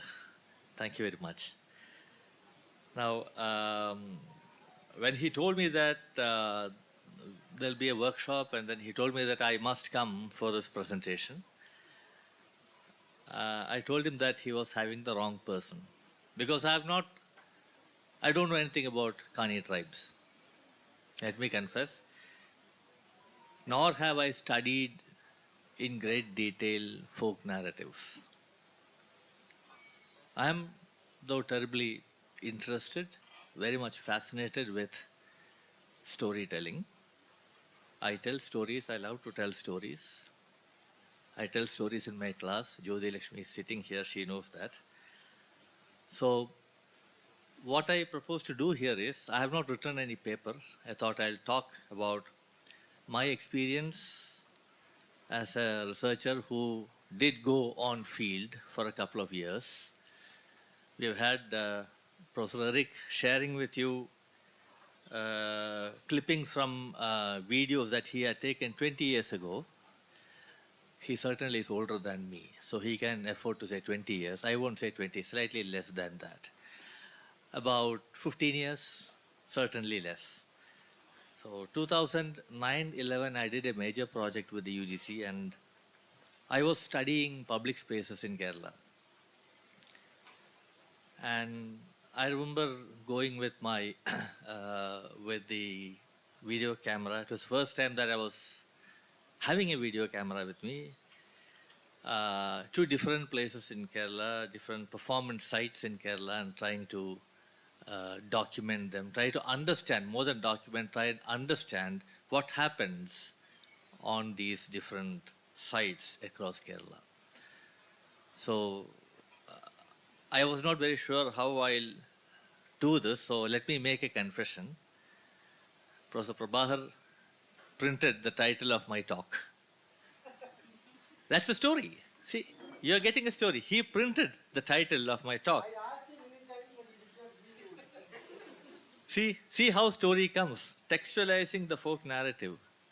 So I came to know about it when I came here 2 weeks back for another commitment, work in the office. And his scholar, my student, she said, "Sir, this is the title. Now you write 4 sentences." I said, "What?" She said, "Abstract." So, more or less at gunpoint, I wrote the abstract. This is a folk story because nothing is written down. 5 years, 10 years down the line, this will be told again in some other way. That is textualizing folk narratives. That is the entire thing that I am trying to share with you in a nutshell. There's nothing more to it. It's very, very simple. Textual analytics, my God, I don't know what that means. So I'm not going to talk about even textual analytics. But for me, folk narratives are very unique. Folk narratives offer their own exploration, understanding of spatiality. You have had all these video presentations, you had performances yesterday, you had performances today. They were all expressions, they were all experiences of space. My reading, my thinking for quite some time has been on spatial dynamics. That I don't bring in a whole lot of theorists into it. Moment you mention space, researchers must be here. You all will think of Henry Lefebvre and the production of space. Let me make a confession. I bought a copy of this book when I was doing this project. Towards the fag end of my project, I bought this book, and to this day, I have not read it. It is in the department library. But I've had students who read it. But it doesn't matter, because I'm more interested in the way in which I've been trying to theorize space to my understanding. And I think I've survived with that. And I hope to survive with that. So that is another story. Now, we were looking at performances. We've been studying performances. Performances are always rooted in a certain geography. Geography is very fascinating. If geography is an unfamiliar word for us, there is a word that probably is more user-friendly in English departments. We would use the word context. Text, context, these things. But I would prefer the word geography for very, very specific reasons. You're talking about going to the site where a community lives. You go there, you live in their midst, and then you look around. A cultural practice would evolve only in a certain geography. Cultural practices are geography specific. They cannot be otherwise. That is a way in which we need to understand a performance space. That is a way in which we need to understand a ritual. I would say that is the reason why we had this discussion just now about Swami. Right? This is something that we would have in ever so many ritual grounds.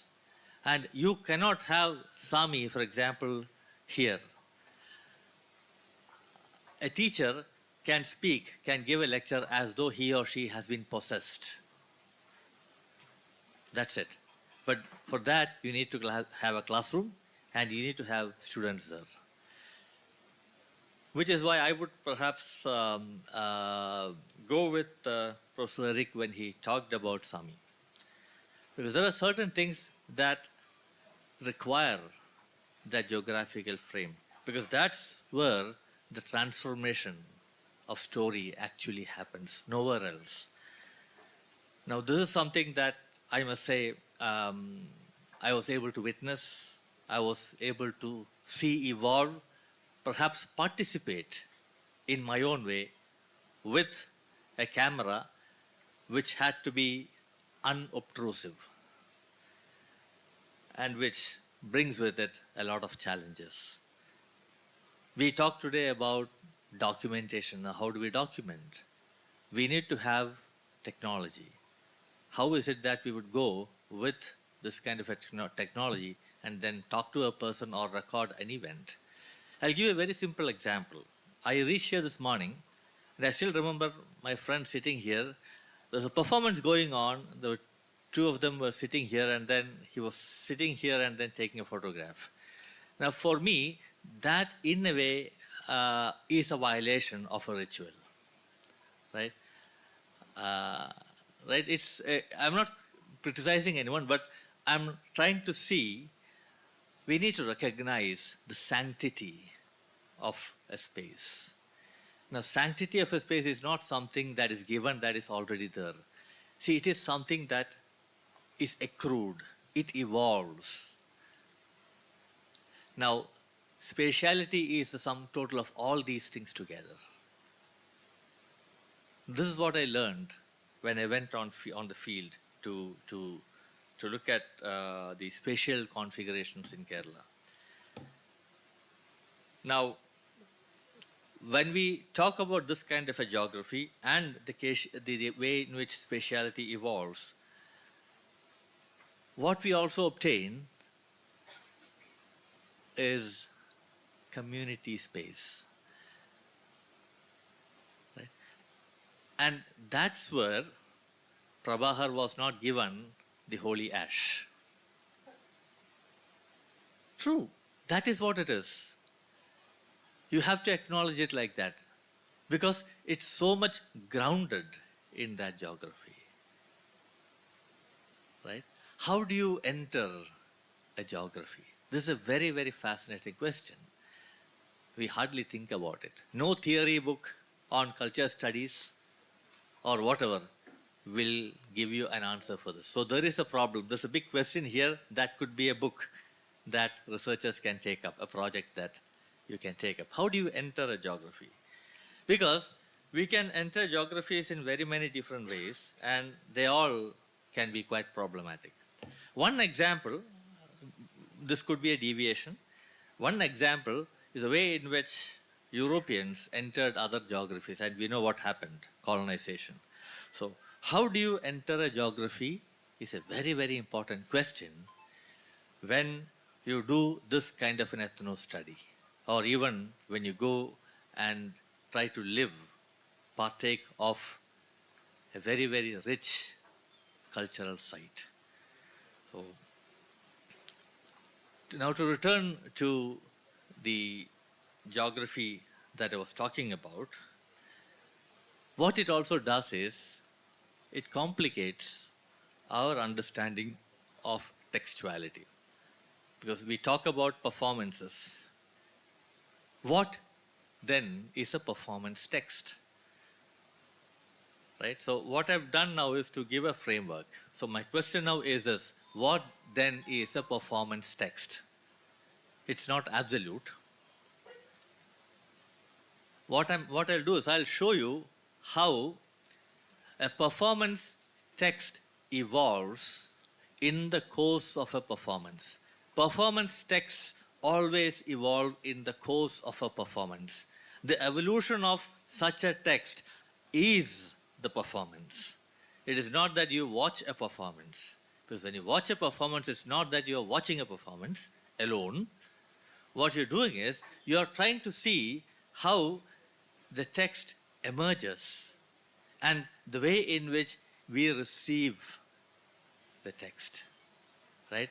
And there's a way in which the text resides, learns to live in us. And when that text resides, lives in us, we would have understood, recognized something of that geography where the ritual happened.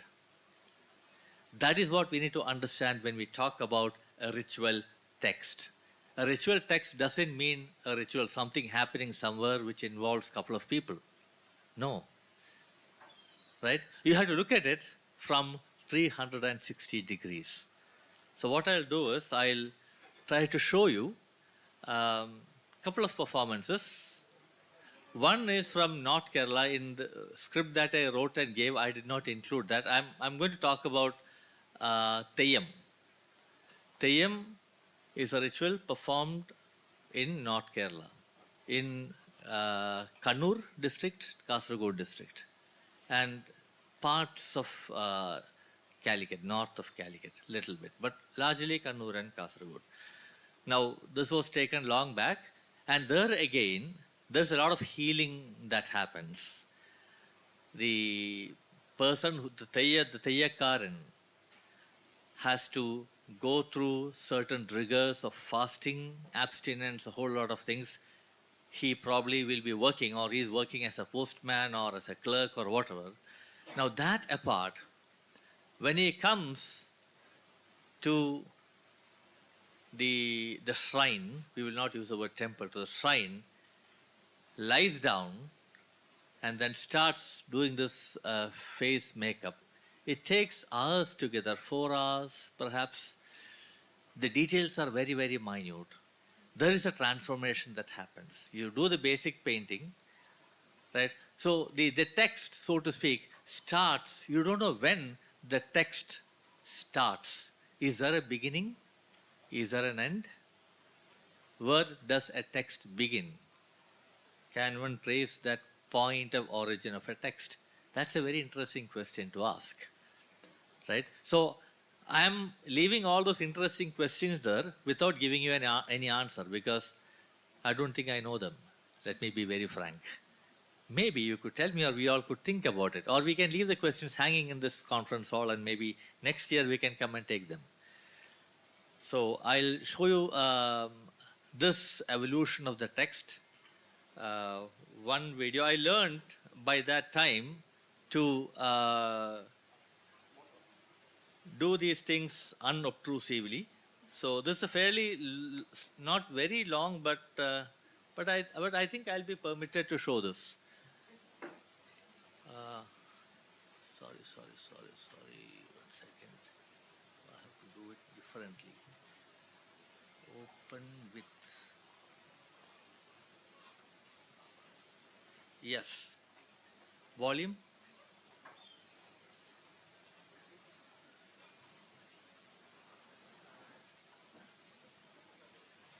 Volume.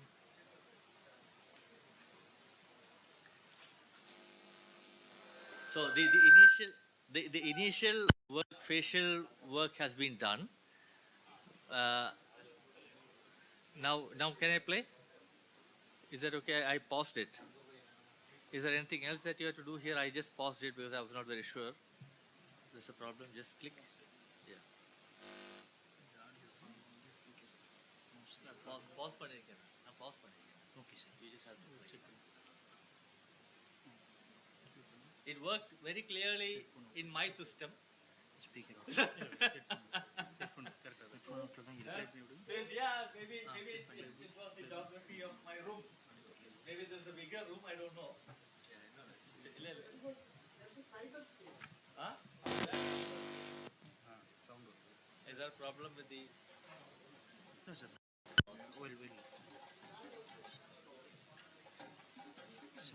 Full English.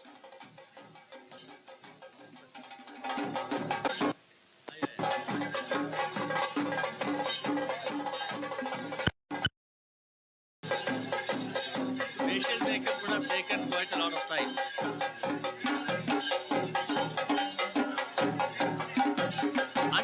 These are uncut videos.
I'll pause it here and then tell you that this whole process goes on, and then after that he'll have a stool there and then he'll sit down and I'll show you that transformation, how the whole preparation culminates into the way in which he dons the full attire with his mask. And it's after people, powers that be. So that's what completes the entire ritual and the story of healing and the blessing, because the transformation is complete. Right? But there is a lot more before the transformation is achieved or is completed. That is the text. That is the performance. So we go through the entire performance, and it's only then do we really understand something of what is happening there, or the way in which a narrative is very much, or a narratives very much have a locatedness, and we cannot work outside of that. So what I'll do is I'll show you the next, the visual there, because I see the registrar sitting here already waiting for the valedictory. So I don't want to eat into his time. He's a very busy man. So I'll, oh my God, why did that go there? No, that's okay.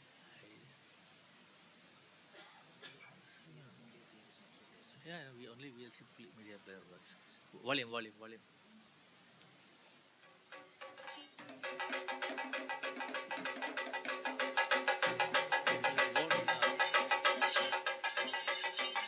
It's not complete yet. It's worn the headgear.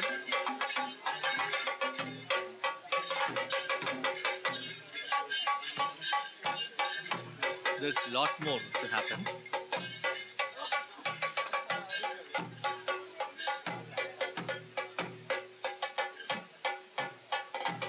It's the same person, same Tayam, the same person that we saw in the previous video.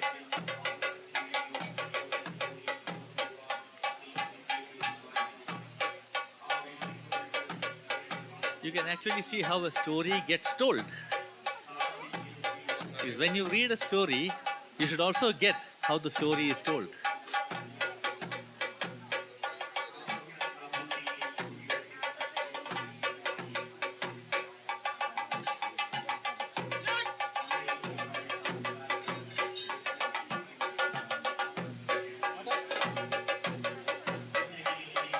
Documentation is to tell the how-ness of the story.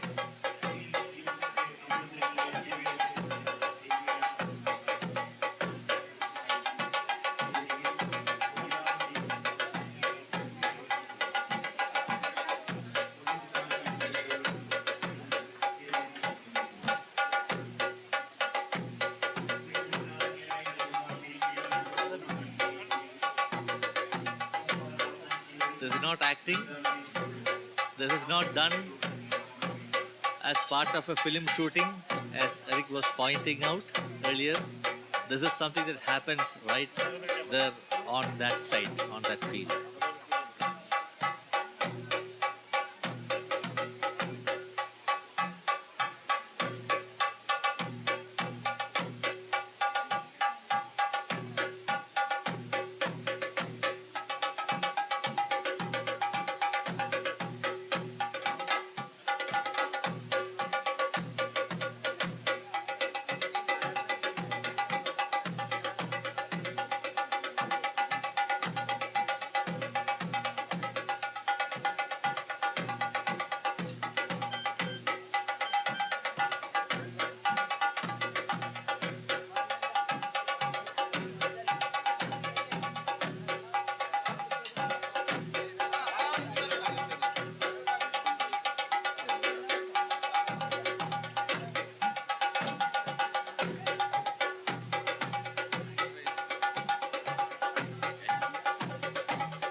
This was taken in Kasaragod district.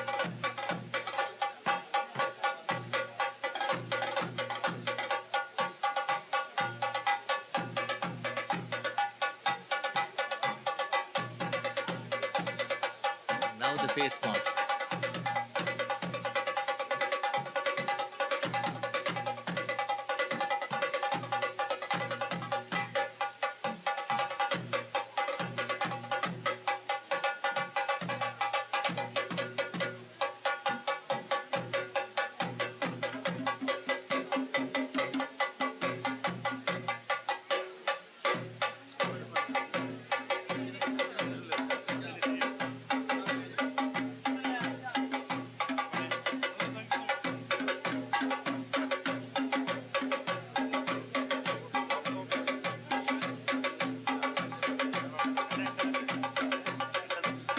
There's so much that goes into a folk narrative. It's not the story of healing or just not just that or somebody coming and doing a performance. It's much more than an actor prepares because it's not an actor. I think you understand a lot more of what a cultural site is or an ethnographic site, if you want to put it that way, is actually. And that is one example that I have. And I learned a lot being there for 3 days, going up them, trying to see. There was so much happening, it was very difficult to actually really focus and then see what you really wanted to take. So, now you have the same.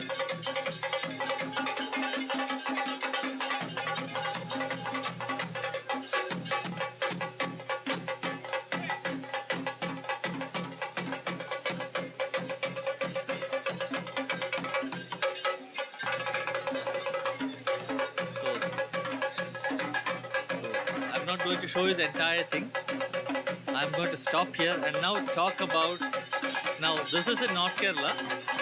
Now, the next one that I would like to show you, talk about briefly, is about something called Padeni. Padeni in Pathanamthitta district, South Kerala. Now, this is, moment I show it, it's a story of Bhadrakali, Kali worship. Kali worship is essentially Dravidian, right? So we were talking about 60,000-year-old civilization, 2,000, 4,000, right? Now, this story is enacted again and again in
So let's see what happens.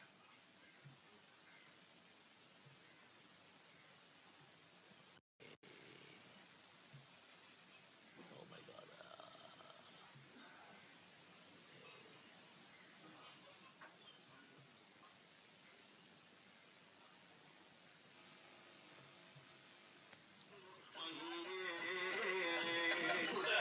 This is Padeni.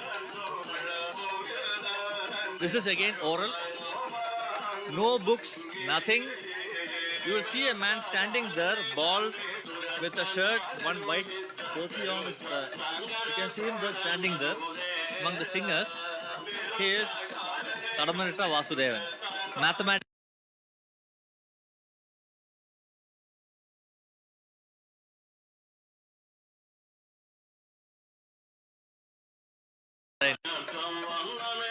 He was a very close associate of a very great Malayalam poet Kadamanita Ramakrishnan. So, look at the rendition here. Would sound a little bit close to Rajamal.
They have a tough time getting it off him.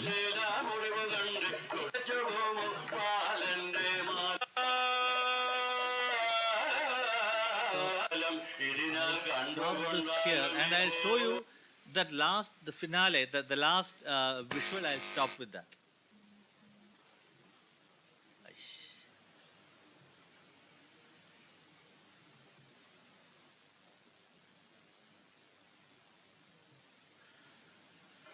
This is Kali and Dariga coming face to face. It's all palm leaf, all natural colors, natural materials, organic materials. We are early morning, 4:30 around that time, 5 o'clock. This itself goes on for about more than an hour, this final concentration. There will be a flaming torch. The other one.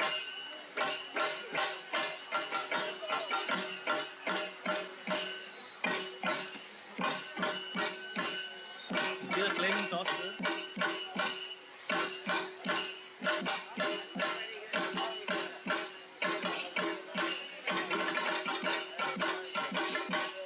It's just one person holding this. Imagine the weight that he would have to carry. Right? But it's the process. Even before this, you can actually go there and see how they make the headgear. It's done painstakingly, arranging it, and then the person, the Parani person doing it will have to carry it and then walk all the way down to the accompaniment of lit torches. That itself is a remarkable story text. So, so I'll do one thing. I'll stop showing the visuals and maybe conclude with, as I promised, 2 or 3 sentences. So what we now have would be a much more nuanced understanding of how a spectator or even a researcher could locate himself or herself in this textual continuity. Because for this textual continuity to happen, it's very important to see where and how you locate yourself as a researcher. That's, I would say, the biggest challenge that a researcher has when he or she is studying folklore or tribal culture for that matter. Because if that doesn't happen, the performance will slip through your fingers. You will not get it. And I hope I did indicate some of those challenges that we have. Probably some of those things are obvious in the way in which the visuals were presented to you. It was thoroughly unprofessional.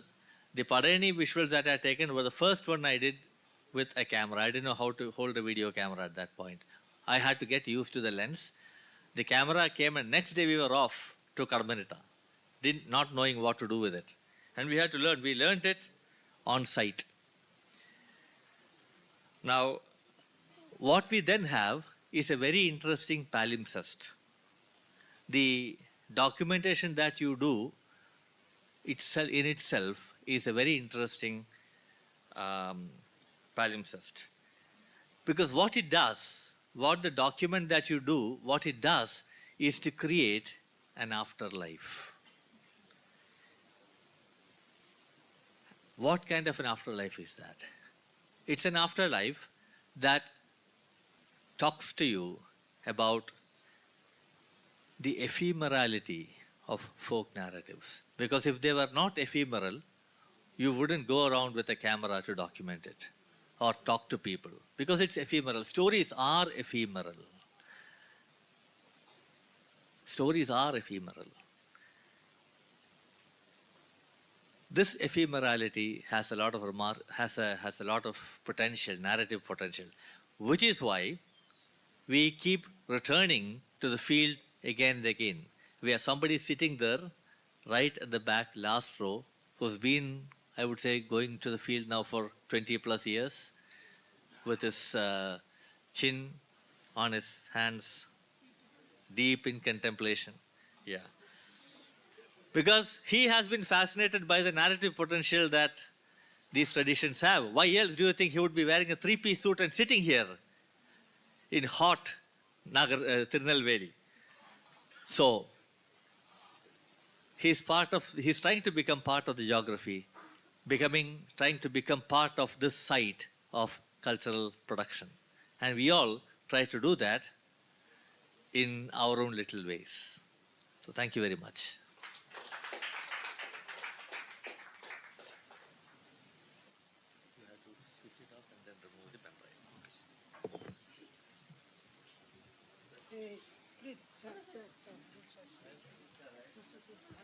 Thank you very much, Professor Hariharan. In fact, I had the same experience in the morning as a convener of this work.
with the nuances of this art form.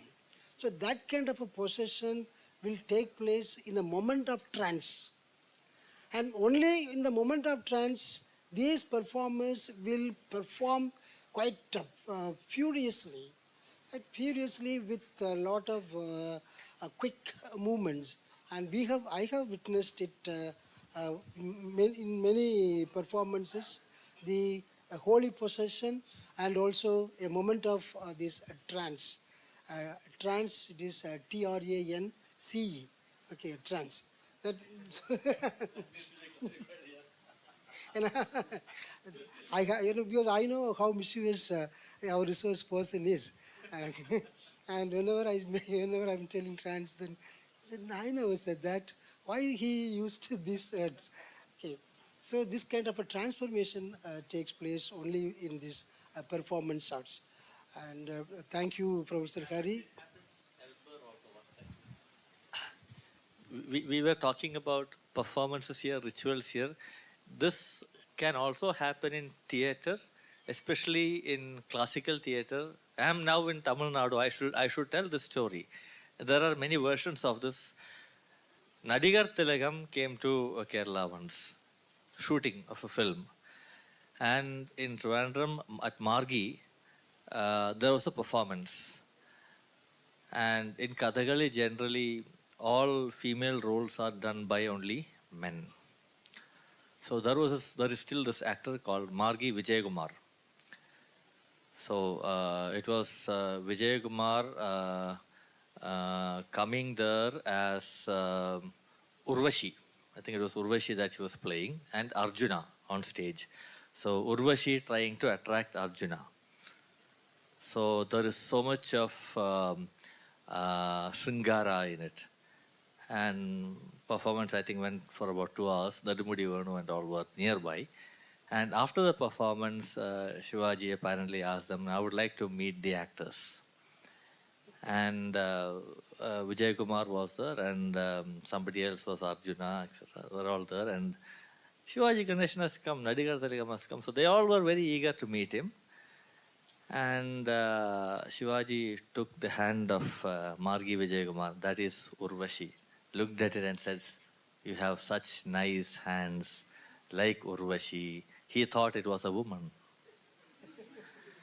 And he was shocked to know that this was a young man, Margi Vijay Kumar. Right? It's what you do on stage. There's a remarkable transformation that you have. Your body is no longer your body. At that moment, the moment you wear that costume, the moment you tie that band on your head, the way in which you start that process, that transformation starts happening there. Thank you for this additional information. I thank you, Professor Hariharan. May I now request the chairman of this session, the chair of this session, Professor Ravichandran, to honor Professor Hariharan by garlanding and giving him a memento.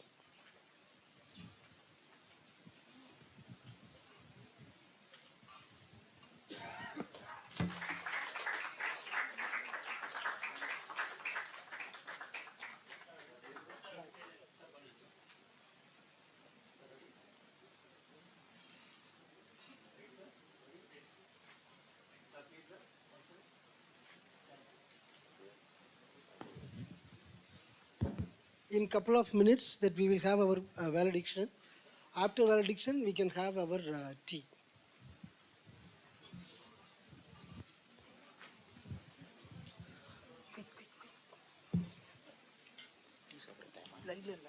Meeting.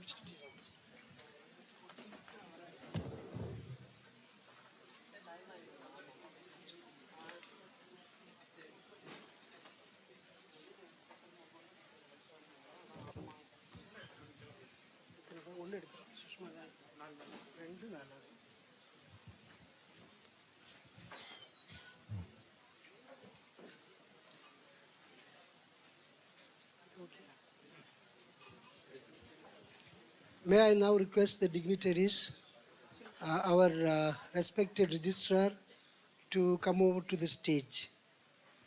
May I now request our syndicate member, Professor Madam Kala, to come to the stage. And I request Dr. Vasuki, Assistant Professor, to come to the stage.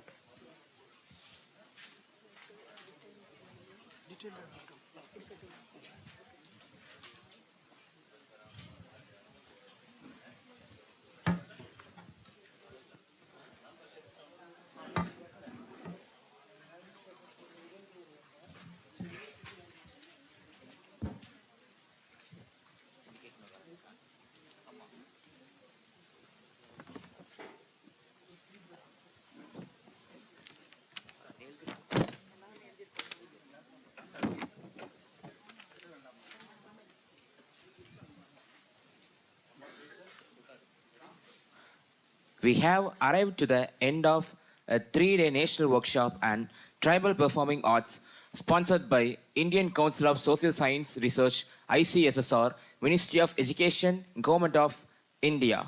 Welcome you all to this pleasant evening. May we now request Dr. R. Vasuki ma'am, Assistant Professor, Department of English, Manonmaniam Sundana University, to deliver the welcome address.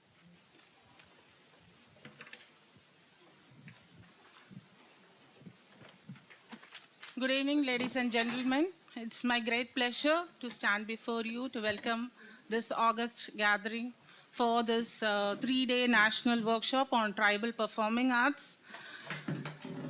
First and foremost, I would like to thank God Almighty for making this event a grand success. And this tribal performing arts is very important at this scenario because it is an integral part of the indigenous cultures, showcasing their unique traditions, customs, and storytelling, like the Native American power dance, Australian didgeridoo playing, Maori haka at the international level, and at the national level we have Cha dance, Kudiyatam, Theyyam, as sir was mentioning just before, Tangta, and in Tamil Nadu we have a lot of performing arts unique to each and every tribe. During this 3-day workshop, we witnessed Kaniyan Kuthu. Then we also had the privilege of witnessing this Tolpave Kuthu, Villupattu, and so many performing arts, thanks to Dr. Prabhakar. Then we also witnessed the use of musical instruments like the kokarai and all those musical instruments. Here I am reminded of my own experience at the tribal welfare conference at Chennai last month. There was an exhibition of various musical instruments of the tribal people, and there was one buffalo horn which many of us tried to blow, but only air came out. No sound. So again and again we tried, and finally I was able to bring some sound to that.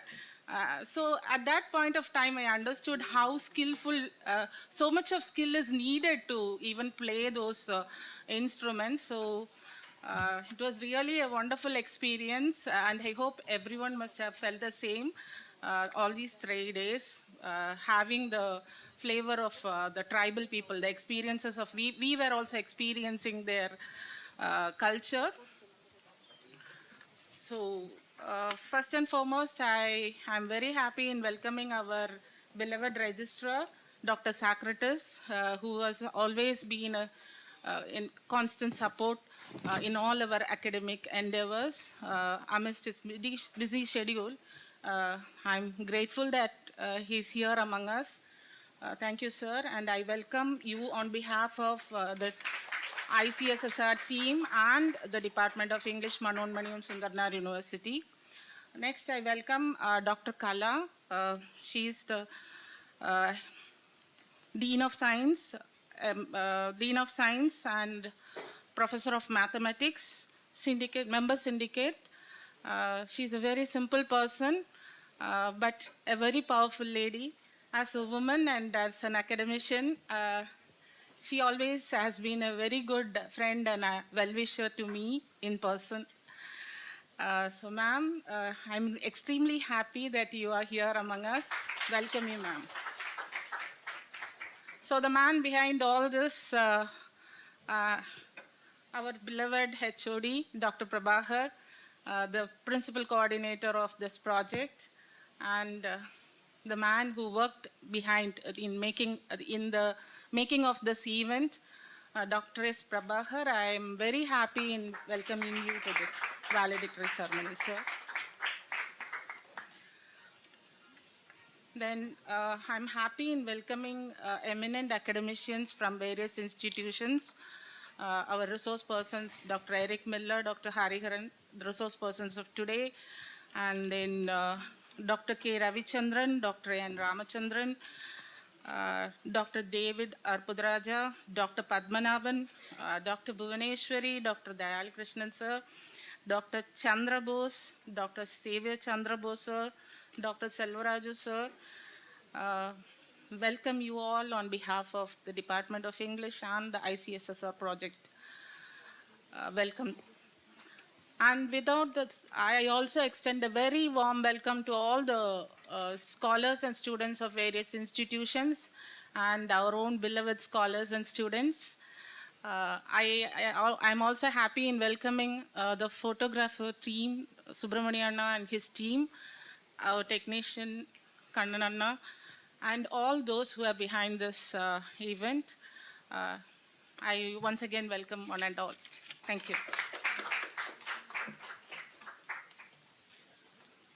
Thank you, ma'am. Now we'd like to call upon Professor J. Socrates, sir, Register, Manonmaniyam Sundaranath University. Before that, reports, because since the Dr. Vijay Kumar, the director, TRC Murthy, couldn't make it, I request Professor J. Socrates, our beloved registrar, to do both the roles. To give the valedictory address as well the presidential address together, two in one. So before that, may I request Mrs. G. Jyotilakshmi, UGC SRF Senior Research Fellow, to give the report about what has happened.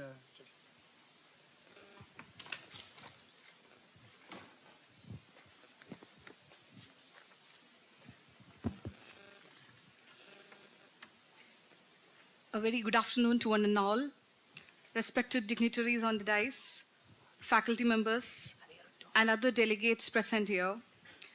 Now, we are at the valedictory session of the 3-day National Workshop on Tribal Performing Arts, sponsored by Indian Council of Social Science Research. This is the 4th academic endeavor in which the Department of English collaborates with the Indian Council of Social Science Research. In 2023, the department organized a 3-day national conference on Nation, Nationhood and Nationalism, Indian English Literature from 1794 to 1950, sponsored by ICSSR. It was a great academic forum which included almost 300 delegates and more than 50 academicians. This year, in 2024, as a part of the major project granted by ICSSR on socio-cultural documentation and text analytics of Kani Performing Arts, a 3-day national workshop on Kani Performing Arts is conducted. The workshop commenced on 17th October with the Mangala Isai and the inaugural session. The Mangala Isai, led by Sri Mari Selvan and crew, was truly invigorating and revitalizing. At the outset, homage was paid to the erudite scholar and veteran academician, Professor K. Chellappan, who departed of late. This was followed by the inaugural session presided over by Honorable Vice Chancellor of Manonmaniyam Sundaranath University, Professor N. Chandrasekhar. Dr. S. Sushma Jennifer rendered the welcome address to the session, and Professor S. Prabhakar, the convener of the workshop and principal instructor of the ICSSR major project, delivered the concept note. The workshop was inaugurated by Madam R. Uma Maheshwari, Armed Force Headquarters Civil Services Additional Secretary, Adi Dravidar and Tribal Welfare Department, Government of Tamil Nadu. The presidential address and inaugural address highlighted the importance of tribal performing arts and the potential of artificial intelligence in universalizing the present-day endemic tribal arts. The Vice Chancellor embarked on the necessity of realistic outcomes of the project, which would aid the Government of India in making policy decisions for the welfare of the tribal public. Madam Uma Maheshwari elaborated on the harmonious coexistence of arts and science as a need of the hour to eradicate the other consciousness among the general public about the tribes and tribal culture. Moreover, she instigated the academia to work conjointly with the government to secure universal recognition of tribal arts and culture which are within the confines of this nation. Special address at the inaugural session was provided by Mr. S. Annadurai, Directorate of Tribal Welfare. With a strong footing on his experience of working with tribals, Mr. Annadurai articulated his concerns on the effective implementation of government schemes for the promotion of tribal ethnic systems and the consequent need of documenting the tribal civilizations. Professor J. Socrates, the Registrar, MS University, and Professor S. Madhavan, Dean of Arts, Manoanmaniyam Sundarnar University, provided felicitation addresses at the inaugural ceremony. Dr. P. Vedamuthan, Assistant Professor, Department of English, MSU, delivered the vote of thanks for the session. The inaugural session was followed by plenary sessions, and Professor S. Armstrong, Professor and Head, Department of English, University of Madras, delivered the first plenary lecture in which he discussed the relevance of decolonizing methodologies for tribal research and found it imperative to globalize all the endemic tribal art forms and other cultural apparatuses. Denialism was warranted, which would lead to a tribal revolution across the globe. The session was chaired by Dr. A. Ramasubaya, Principal, Mannar Tirumala Naikar College, Madurai. The next plenary session lecture was delivered by Mr. B. Kolappan, journalist of The Hindu. The session was chaired by Professor G. Balasubramanya Raja, Head, Department of Communication, MSU. The lecture was on folk music and ethnic connection, and the plenary speaker gave critical insights into the blurring of boundaries between the folk and the classical. Rooting at the diachronic evolution of tribal performing arts, a critique of semiotics of performances was made. This lecture initiated heated academic deliberations on the distinction between high art and low art and the politics of power and privilege that has the leverage over the unprivileged and the underprivileged. Moreover, gender discourse within the patriarchal environment in performing arts also found space in our academic deliberation. The plenary lecture by Professor A. Chella Perumal, former Professor and Head, Department of Anthropology, Pondicherry University, was on tribes and their performing arts in Tamil Nadu. This lecture provided a thorough distinction between folk music, tribal music, and classical music. The enculturation process occurred in the evolution of tribal performances, and the contextual commonalities of different tribes across the globe was mentioned.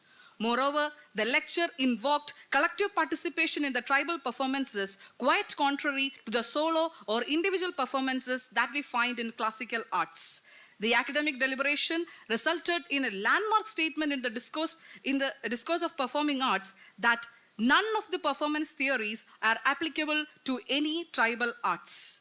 The plenary lectures were followed by Chartu Pattu of the Kani people, led by Vel Murugan and crew, and Tolpave Kutha by P. Muthuchandran and crew. The performances were very entertaining and insightful, despite performed within the confines of 4 walls of a building and within the limited time. The technical session began after the live performances, and 84 paper presenters from across the academia presented their researches through in-person as well as through online mode. On the second day, 18th of October 2024, the delegates and academicians visited the Kalakkadu Mundanturai Tiger Reserve. After visiting Agasthyar Falls, the entire crew went for trekking from Karayar to Servalar through the thick forest of Papanasham Hills. The breakfast and lunch were arranged by the forest department for the delegates at the forest. The entire visit was a novel experience for almost all the delegates, as it rejuvenated both the mind and the body. In the afternoon, academic sessions were arranged, and at the outset, forest range officers, Mr.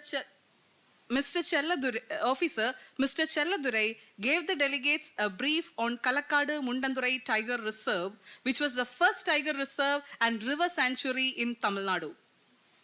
This was followed by deliberations led by Dr. R. Suresh Swamiyar Kani, Director, Tribal Cultural Research Institute, and Dr. Y. Dharmaraj, Senior Kani Researcher and former Principal, MSU Constituent College, Kanyakumari. Both the speakers shared their experiences with the Kani people and their culture. And Suresh Kani, being from the community himself, cited multiple examples from his own life when he was completely marginalized from the mainstream society. He elaborated on the hardships that he had to undertake to reach his current disposition. As an academic discourse, he briefed on the languages of Kanikars, which is a mix of Tamil and Malayalam, and various traditions and customs of the community. He also entertained the delegates with a song of the community to enlighten the academia of the blurred boundary between the classical and the tribal. Dr. Y. Dharmaraj detailed on the tribal music traditions and their meticulous aspects. He touched upon the intricacies of Chattu Paattu and Thotam Paattu and rituals associated with them. Furthermore, he also showed some insights into the meanings of these performances for the tribal people and their daily lives. After these sessions, there were serious deliberations on the differences between Chattu and Paattu of multiple communities in both the states, Kerala and Tamil Nadu. Moreover, young researchers even questioned the power structures if they are willing to listen to the subaltern if the subalterns can speak. The third day, by 6 p.m., the delegates returned from the Papanasham Hills to the university. The third day of the National Workshop on Tribal Performing Arts began with the plenary lecture by Dr. A.K. Perumal, folklorist, head, Department of Tamil, Aringan Anna College, RLY Muli, on Kaniyan and their performing arts. The lecture detailed on the history and semiotics of Kaniyan Kuthu performance. Indeed, this lecture was a prelude to the Kaniyan Kuthu performance which took place later. The Kaniyan Kuthu on the myth of Palavur Neeli was conducted by Mr. V. Muthan Perumal and crew, and this was followed by a Villupattu performance by Mr. T. Thangamani and crew. The performances were curated by Dr. G. Mahesh Kutalam, Assistant Professor, Department of Management Studies, MSU. This is followed by a lecture by Dr. N. Ramachandran, folklorist, former director, FRRC, on Villupattu tradition and modernity. He focused on the verbal and non-verbal interactions between the performers and the audience during Villupattu. He deliberated on the changes in the form and content of the Villupattu due to the intrusion of classical musical instruments and the cultural assimilation process. Further, he touched upon the way the modern political ramifications get reflected in the text of performing arts. This was followed by a lecture by Professor G. Stephen, folklorist and former head, Department of Tamil, MSU. He provided a brief insight into the nomenclature Kakkarasi and its evolution from Kurattikali. An elaborate account on different versions of texts of Kakkarasi performances in both Kerala and Tamil Nadu, throwing light on the textual evolution of the performances over the course of time. Further, he deliberated on the socio-cultural discourses behind the performance texts, which explicits the deep interrelationship between Kuravan and Kani communities. In the afternoon session, Dr. Eric Miller, Director, World Storytelling Institute, Chennai, delivered a plenary lecture on Kanikaran Kadayum Patum. Through his lecture, he placed on record the dialogics of storytelling and narration. His lecture mainly centered on story and song, healing dance and song, and children playing games, which too is part of the Kani performing arts. Further, he also addressed the contemporary predicament of these cultural practices and the need of the social situation to support these indigenous performances. His lecture was followed by the plenary lecture by Professor B. Hariharan, professor at the Institute of English, University of Kerala, on the liminalities of performing arts, especially citing Theyyam from northern Kerala and Padayani from southern Kerala. He took the researchers to the spatial dynamics of these performing arts and deliberated on the evolution of the community space. He threw light upon the semiotics and symbolics of the transformation in Theyyam and Padayani, and the way in which the spectators receive the performances and the way in which the narratives have the locatedness. His lecture ended on a note of incitement to all researchers to locate himself or herself within the speciality of this cultural production. This was the end of our plenary lectures, and it concluded on an imperative to remove all the cultural grains from the indigenous performances and deliberated on the potential of artificial intelligence to encrypt the symbolics of these performing arts. By this, we come to the valedictory session. Thank you. Thank you, ma'am. Now we would like to call upon Professor R. Kala, ma'am, Member Syndicate and Dean, Faculty of Science, Manonmaniyam Sundranar University, to deliver the felicitation address.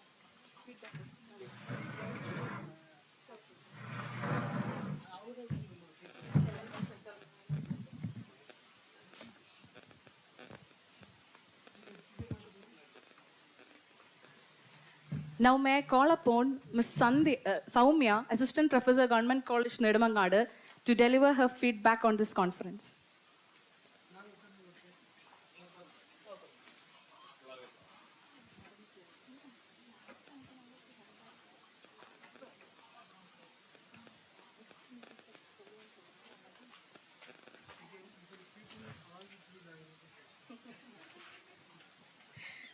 Respected one and all,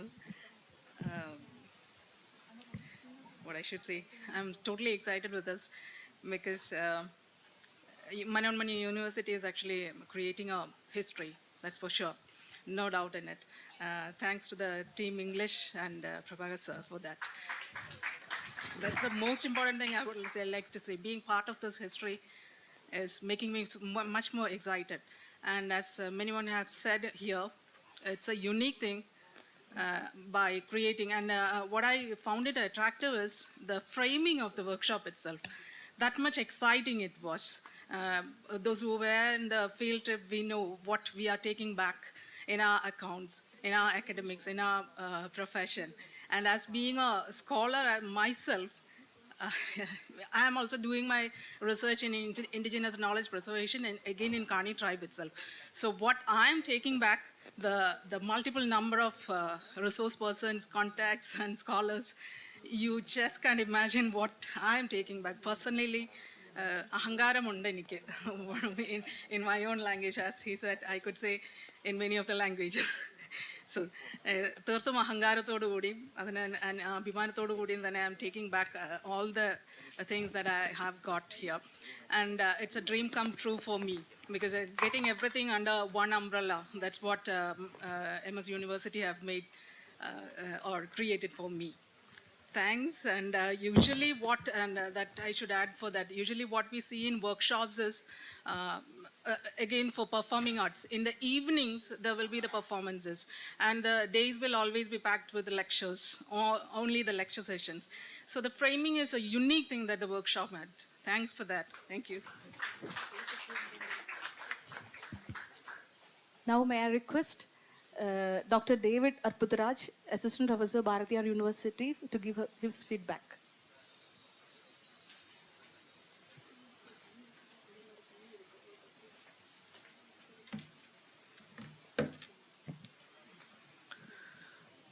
A very good evening to one and all present here. And I deem it a pleasure to be part of this workshop. And first of all, I would say there are many thrust areas that are offered when you apply for a project. And Professor Prabhakar has chosen the one less traveled by, and that has made all the difference. You know, as it has been mentioned repeatedly, it is the largest funding all over the country. This is the largest funding that is given for a project. And that way, I envy you, Professor. And that is an inspiration to youngsters like us. And like the previous person was mentioning. And the way the workshop is arranged or organized itself, you know, it says a lot. it is a workshop in its real sense. As she was mentioning, like we used to attend workshops where it is packed with lectures, and instead of traveling to different places, and he has made people come to his place, and under one roof, we saw the performances, and I especially remember the way Mr. Kolapan was explaining things. Okay, so the way the musical instrument was brought up and how it reaches the momentum, and the way the politics behind the playing of a musical instrument, and the science behind that, all these things, with practical examples and with performing arts themselves, and that is really an eye opener that teaches a lot, how to approach a tribal research. And that way it is a great thing, a remarkable thing. And the choice of the resource persons again, and professors or stalwarts from English literature, Tamil literature, anthropology, folklorists, journalists, and even a person from the same tribe who has got a PhD. The choice that the convener has made to give us a complete package, and that way it is, I know the challenges behind, but it is highly rewarding to the society and the academic fraternity, and to the project to a larger extent. So the way everything is planned, arranged, and executed, I remember the ways, we conduct seminars and conferences in our university, and he was cool. And maybe he's hiding all the pressures behind, but he was cool. Even if it is 8 o'clock, okay, that's okay. Let's go ahead. No, that kind of an approach to knowledge sharing is something that I really enjoyed. And as usual, hospitality is on par excellence, and again, the food that was served, it is remarkable. The southern taste I enjoyed, and in every other way, the scholars they deserve real appreciation for working day and night. If I say day and night, it is less. They were working for more than 24 hours a day. So that kind of a dedication I saw in the scholars, and God bless you all. My best wishes to the project altogether for its noble cause. All these, it is not just a show. The passion we could see, the passion that the investigators as well as the researchers have for this particular purpose is visibly seen. So for its noble cause, I wish great success. Thank you.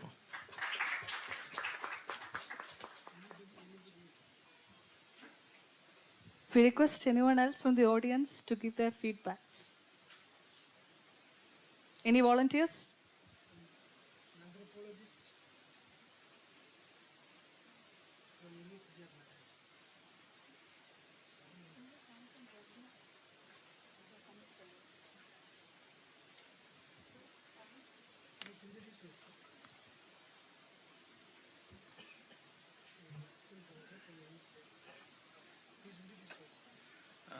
My name is Tamil Children. I'm working as a guest lecturer in University of Madras in the anthropology department. So I have visited so many settlements while doing our PG fieldwork and other MPhil while doing PhD also. I have 10 years experience with the tribal community itself, but I didn't touch this part of the Tirunelveli and other regions. That's why I eagerly waiting to come and visit. That's why I came. Even I only registered in the online, but after the prediction of rain, it stopped. So I plan to come, and then yesterday only I booked 2 days before only I booked the ticket and then come to visit the settlements of the Carnies and other things. So he created that opportunity to visit the settlements. I also talk with the peoples. So it's a good experience for me. So comparatively from the Western Ghats, I will able to touch some other parts of these things. So thanks for the organizers to give this opportunity.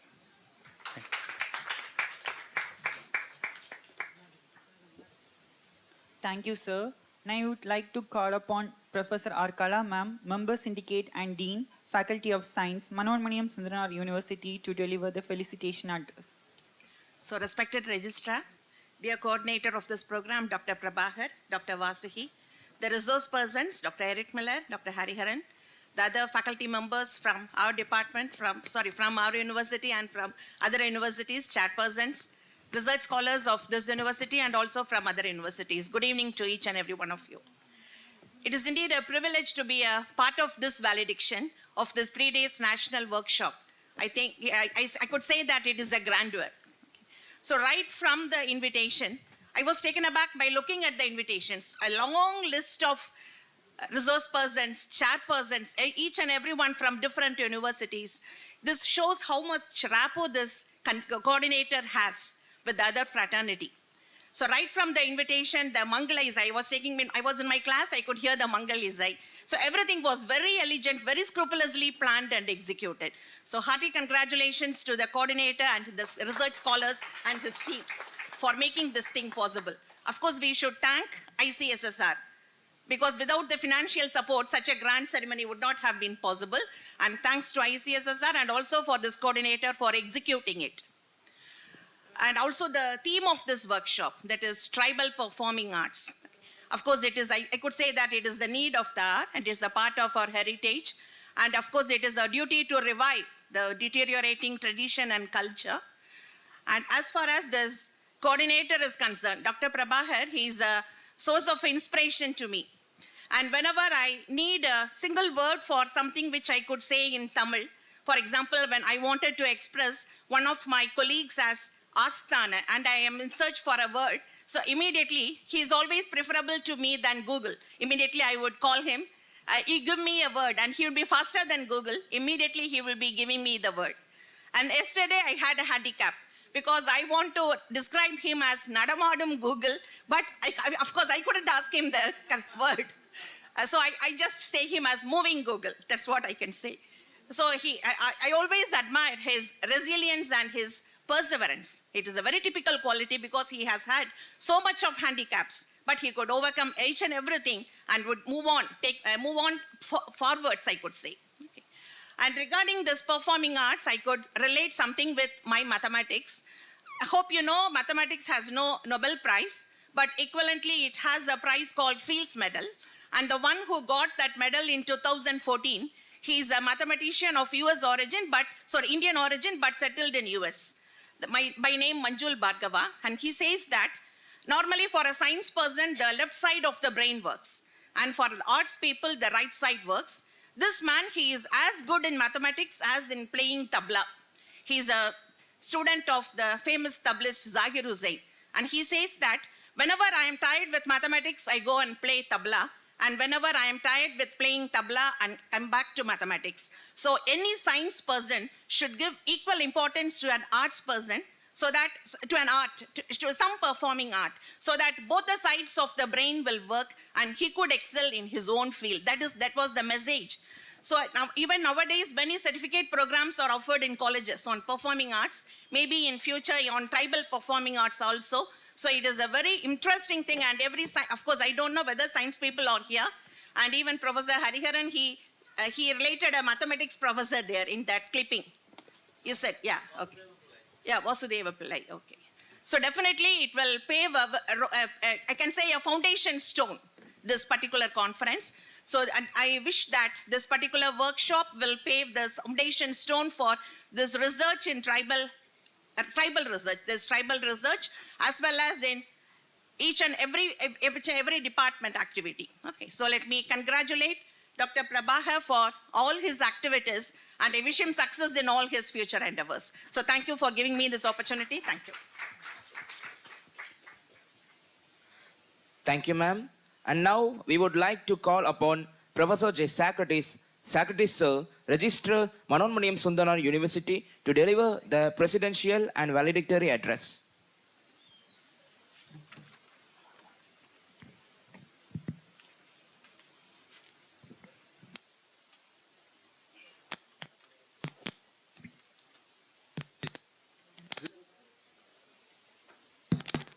Yeah. Very good afternoon. Good afternoon.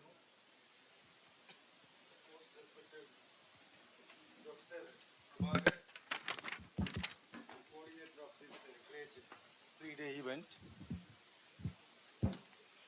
And respected Professor Kala, Member Syndicate, Dean, Faculty of Science, and Dr. Vasuki,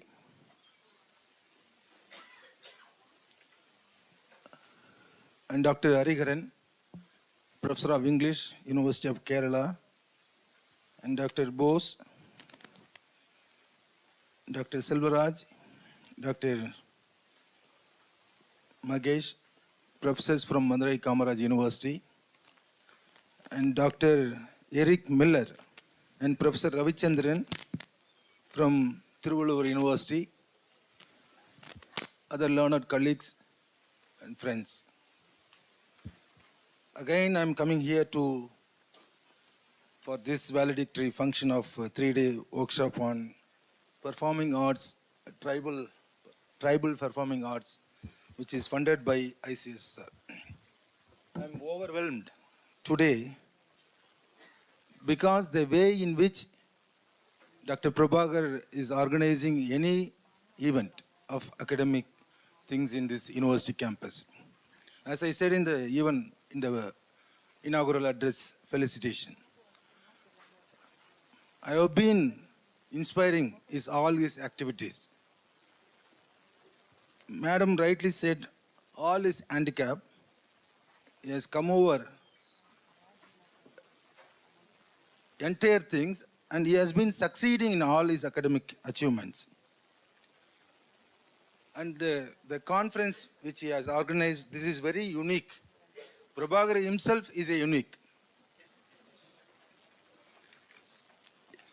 He has organized tribal performing arts. By my appeal to all his scholars and students, before his retirement, you must organize an event, Prabhakar's performance in this campus. Yeah, thank you.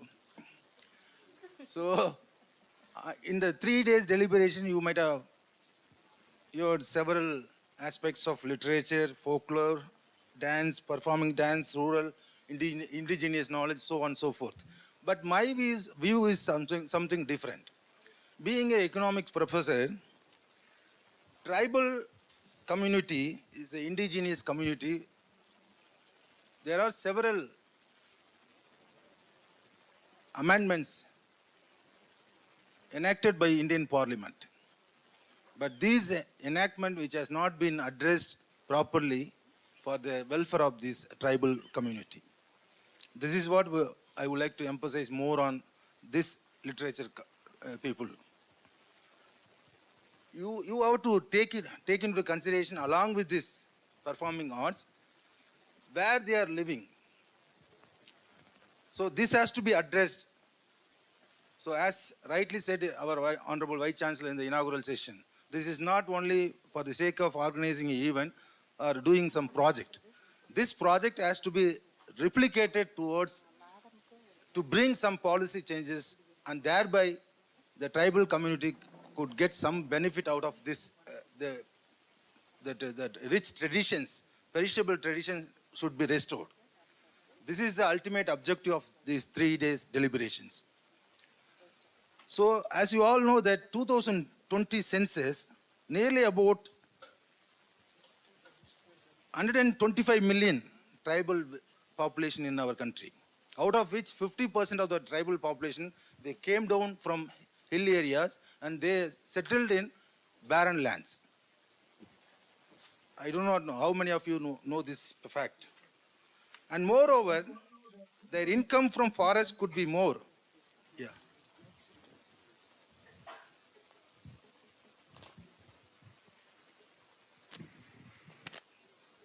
If the incomes from forest could be more, if their forest resources become legally and practically secure.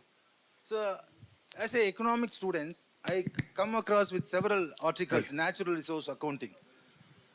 That research paper talks about more about the tribals they are all vulnerable, but the real crime does by the corporate. That is why Arundhati Roy wrote a very beautiful article, Walking with Comrades. All these tribal areas as endowed with natural resources, minerals and so on and so forth. All these resources has been tapped by the so-called hegemonic people. And this has to be analyzed. So being a student of social science or humanities, whatever it may be, that has to be bring it to the floor. So this is what I appeal to this 3-day this conference. Students, suppose it's not a merely a academic event. This event has to be transformed into reality, and thereby the tribals would have get some benefit out of this 3-day workshop, and also the project final report has to bring some name to not only Prabhakar, to the tribal community and also to Manonmaniam Sundara University. With this, I once again, I congratulate all the resource persons from different parts of Tamil Nadu and beyond Tamil Nadu. I wish you all have a wonderful day. Thank you very much.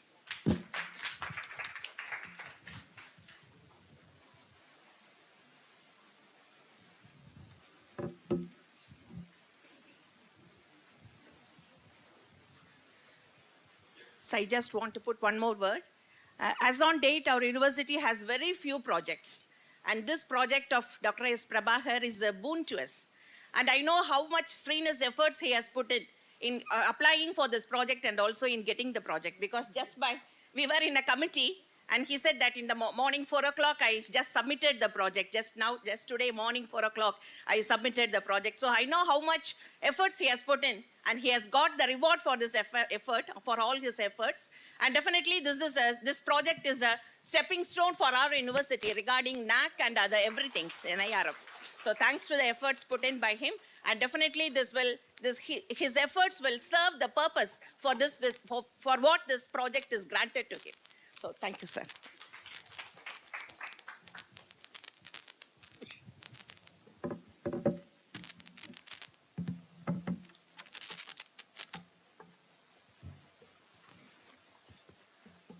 Now I may call upon Professor Prabhakar sir to honor Professor Socrates sir with a garland.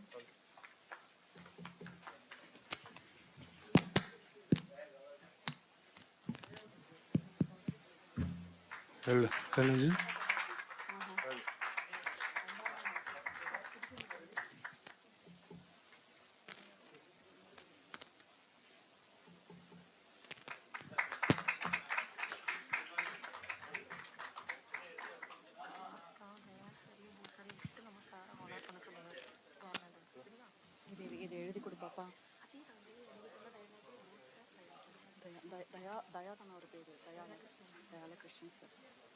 Now we may request Dr. Vasagi ma'am to honor Professor R. Kala ma'am with a garland and memento.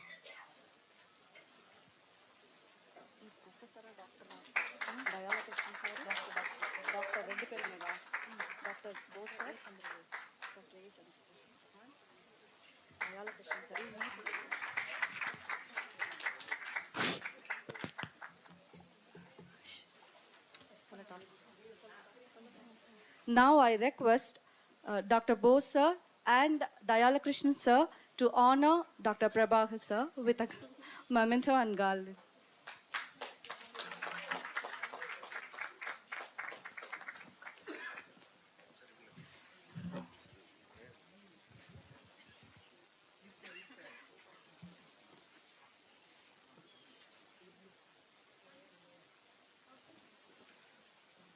Without honoring the superhero of this workshop, it would not be complete in a successful manner. So it is very essential, very important to honor the convener of this program or the senior professor of MS University. He is not only senior professor for MS University, he is one senior professor for all state universities in Tamil Nadu, for Madurai Kamaraj University, for Bharatiyar University, for Bharatidasan University and Madras University. We are getting more guidance and support from him and from him we learn the perfection. Perfection is very important for English teacher. Because of his perfection, this great project was awarded to Dr. Prabhakaran sir. And also I want to share one request and appeal to the students.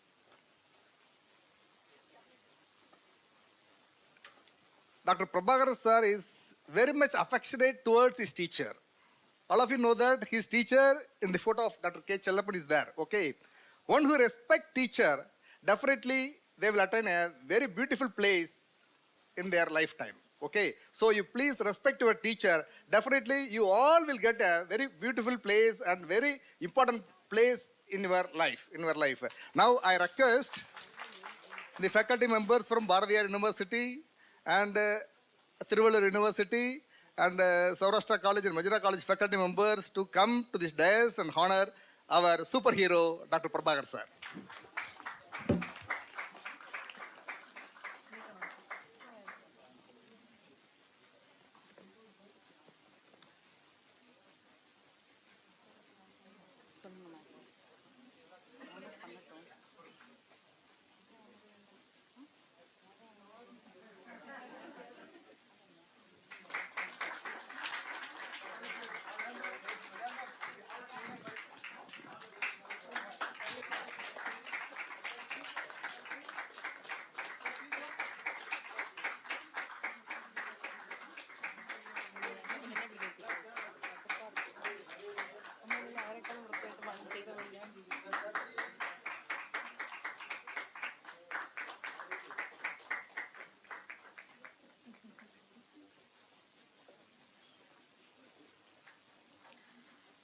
Now we may request Professor R. Kala ma'am to honor Dr. Vasagi ma'am with a garland and the memento.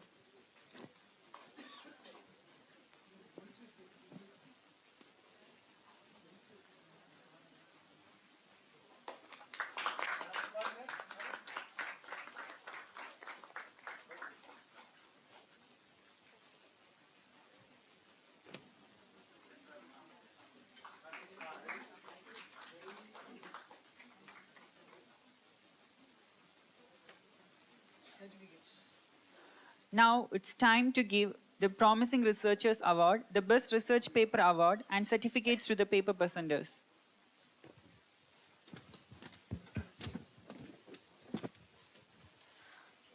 I would like to invite Professor Socrates sir to give away the Promising Researcher Award and the Best Research Paper Award.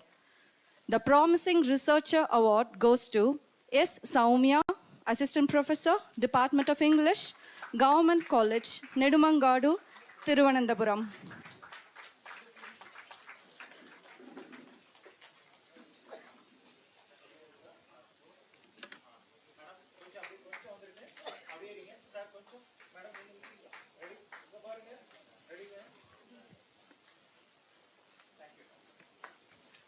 The Best Research Paper Award goes to Renat Kanivu, Assistant Professor, Loyola College, Chennai, for the title, The Neglected Nomads, an Ethno-Literary Study of Narikuravar Tribes.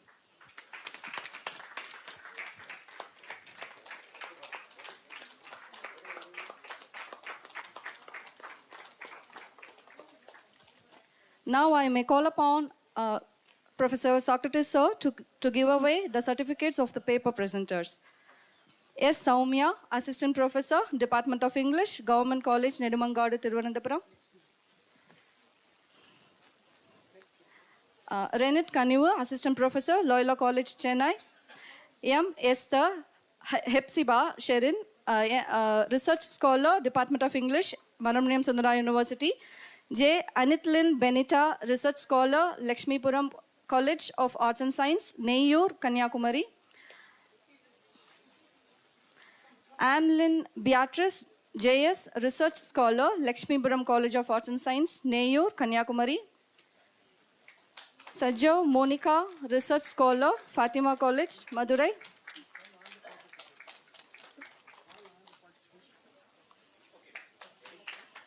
Cynthia Juanita S., Research Scholar, Holy Cross College, Tiruchirappalli. A. Danish Karthika, Student, Department of History, Lady Dock College, Madurai.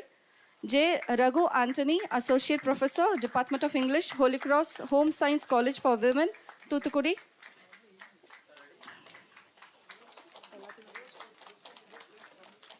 Those who are present here, please come up on the stage. The paper presenters.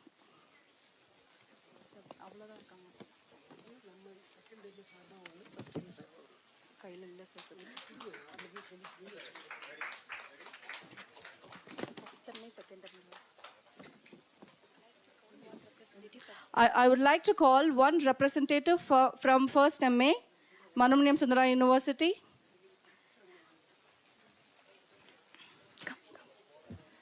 And also I'd like to call upon one representative from Second MA student, Manumaniam Sundara University.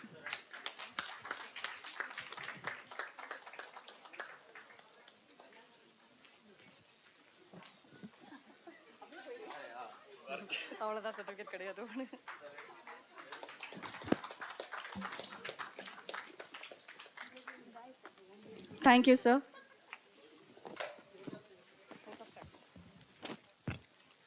Thank you so much for the dignitaries. At last, it's a time for Thanksgiving. May we now request our hero, the man of the match, Professor S. Prabhakar, Professor and Head, Department of English, Manumaniam Sundara University, to deliver the vote of thanks.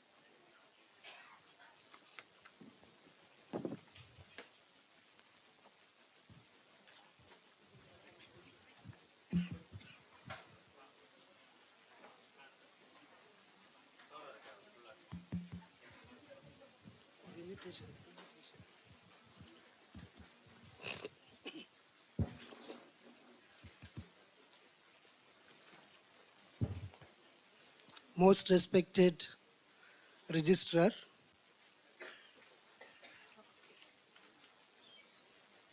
my beloved friend, Dr. J. Socrates, Member Syndicate, Dean of Science, Professor of Mathematics, above all, a good soul, my well-wisher, Madam Dr. R. Kala, my colleague, Dr. R. Vasaki, the resource persons all together, and especially the resource person of today's afternoon, Professor B. Hariharan, in fact, an external member of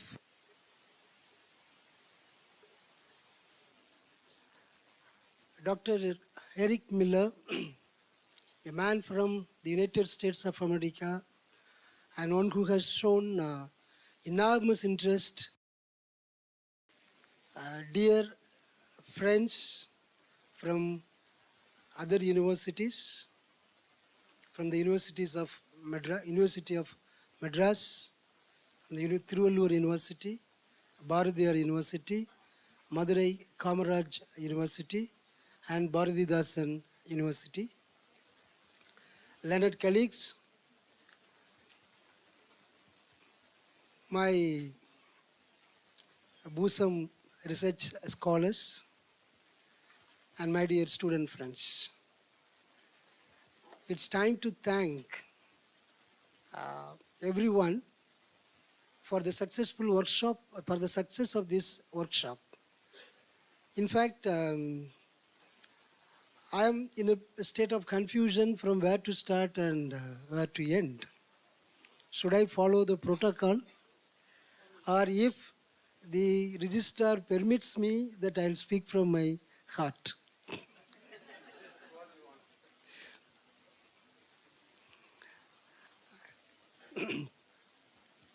It was the day. In fact, I just call him a friend, but he's more than that to me, that everybody knows. Right from the year 2006, Many thought that I am his senior and I would really advise him. It is not other way around. We were fellow travelers, and his wife has a complaint that he spends more time with me than with her.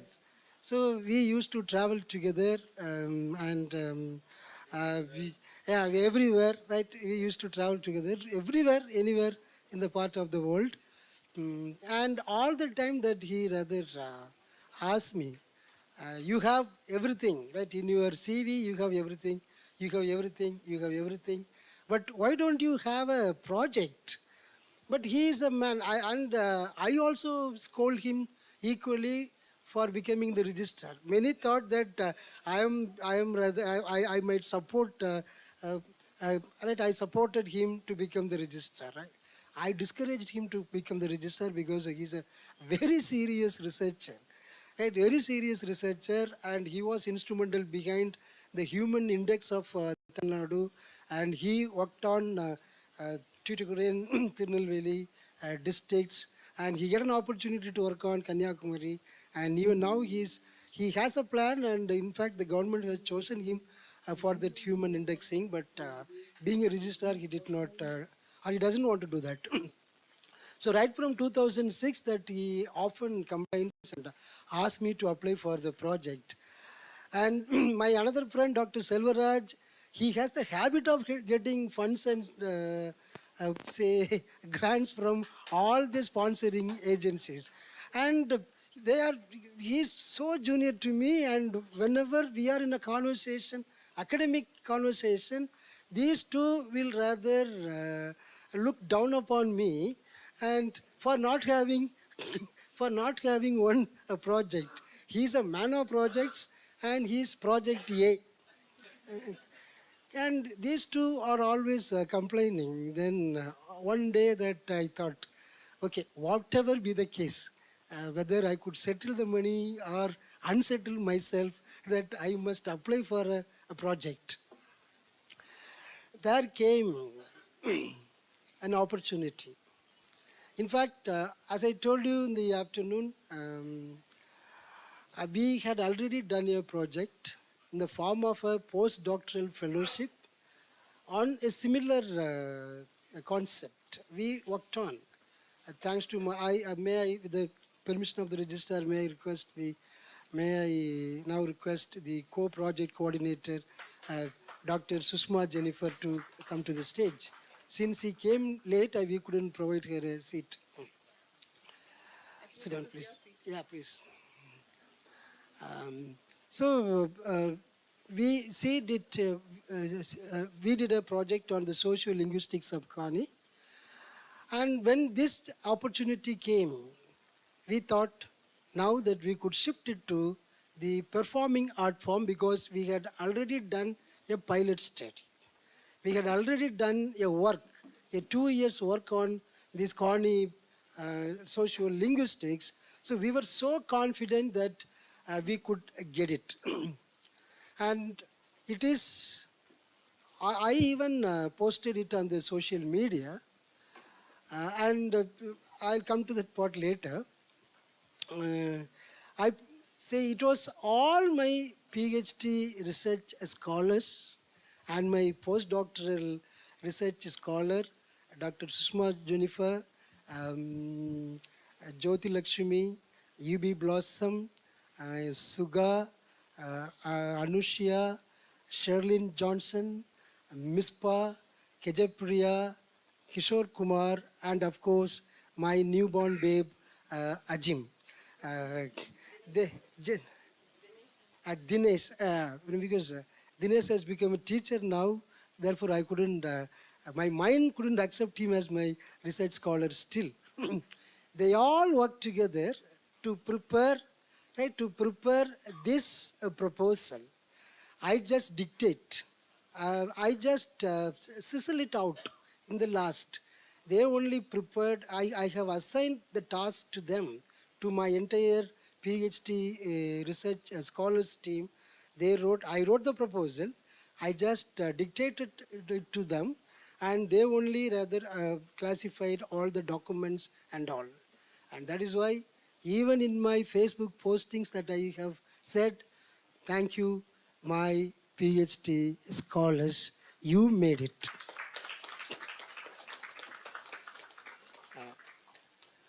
And David was asking me several times, Anna, please share the proposal to me.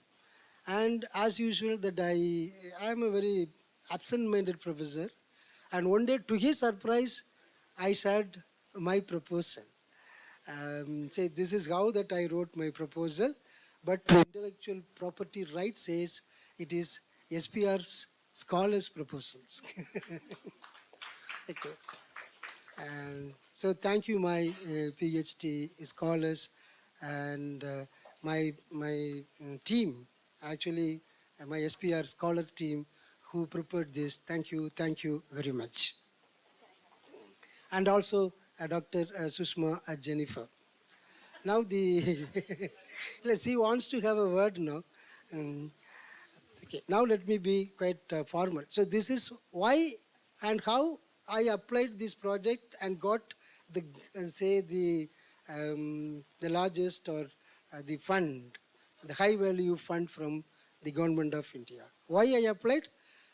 Because in fear of Dr. Socrates and Dr. Selvaraj humiliating me all the time that I don't have a project. And because of the cooperation of my PhD scholars that and my postdoctoral scholar that I could get it. And this is the fourth projects that we are, just for fun that I said. Okay, this is the fourth project that we are working with ICSSR. Number one,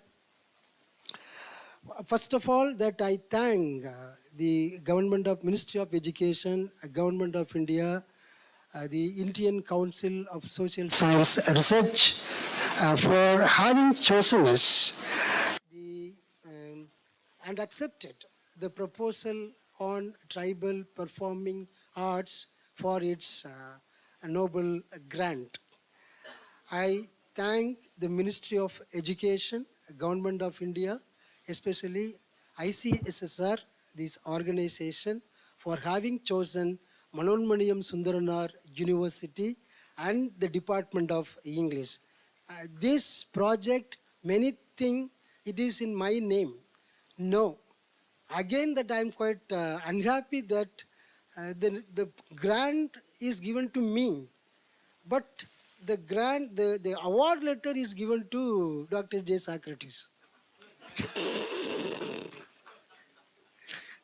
Right.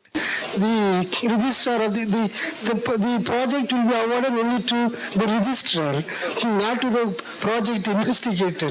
The big projects will be given because I may run, but not the registrar. So it is again in the name of Dr. J. Socrates, the registrar. Dear J. Socrates, dear Dr. J. Socrates, then they have written the registrar. Okay, so. I thank ICSSR for having chosen Department of English and Manonmaniyam Sundaranar University. Next, there is a defense man in our university, formerly perhaps working with military, navy or Air Force, our Vice Chancellor. A man, right, the man, right, he was an NCC officer. He is very strict disciplinarian and he also insists on getting projects. Each one should catch one, and that is his mantra. And we also applied for these Tamil Nadu projects, and I got almost selected, but I don't know what happens at the time of this granting the fund. The fund is not granted to anybody. So we applied. Most of the faculty members, we applied for the projects, and it was only because of our Vice Chancellor's insistence on it. Of course, he was formerly a professor of geology, and he had huge projects, and in fact, the building itself, the Department of Geology itself was constructed out of his project fund, and he had more than 10,000 citations. So you know the academic value of our Vice Chancellor. So to go near him, to speak to him, that we need some academic accomplishments. And he also inspired me to apply for this project. Thank you, dear Honorable Vice Chancellor, sir, for motivating us to apply for the projects. Thank you, sir. Later, I must come to Hari, the Hari part. Getting the project is easier. Getting the permission is tougher. That I applied in March, and we got the grant in April itself. That was the financial year. Applying in March, getting some first, say some 30 lakhs in the April itself. After getting the fund and the approval letter, I approached the governments of Tamil Nadu and Kerala. Almost. I had many visits to the government's office to get the permission. I could speak little Malayalam. I could understand all. If there is a need, I can speak in Malayalam. But I cannot write Malayalam. And for which I sought the help of Dr. Professor Hari. And that's why I said that he's our team member, external team member. And Professor Hari helped us from his friend. He happens to be the PCCF of Kerala. And we got the permissions from the Forest Department. I thank the Forest Departments. PCCF, the Principal Chief Conservator of Forest, see how happy that he acknowledged this. We only, the persons who is working on the environment, who is working on the tribes, we know how difficult it is to get the permission from the Forest Department. And only I thank the government of Tamil Nadu and government of Kerala for having granted us the permission to access to the forest, especially to both the Principal Chief Conservator of Forest of government of Tamil Nadu and the government of Kerala. Later, I also place on record my sincere gratitude to all the tribal welfare departments. Now you come to know what are the departments involved in this project. All the tribal welfare department. After seeking permission from the forest department, I have to seek permission from the tribal welfare department in Tamil Nadu. So it is forest first, tribal welfare second in Tamil Nadu. In the case of Kerala, it is reversed. I applied to the forest department and they are asking me the award letter of this tribal welfare department. So in Kerala, you'll have to get the tribal welfare department permission first and then it is the forest department. There again, Professor Hari, he helped us to access to the tribal welfare department and we got permissions. It took almost 6 months from April to October.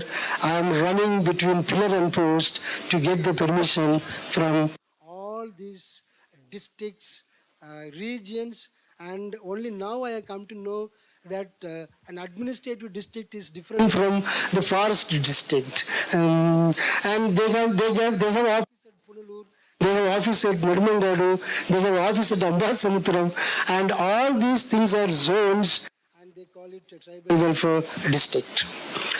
I also acknowledge here and record here the permissions granted to me by the additional director Mr. Ilayaraja IFS to access to this Kalakadu Mundandurai Tiger Reserve Forest.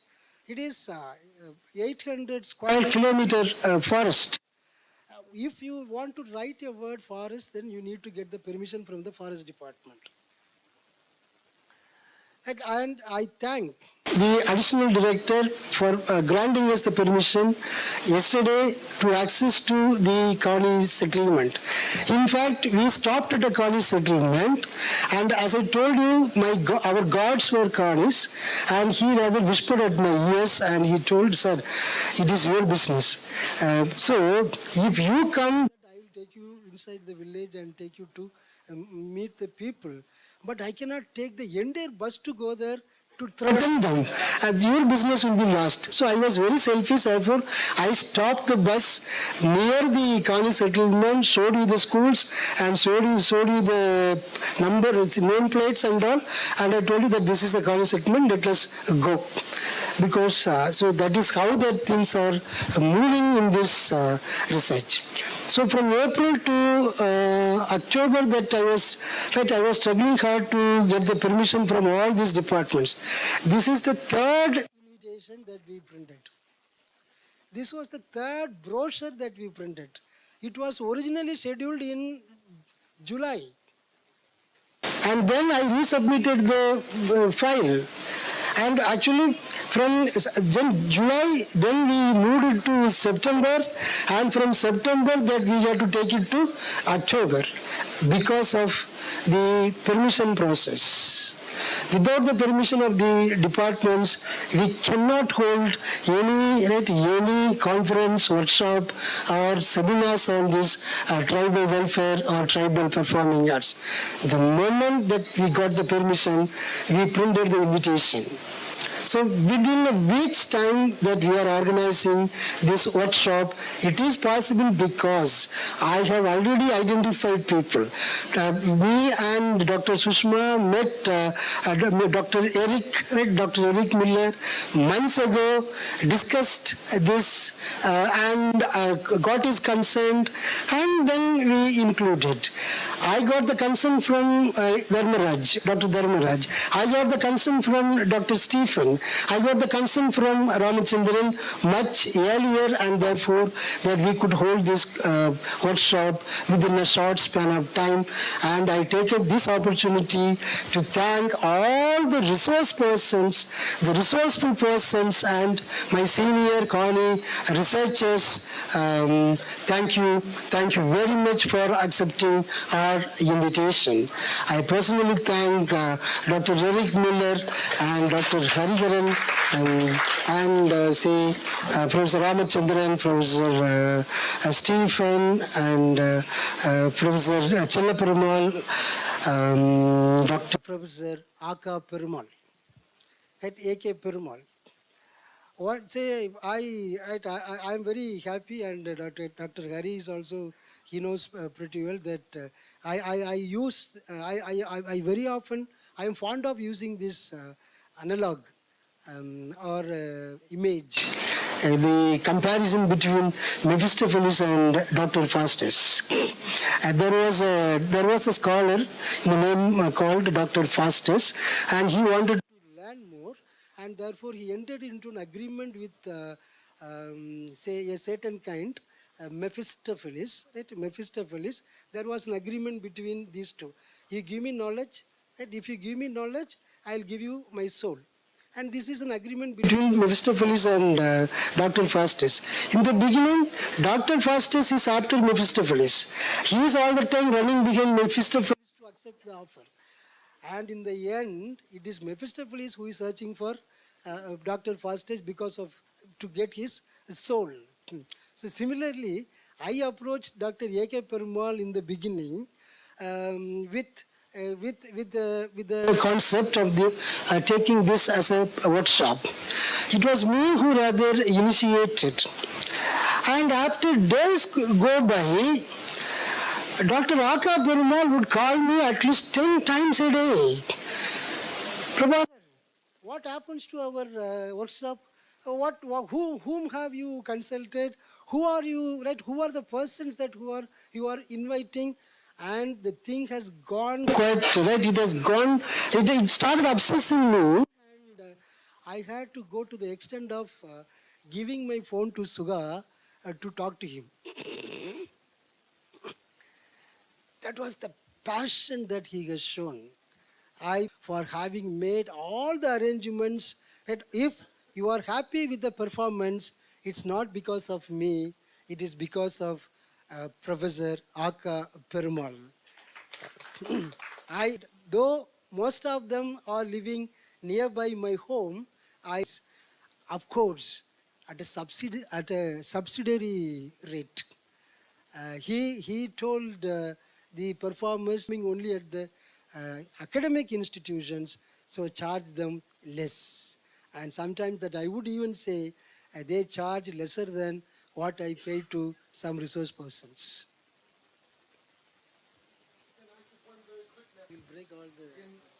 In folklore, we sometimes do public folklore for the public.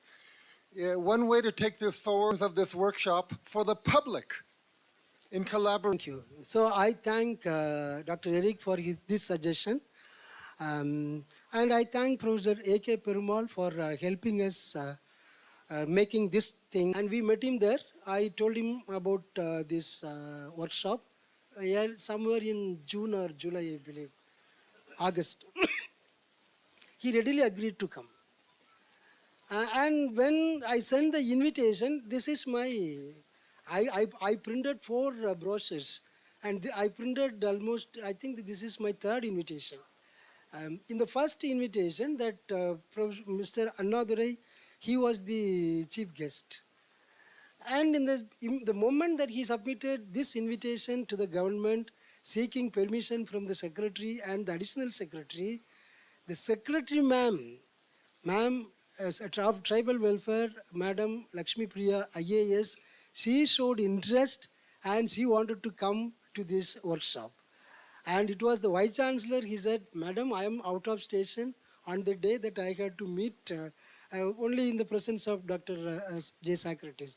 I had to meet the governor, and therefore, next time that you can come and we will have this. And he also told, Professor Prabhakar is a senior man, he'll take care of you, don't worry in it. But then she sent her additional secretary, ma'am, Mrs. R. Uma Maheshwari. All these things happened a day earlier, a day before. I thank profusely Madam Lakshmi Priya IAS for having shown great interest towards this workshop. Thank you, ma'am. I thank Mrs. R. Uma Maheshwari, the additional secretary for the August. I called her, I got a number from the director. I sent her a message, then she called me and she said, where should I stay? This was the first question that she asked, our guest house. That's the only question that she asked. She came and she delivered a wonderful inaugural address on the tribal welfare and on tribal literature too. I thank Madam R. Uma Maheshwari for having shown a greater amount of interest towards our workshop. Thank you, ma'am. And Mr. S. Annadurai needs a special mention. It was he who has rather helped us to access the Tribal Welfare Department. Very, very cooperative, highly suggestive, empathetic, an empathetic administrator. And he understands the pain of the researcher working on the tribal welfare and on the folk. Thank you, sir. Thank you for your understanding. Our convocation is scheduled on 26th of this month. So except me, all others are busy with a convocation work. And I thought if the Vice Chancellor and if the registrar are called upon by the Chancellor himself, I need a backup option. And at the back of my mind, my brother S. Madhavan is always a backup option. And I don't have to invite him. I don't have to say anything to him. I simply said, hey, Madhavan, I print your name on the invitation. He did not ask me where, when, why, how. He said, invitation. And what is my duty and how I am related to your workshop? Then I said, you have a work to do. Don't worry, so you have a work to do. Then he said, if you think so, then you can include me. And that is the readiness that he has agreed to, and he has come to felicitate this workshop. Thank you, my brother, beloved brother, Professor S. Madhavan, for having accepted the invitation. Professor S. Armstrong, he had to fly the next day to somewhere. Still, last week he was here, And in the middle of the week, he was there at University of Kerala. And I take up this opportunity. I'm sorry that I nowadays that I forget a lot. I take up this opportunity, but I remember things at the right occasion. I take up this opportunity to congratulate my beloved friend, Professor B. Hariharan, on his becoming the senior professor in the University of Kerala. Dear Professor, we may invite you to grant us the same status here at MS University. Okay, so Professor Armstrong was here. Professor Armstrong was there in Thiruvananthapuram, and when I told Arms come to Tirunelveli, he said, Prabha, I'm really tired, and you know that I was there, I'm here and there, and why are you rather calling me? Then I said, no, nothing doing. You are here. And on my insistence, Professor Armstrong is here because Armstrong is a part of our department and I am a part of his department. And only due to sickness that Marx couldn't come. Otherwise, we three would have been here on the same day. Thank you, Professor S. Armstrong. Then coming to Madam Kala, Member Syndicate, as I said, my well-wisher. நான் வந்து மேடமுடைய வீட்டுக்குள்ளே தான் என் வீடு இருக்கு. எங்கள் ஸ்ட்ரீட்டில் நான் சொன்னோன்னே மேடம் இன்னொன்று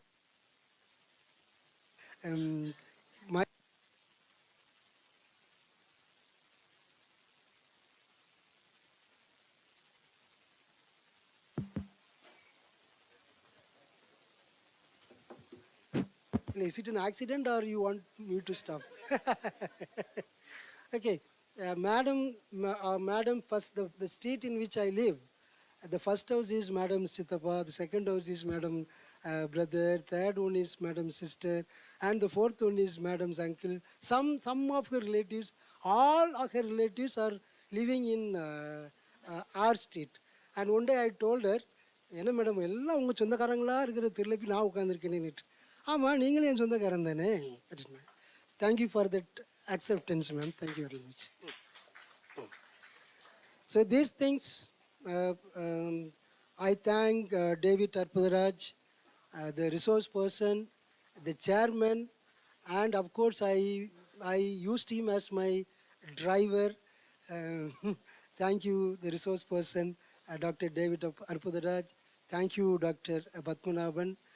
And sometimes blessings are rather curse. That case that I would say, my blessing, Dayala Krishnan is my curse.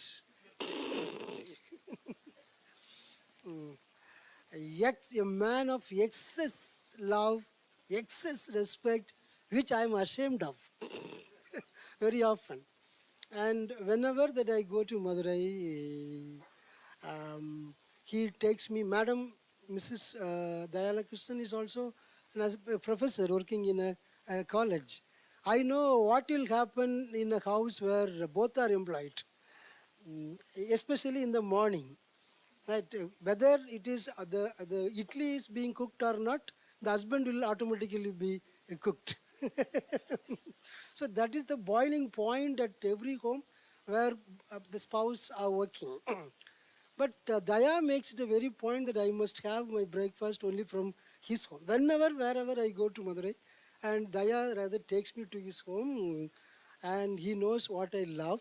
And sorry, ma'am, for making Daya cook for me. Thank you very much. I give a global index to this cardamom garland. I might recommend the name of Daya. Right, Dayala Krishnan, because Dayala Krishnan, who has popularized these garlands, this cardamom garland, and Daya, we have a plan. You are sitting next to a dangerous man. We have a plan that for our NAC visit and for other visits, that we would rather once again approach you for giving this garland. The one thing that I hate most that we pay. That's the only problem that today that I'm short of 2 garlands. And I was just asking my students how many. He immediately said, I got 2 garlands at my car. You go and take it. That's why Madam Vasigi and me got it. Okay, so that is, thank you, Dr. Daya, thank you, Dr. Bose. I always hate another one because I hate people who are taller. That is the phobia that I have of a fear. And whenever I look at my good friend Batwanavan, I cannot look at his eyes. He said a similar hiccups like me. He too had hiccups till yesterday, but Magesh Kutralam. Thank you, Magesh. Thank you, Magesh. If I ask him to chair, he will chair. If I ask him to play the role of a guide, he will play. But I never plan. I just simply say, Magesh, why don't you rather introduce this place to the people? Not make it in time. I asked Magesh Kutralam to chair. Immediately he responded. He chaired well too. And all these 3 days, he was my strength. Thank you, Magesh, for that. And we have another conference there at Hotel Areas, hospitality management and other things. A participant for which I'm sorry. And all the food, the fish and everything was supplied and it was taken care of by my good friend, the co-convener of and I thank my ICSSR team members. I also want to introduce them in public for signing the files and making or helping me recruit people exactly at the right time. I introduce Miss. She is from Pathanamthitta. She has some working experience on this tribal performance. My research assistant, thank you very much. My research assistant, my boy Preeti Suran, Mr. White Preeti Suran, my research assistant. My research assistant Richardson, investigator Mr. Satish, and my field investigator Mr. Rakesh. And this is the team. This is the team we are working on the tribal performance. And only a day before the workshop, tell them what do I expect from them, because it has already been said by Dr. Eric Miller, Dr. Dharmaraj, Dr. Hariharan, Dr. Stephen, Dr. Chellaperumal, Dr. Ramachandran, and other resource persons. So thank you for sensitizing my first and second year all. I must acknowledge papers. I only restricted the participation because the second day that we need to go to the forest. To go to the forest, need to get the permission, approval from the higher-ups, from the district administration and also from the state administration. Therefore, I wanted to restrict the participants only to 50. Only one bus is permitted, not more than that. So I thought I may not get registration. I may not get papers. Despite all these things, we received 89 papers. Thank you, my academic partners, the paper presenters, and also the participants. And it's now, if I miss anybody, any name, I thank them too. And finally, I must thank my colleagues in the Department of English. I thank Dr. P. Vedamudan, my silent supporter.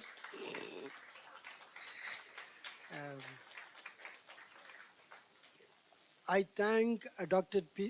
R. Vasuki for supporting me to hold this conference.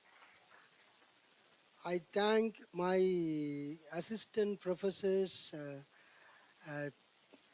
who are on contractual assistant professors. Miss Anu, I have a problem. Kritika, Miss Anu, because there is another Anu.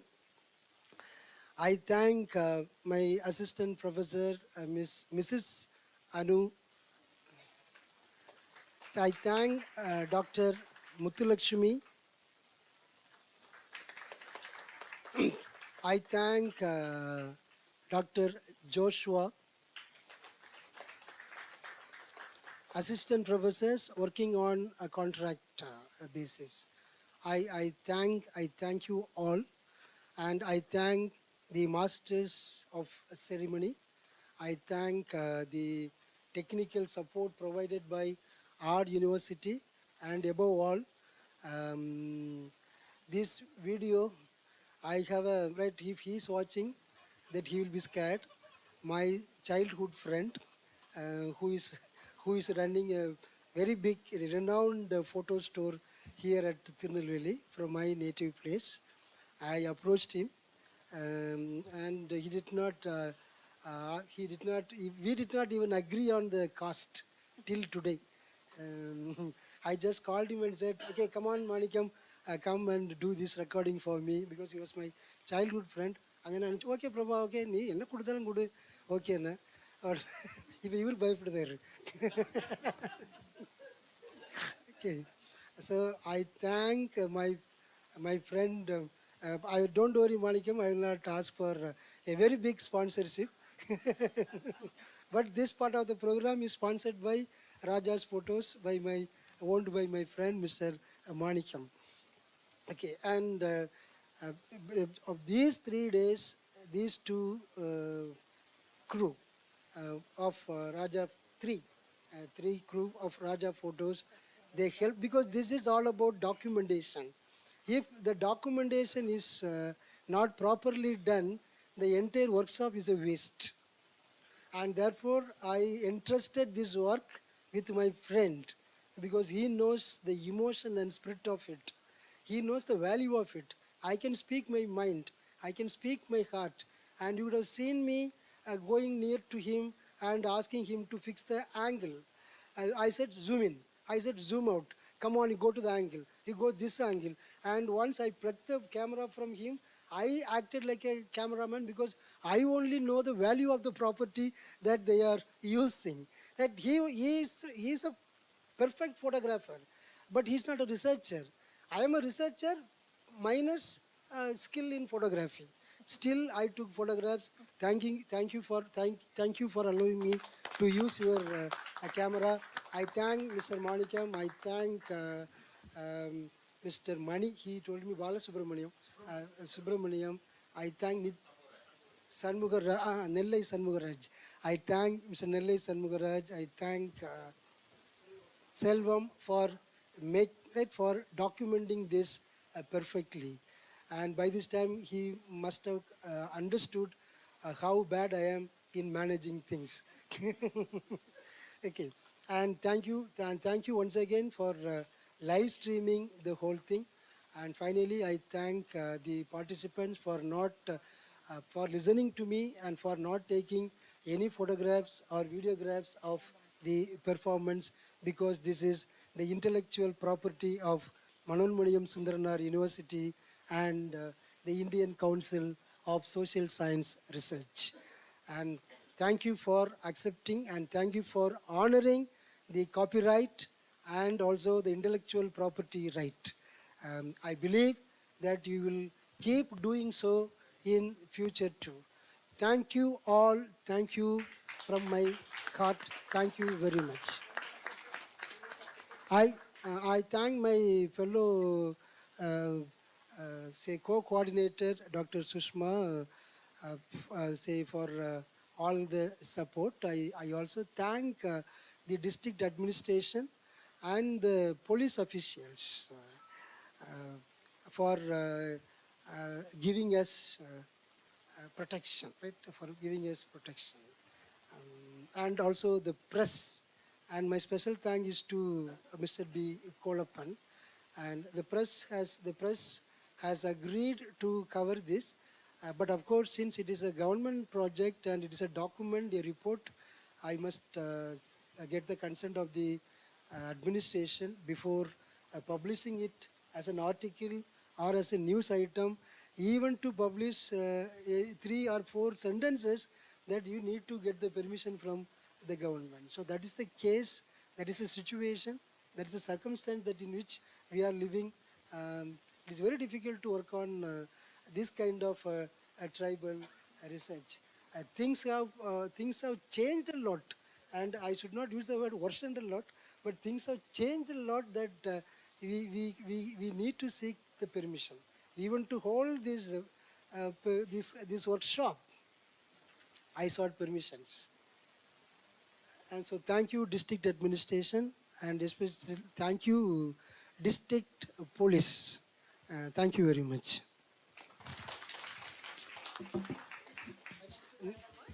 Only one word? Only one word. I would like to thank Dr. Prabhakar. And while he was addressing, it was like something like it is something like a piece of cake and everything is easy. But this is not that easy, and this is not easy to get a permission from ICSSR. And we have been working from 2021 to 2024, and this is a long journey. And we clearly spot out that there is a big gap, that nobody has recorded or no projects has been properly done on performing arts. And we understood that there is a gap, and when we understood that this can be made into a project, it was Prabhakar sir's courage, I would say. Nobody will dare to do such a kind of a thing, but he proposed that we can do a project on performing arts. So this is for his courage and his presence of mind, and nobody thinks like Dr. Prabhakar that everybody accepted. I need not say it specially, but his innovative idea about introducing modern technology, AI, and text analytics into this project, got us this project. And it is very difficult to work with a tough master, and SPR team knows that, how it is.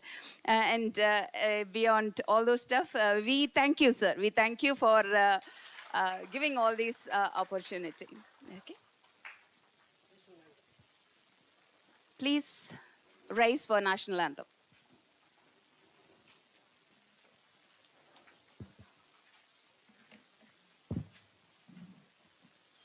जनगण मन अधिनायक जय हे भारत भाग्य विधाता पंजाब सिंध गुजरात मराठा द्राविड उत्कल बंगा विंध्य हिमाचल यमुना गंगा उच्चल जलधि तरंगा तव शुभ नामे जाहे तव शुभ आशीष माहे गाहे तव जय गाथा जनगण मंगलदायक जय हे भारत भाग्य विधाता जय हे जय हे जय हे जय जय जय जय हे.